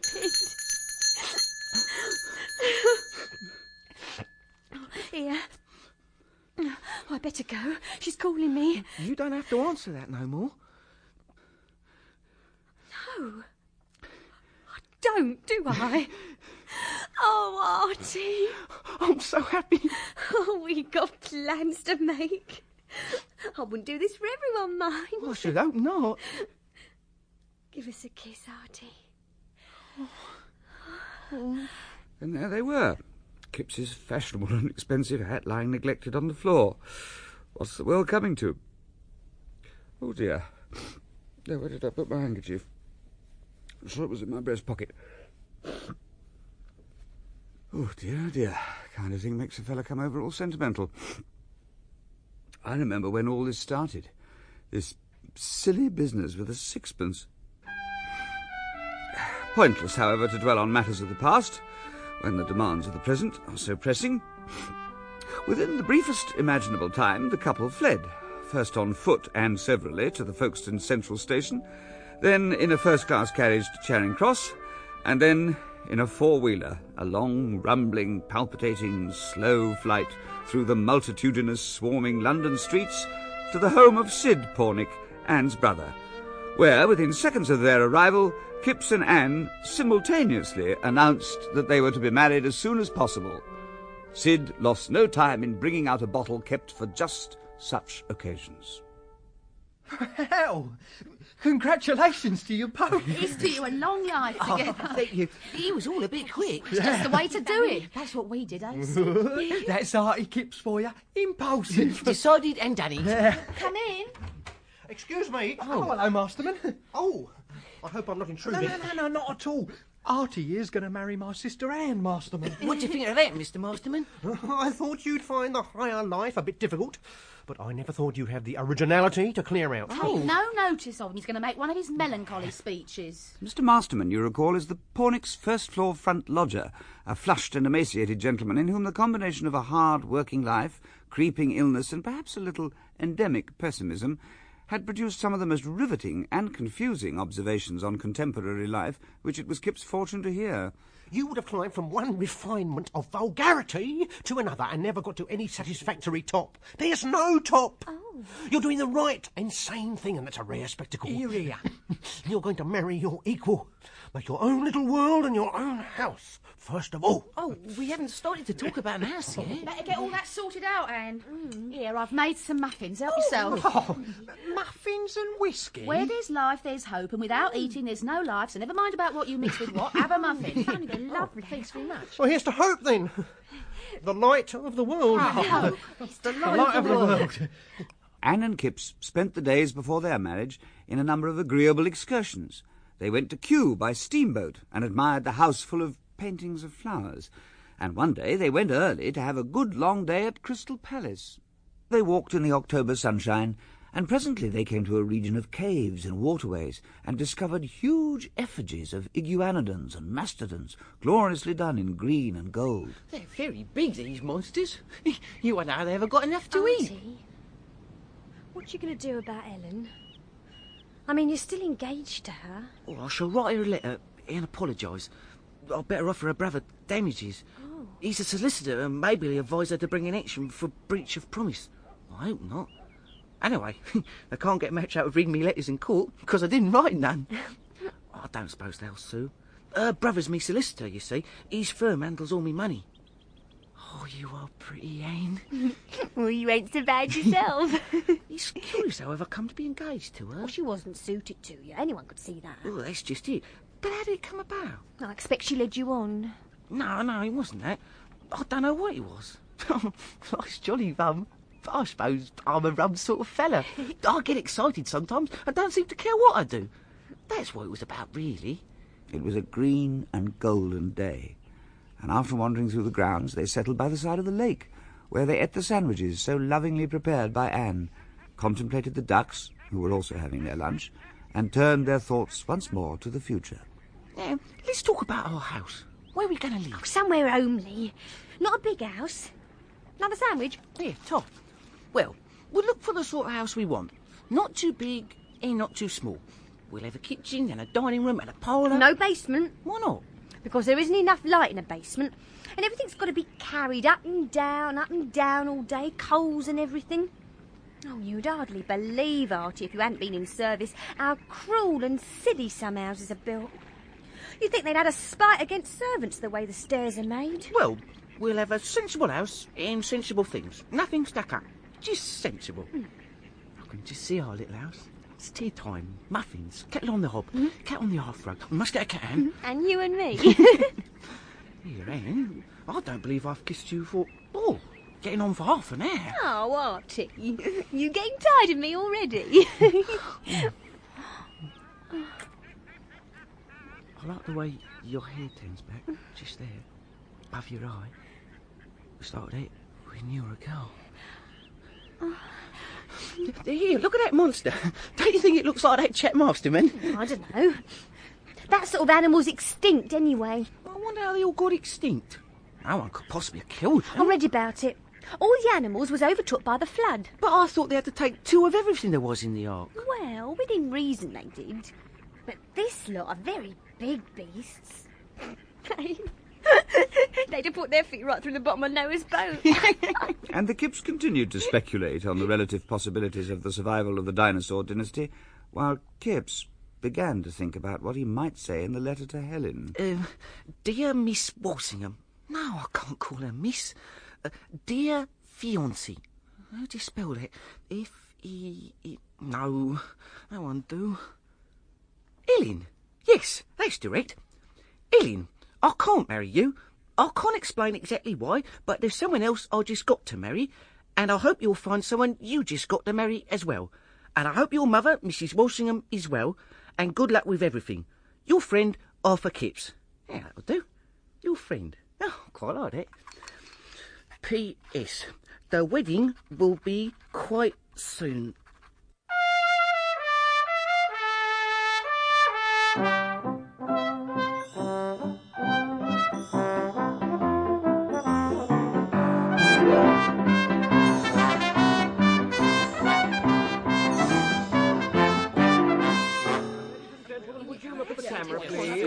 Thank you. Moving a little, would you? Thank you. Now, hold it. That's just right. Thank you.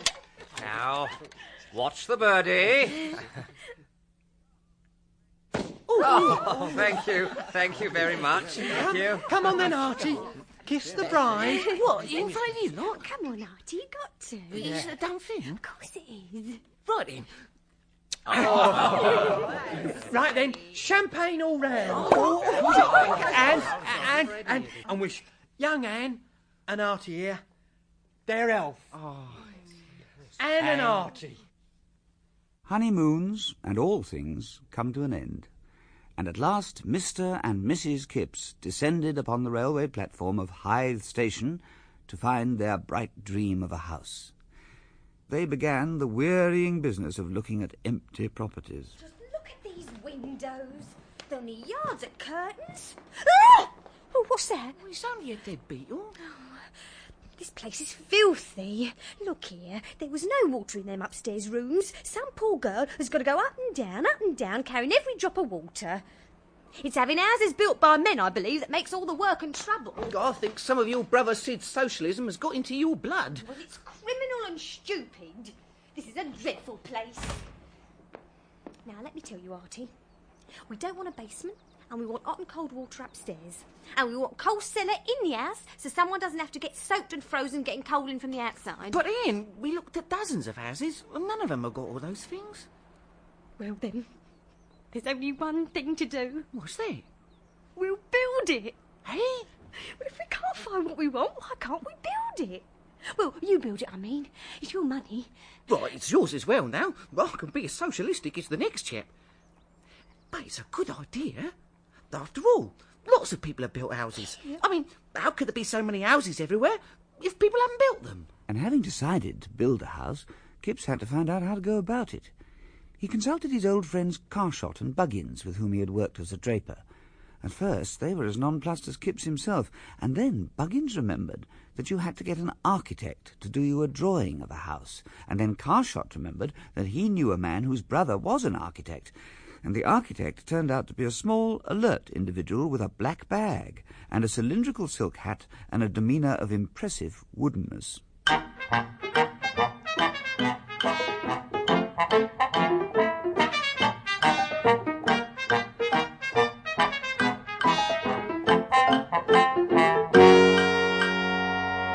When Kipps and Anne sat down in his office, he opened his bag, took out some biscuits, a metal flask, a new pair of leather gloves, a clockwork motor car, a bunch of violets, and finally a large, distended notebook.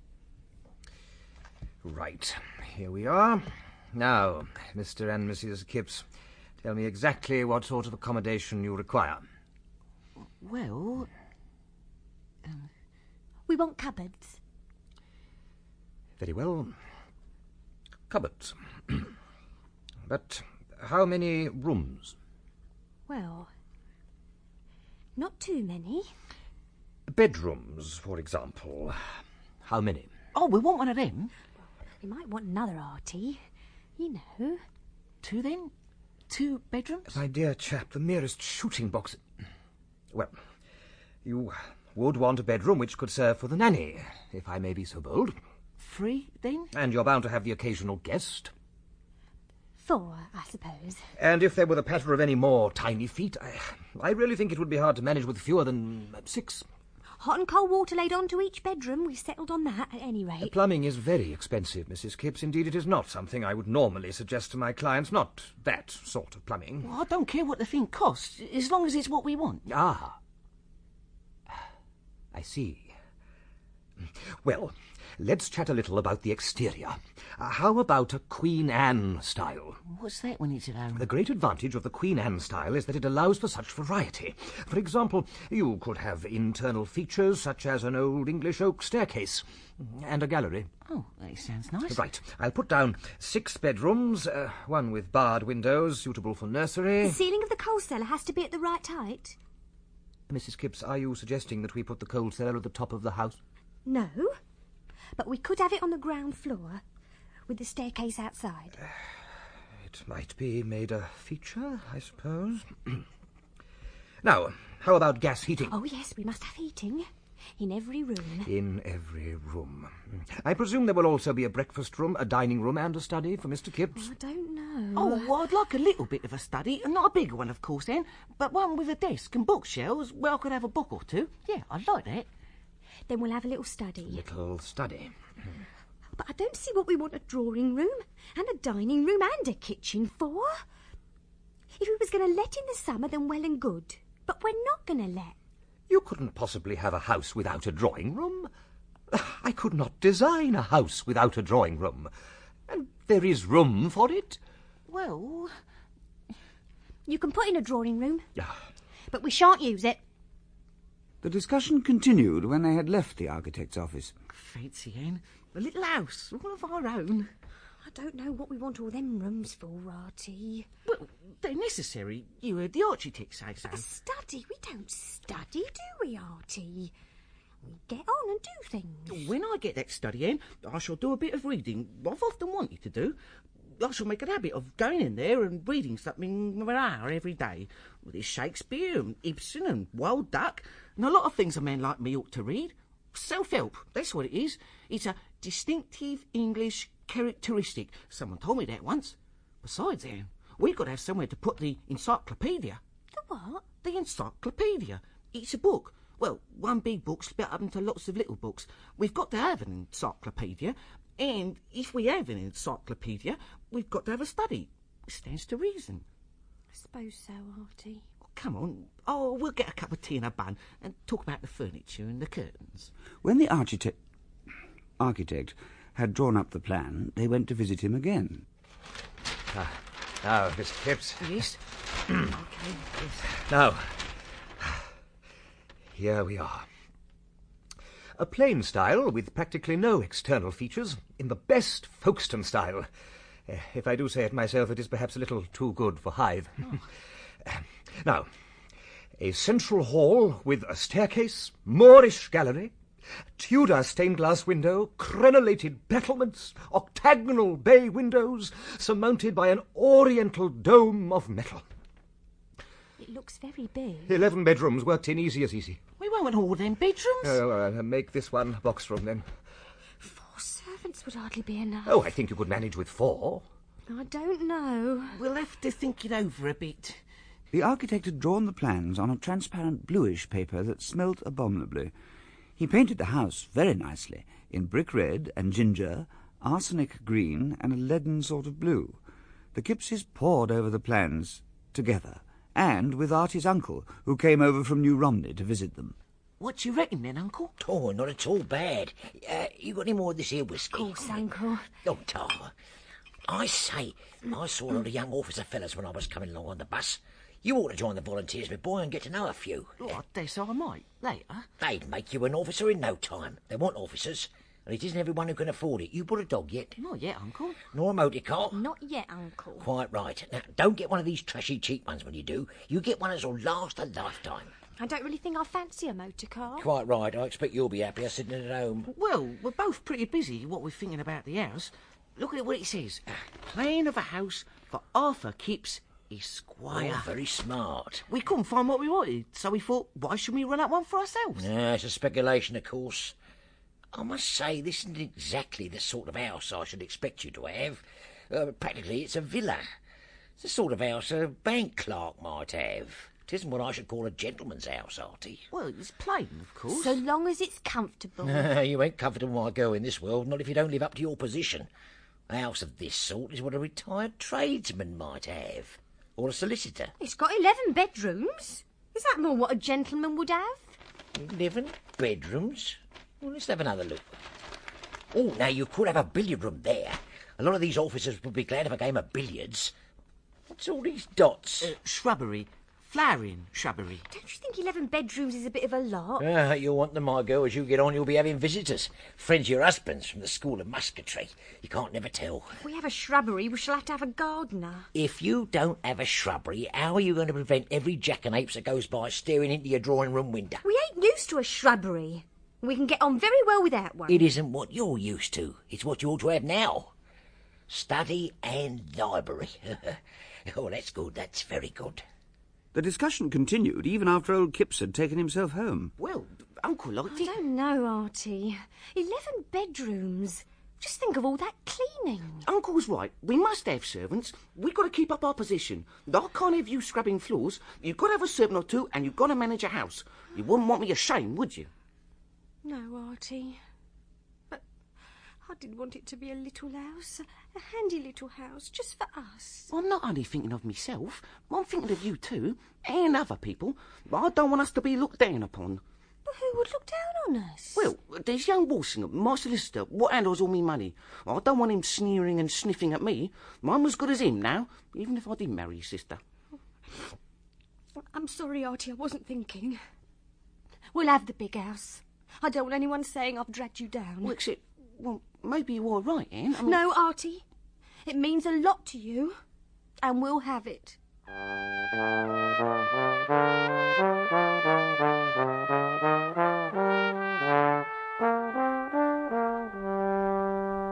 And so Kipps was committed to £2,500 worth of building work.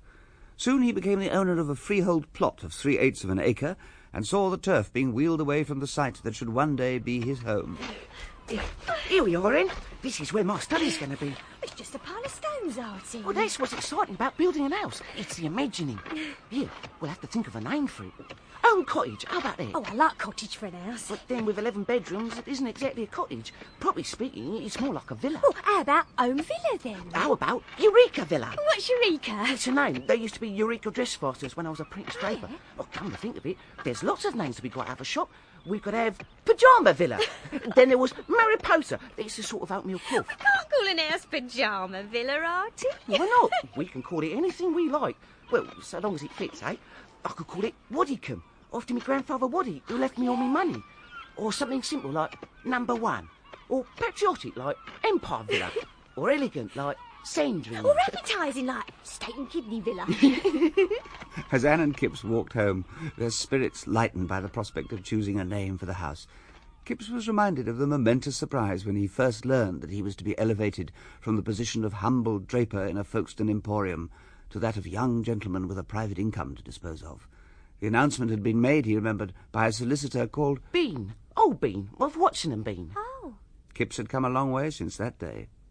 Now, as he and Anne awaited progress on their new house, they stayed, temporarily, in rented accommodation, which was furnished in a style of mediocre elegance. There was a sideboard of carved oak. There were a pair of Japanese jars on the mantelshelf, several sumptuous Chinese fans, and a Turkey carpet of great richness. There were also 2 inactive tall clocks, whose extreme dilapidation appealed to the connoisseur, or so Kipps had been told. One day the Kippses were sitting at their midday dinner table, amidst the vestiges of rhubarb pie, discussing the 1 o'clock post. Kipps was attired in a suit of brown, with a tie of fashionable green, while Anne wore one of those picturesque loose robes that are usually associated with sandals and advanced ideas. Oh, I got a letter from Sid. There's a couple of postcards for you. What'd they say? Well, I never. Young Walsingham says he's unavoidably prevented from seeing me today. Well, I like his cheek. We arranged to go and start paying the builders. I must say he's been treating you a bit off recently. Yes. He's getting too big for his britches. Ever since I married you instead of his sister, he seems to think I've got no right to spend my own money. What's the other postcard? Dashed I can read much of it.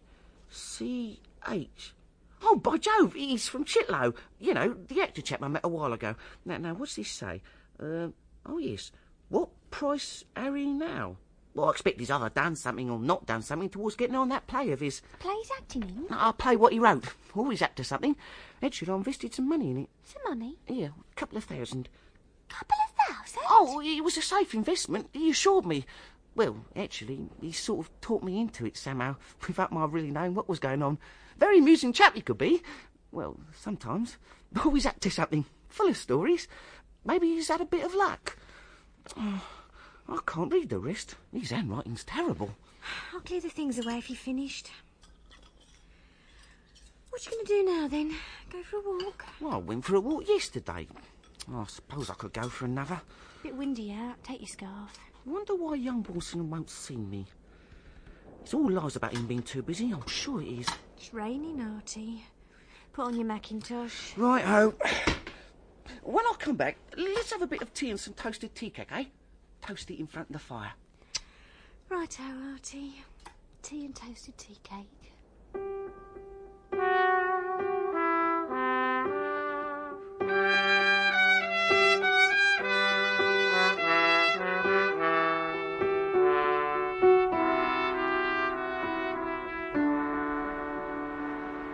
Things conspired to demoralise Kipps that afternoon.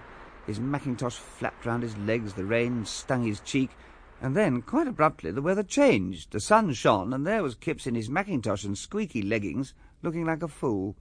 Damn it, Mr. Wells. Why don't I ever get anything right? That lady over there has an umbrella. Of course. The right thing for a day like today is a light overcoat and umbrella. Damn, I'll never get anything right.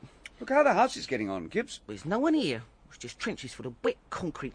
The builders are having me. Young Walsingham's having me. They don't respect me because I can't do things right. I'm an outcast. If I had a special sort of tutor to show me everything right, I'd be in a pink. That's rubbish, Kipps. Well, look at that. 11 bedrooms. No one ever come to stay. I haven't got a thing worth counting. What about Buggins and Carshot? Shop assistants. Oh, dear. Sid and Fanny Pornick and their baby, little Walt Whitman. A low socialist lot. Besides, they're relatives anyway. Well, then, there's that chap over there. Where? Walking on the other side of the road. Mr. Coote. Coote? Well, bless my soul. Hey, Coote! Chester Coote! Over here, it's me, Artie Kipps. Oh, he can't hear me. Coote! I think he heard you. He hasn't even looked round. He's walking on. He's hurrying. Mr. Wells. He's cut me.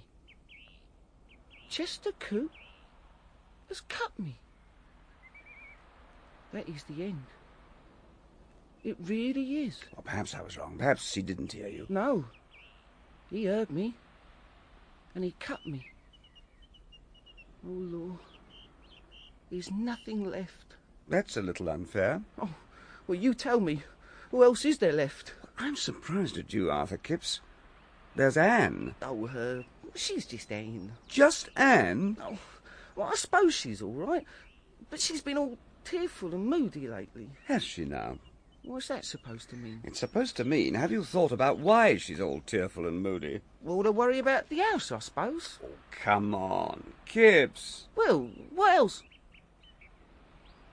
Oh. Oh. Mr. Wells? You don't mean... You can't mean... Ask her, then. Talk to her. I will. I will. Ta-ta. I'm off home now.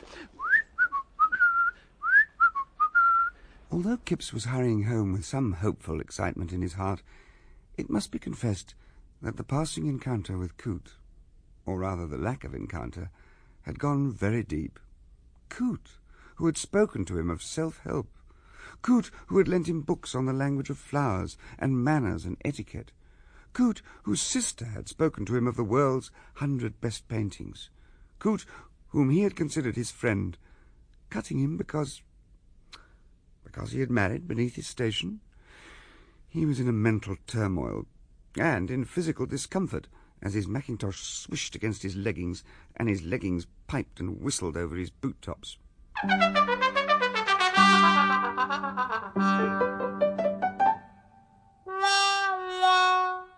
Anne? Hello, Anne? Anne, where are you? Here, Artie, in the kitchen, washing up. Anne, what's all these cards on the old table? Cards? Oh, that's callers. What, Miss G. Porritt-Smith, Miss Mabel Porritt-Smith, the Reverend D. Porritt-Smith. Lord, clergy. There was a lady and two grown-up girls all dressed up. And him? There was no him. But his card? He didn't call, just a lady and two young ladies. But why should they leave this card if he didn't come with them? Perhaps all the cards they got. Whoever calls. Not a little chap who's... I told you, no gentleman. Well, it's rum. He must have given the slip. Gone off while they're waiting for you to let him in. It's a fair call, anyhow. What do they talk about? They didn't. I didn't let them in. Didn't let him in? No. Why on earth not? Well, when the door went, I was upstairs polishing the floor. I didn't know there was callers. We ain't never had no callers. I thought I'd polish the floor and get tea. How was I to think about callers? So what then? They came and knocked at the door. I thought it was a tradesman or something. I never took my apron off, had polish all over my hands. And there they was. Is Mrs. Kipps at home, she says, to me. Yes? And me all polishing, no cap on or nothing. Not a mistress nor servant. Well, Lottie, I could have sunk through the floor with shame, I really could. I could hardly get my voice out. I just said, not at home. And out of habit, like. I held out the tray for the card. So they gave me the cards and they went. Well, I never. They looked me up and down and they went. And that's about it. I wouldn't have that happen for £5, clergyman and all. Is that so, Art Kipps? You did ought to know better than that, and you really did. That's what you think, is it? What else can I think? I don't see there's any use getting in a state about it. Don't you? I do. Here's these people good enough to want to associate with us, and then you go and slap them in the face. I did not slap them in the face. Practically. You slam the door in their faces, and that's all we'll ever see them again. I'll tell you what, Ian. You've got to return that call. That's what you've got to do. I have I? You'll have to look it up in that book I got, Manners and Rules of Good Society. You've got to find out just how many cards to leave, and then you've got to leave them. See? I don't know anything about that. I just told you. You find out how. They won't recognise you, not in that Bond Street out I bought you. And if they do, they won't say nothing. No. What? I can't. You must. I can't and I won't. Anything in reason I'll do. But I won't face those people again after what happened. You won't? That's right, I won't. I see. So there they go. And we never see them again. We don't know nobody, and we shan't know nobody. And you won't put yourself out, not one little bit, or take the trouble to find out how anything ought to be done. I don't think I ever ought to have married you, Arthur Kipps, and that's the truth. If I'd known you had these ideas before I married you, I never would have married you. Oh, don't go on like that. It's true. I'm not equal to the position that you want. You should have told me what you wanted, then I'd have known what you wanted. I don't see why you shouldn't try. I've improved no end from what I was. I don't know about that. What? I don't want to improve. I'm me, and I like me like I am. So there. Oh, Lord. Ian. Now all that butter tea cake that I spent so long over tea is all gone cold. Tastes like leather now. I'll just have to throw it away. The Kippses spoke no more to one another that day. The sense of wrong which each one felt burned within them. Their souls were full of pain. They suffered and did not understand why. And they could not voice their pain to one another.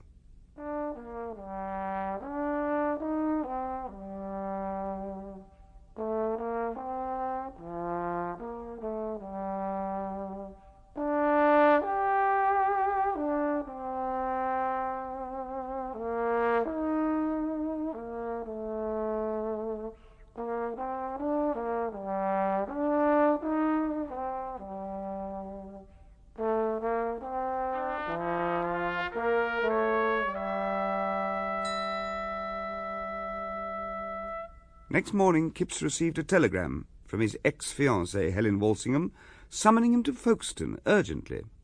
Well, it's funny seeing you again, Helen. Yes. Why'd you send me that telegram? It sounded very urgent. It is.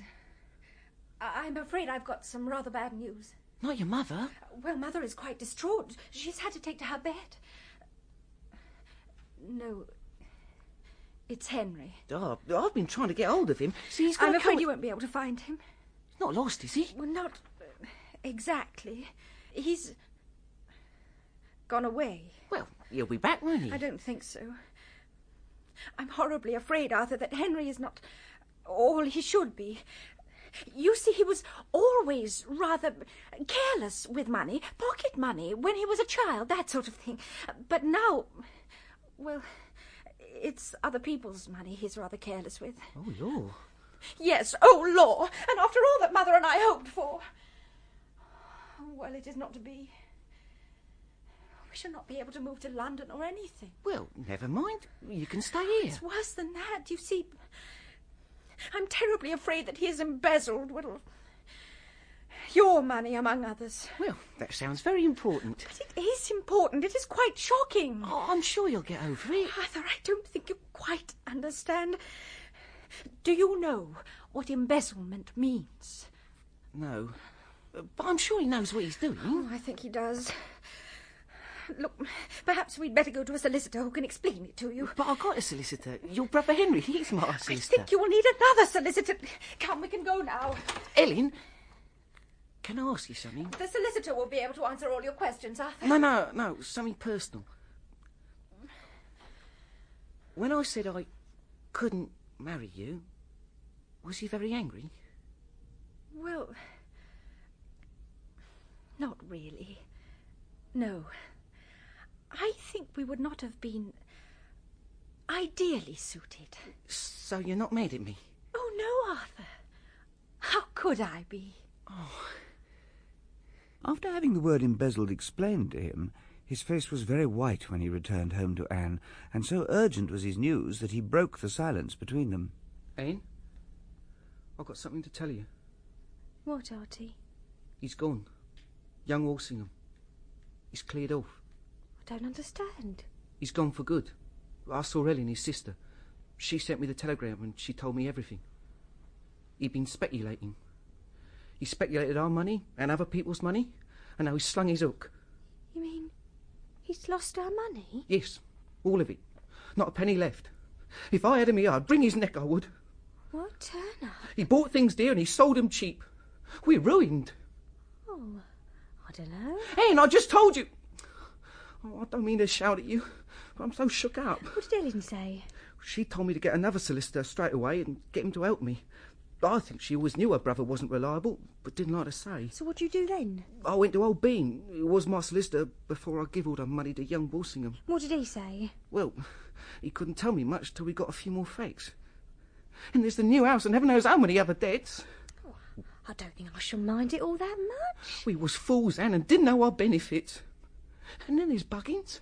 I promised I'd help him start a little outfitting shop in Rendezvous Street. It was good to me when I was first apprenticed as a draper.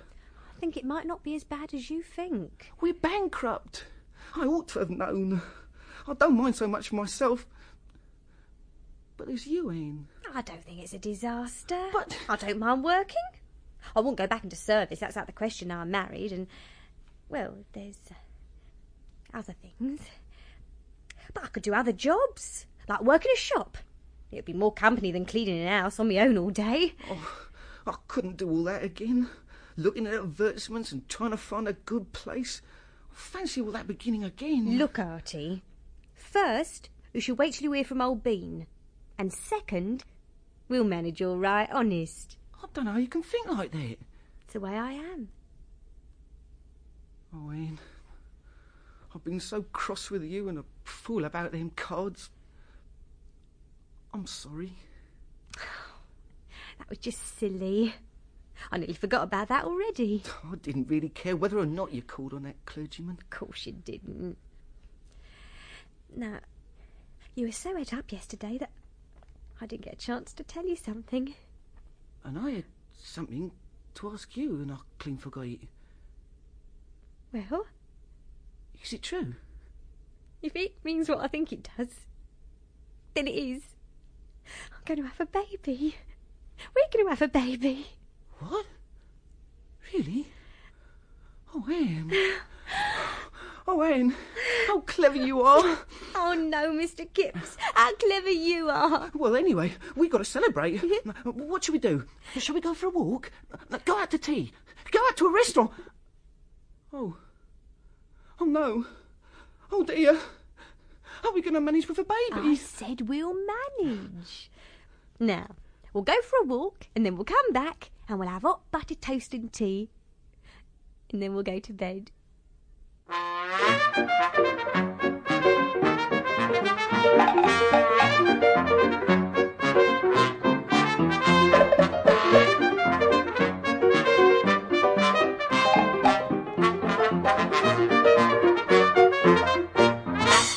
When Kipps heard from old Bean again, it was as Anne had said, not quite as bad as it first appeared. There was well over £1,000, and there was the freehold of the land Kipps had already paid for. And there was still the house in Folkestone, Hughenden, which had belonged to his grandfather. That was let for the summer and would go on bringing in rent. With these facts before them, Anne and Kipps began to plan. Ian, what do you say to us getting a shop? Oh, I'd like a shop of our own. What kind of shop? You know drapery, you could teach me. No, you want a lot of capital for a draper, over £1,000. I thought of something else. I was thinking of a little bookshop. I think I'd like it. Then I could have a good go in at reading as well. I've often wanted to. Do you know much about books, Artie? No, you don't need to. I noticed that when ladies go to the library, they aren't half as fussed as when they go to the draper. If they go in a draper and you haven't got what they want, it's, oh no, and out they go. But in the bookshop, it's different. Oh. One book's very like another after all. People will take what you're giving them books and be glad to be told what to read. It's a wonderful idea, Artie. We weren't really suited to having lots of money. Fishes out of water. No one will come calling and leaving cards. Nah. No need for us to be stuck up. We'll be common people with no position at all. We'll be shopkeepers. Shortly, Kipps noticed an advertisement for a comprehensive scheme of transatlantic origin which involved the financing of a chain of bookshops. He replied, and before long, the shop was a reality. There was a smell of paint and of the shavings of imperfectly seasoned pine wood. Already his name, Arthur Kipps, was outlined in white letters above the shop. Under the counter, to the right, paper and string lurked, ready to spring up and embrace goods sold. On the table to the left, art publications. Thank you, madam. Do call again. In the kitchen at the back of the shop, Anne sat in the evening knitting little garments for some unknown stranger, while Kipps worked on his accounts. Look, Artie. What do you think of him? He's lovely. Perfect. Look at all them fingers. He's over £9. Where did he get £9 from? He weighs £9, silly. Here, hold him. Oh, I couldn't. Go on, he won't break. Oh, all right. Here, careful. Why is he dropping his head? You've got to support his head in your hand. Like that. There you are. Oh, he'll fall. Anne, get hold of him. Oh. Oh. Oh, look. He's just lying all quiet here. Here. This is a bit of all right, isn't it? He likes you. Oh, I should think so. Barmy's dead. You hear that? Here, what do I call him? I don't know. We can call him what we like. We could call him anything at all. Archibald. John. Anthony James. Eureka. No. Can't have Eureka Kipps written up over the shop. Come to think of it, I should by rights include my father's name somewhere. Waddy. Oh, but you can't call a little scrap Waddy, can you? How about Arthur Waddy Kipps? That's just it. Arthur Waddy Kipps. Eh? Good you go. And on the shop it will say, Arthur Kipps and Son. How about that then, eh? Well, the story is practically finished. Or if not finished, has nearly reached the moment when we might properly leave the Kippses to their busy life. But there are one or two people whose stories need to be brought up to date. For example, the actor chap, Chitterlow. Chitterlow arrived in the shop one morning in singularly crumpled evening dress, with a hat tilted remarkably forward, and one vast white glove flung out, and burst into tears. Sit! Biff! Oh, Kipps! Kipps, my dear old matey! Kipps! Good old Kipps! Oh, Kipps, you've no idea! My play! My play! You remember? I think so. Oh, dear Chitlow. I'm sorry if it's flopped. Oh, it's a success! My dear chap, your trust in me has been validated, and I've come to tell you it's a big success. Oh, I'll be all right in a minute. Calm down, Chitterlow. Why, this is marvellous. Oh, cheer up, dear fellow. Oh, I've been to first nights before, you know. I've been up all night talking to the boys, but nothing like this. Tell me how it happened. Well, they laughed a bit at the beginning, but nothing like a settled laugh until the second act. You know that bit about the chap with a live beetle down his neck? Well, then they began, laughing. We jumped them into the third act before they had time to cool. I never saw a first night go so fast. They laughed at everything. They laughed at things we didn't mean to be funny. Then biff, biz, curtain. I went on, but I didn't say a word. It was like walking across Niagara. All that applause going across that stage. Oh, I'm delighted for you. Oh, it means wealth. Thousands of pounds. Money. Oh, I'm glad it's come to me now and not before. I've learned the value of money. There may be a country house, a flat in Westminster, but nothing more. You, Kipps, shall have your rightful share for believing in me. Why, it's dash decent of you. Tell the truth, I forgot all about it. It's even in the paper, a review, a whole column. And now I must leave you and take the news to my darling wife. Farewell, matey. Farewell, oh, best of friends. And with that, Chitterlow, his face lit by a vast excitement, departed into the sunlight with his buoyant walk, buoyant almost to the point of being tottering. He stopped at the newsboy's stand and bought a copy of every single newspaper, proceeding on his way, swinging a great budget of papers, a figure of merited success. Anne and Kipps watched the proceedings from the doorway of the shop. Oh, I'm glad for him. So am I. If anyone deserves success, it's Chitlow. What about all that money coming to you? Why, it won't make no difference. We'll keep the shop on anyhow. I haven't much trust in money after all that's happened to me. That was 2 years ago, and as the whole world knows, Harry Chitterlow's play, The Pestered Butterfly, is still playing to packed houses in a little theatre in the Strand. Night after night, the Beetle scene draws happy tears from the crowds, and every so often Kipps receives a welcome cheque from Chitterlow. He sits in the little kitchen behind the shop, while Anne baths Arthur Waddy Kipps in front of the fire. I shall put the money in the bank against the day you have to go to school, Arthur Waddy Kipps. Till there's free education, you've got to be paid for, and you're going to grow up knowing your way about a bit. I've half a mind to bury it under the shop. I expect one would always be coming down at nights to make sure it was still there. I don't seem to trust anyone. I wonder who that can be. It's a bit late for the shop. I'll just see who it is. The bookshop which belongs to Kipps is on the left-hand side of Hythe High Street as you come from Folkestone, between the yard of the livery station and the shop window of antiques and silver. Good evening, sir. What may I have the pleasure? I'm looking for a book. Well, you come to the right place. What sort of book is it? Well, I like fantasy, scientific romances, that sort of thing. I'm looking for a book called The First Men in the Moon. Oh, that's rather a good title. Who wrote it? A fellow called Wells. H.G. Wells. Wells. Now, that name rings a bell, but I don't recall the book. What's it about? Well, it's about the first men on the moon. Well, there's a rum un. Mind you, it's not as daft as it sounds. It isn't? No. I was on the moon once. Really? Well, I come into me fortune.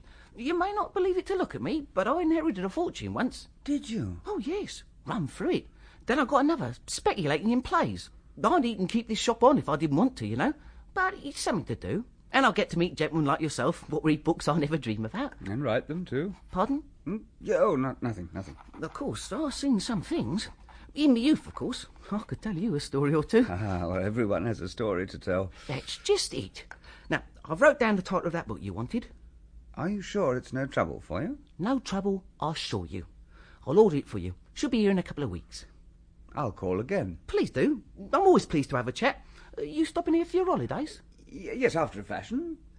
By the way, could you recommend a reliable gents' outfitters? Oh, you'll want Buggins. It's just a job. Little shop in Rendezvous Street. He'll have everything for a gent's wardrobe. Tell him I sent you. Here's his card. I shall be sure to do so. Buggins. Good day, then. Good day, sir. Call in any time. I'm always here. The marvellous thing about going into Kipps's shop is that you can talk to him about absolutely anything. He can talk about books, politics, about going to Boulogne, about life and its ups and downs. He will quote to you the sayings of a chap called Masterman. He can discourse on the finer points of running a drapery emporium, and he can share your delight in Beethoven, should you be the sort of refined person who delights in Beethoven. I myself am now an old and trusted customer of his, and for many amiable reasons, I intend to keep things on that very pleasant footing.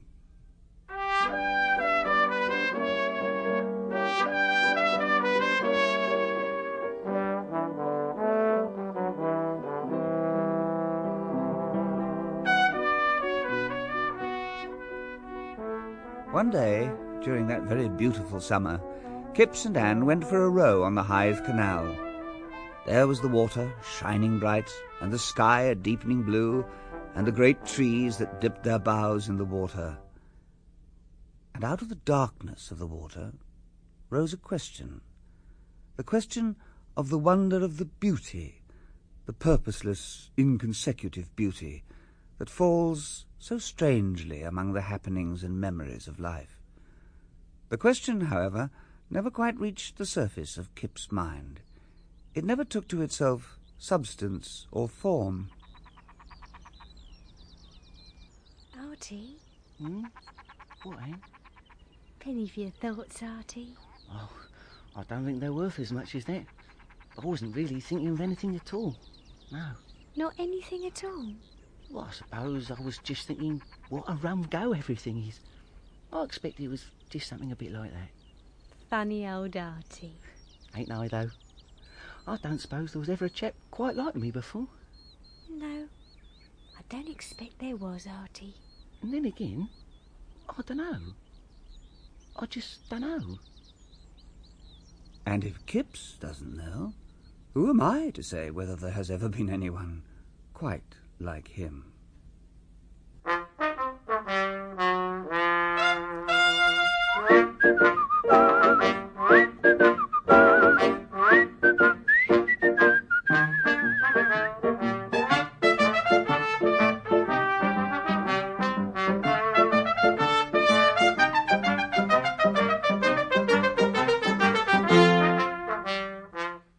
Paul Daneman played H.G. Wells, Mark Straker, Kipps, and Moya Leslie, Anne, in the fifth and final episode of Kipps by H.G. Wells, which has been dramatised in 5 episodes by Micheline Wonder. Sid, Michael Jenner, Fanny, Teresa Stratfield, Masterman, Nigel Anthony, Kipps' uncle, John Hollis, architect, Brett Usher, Helen Catherine Hurlbut, and Chitterlow Nicholas Grace. The music was composed by Ilona Sekach and played by Bill Ezard, Harold Lester and Christopher Smith. Kipps was directed by Martin Jenkins.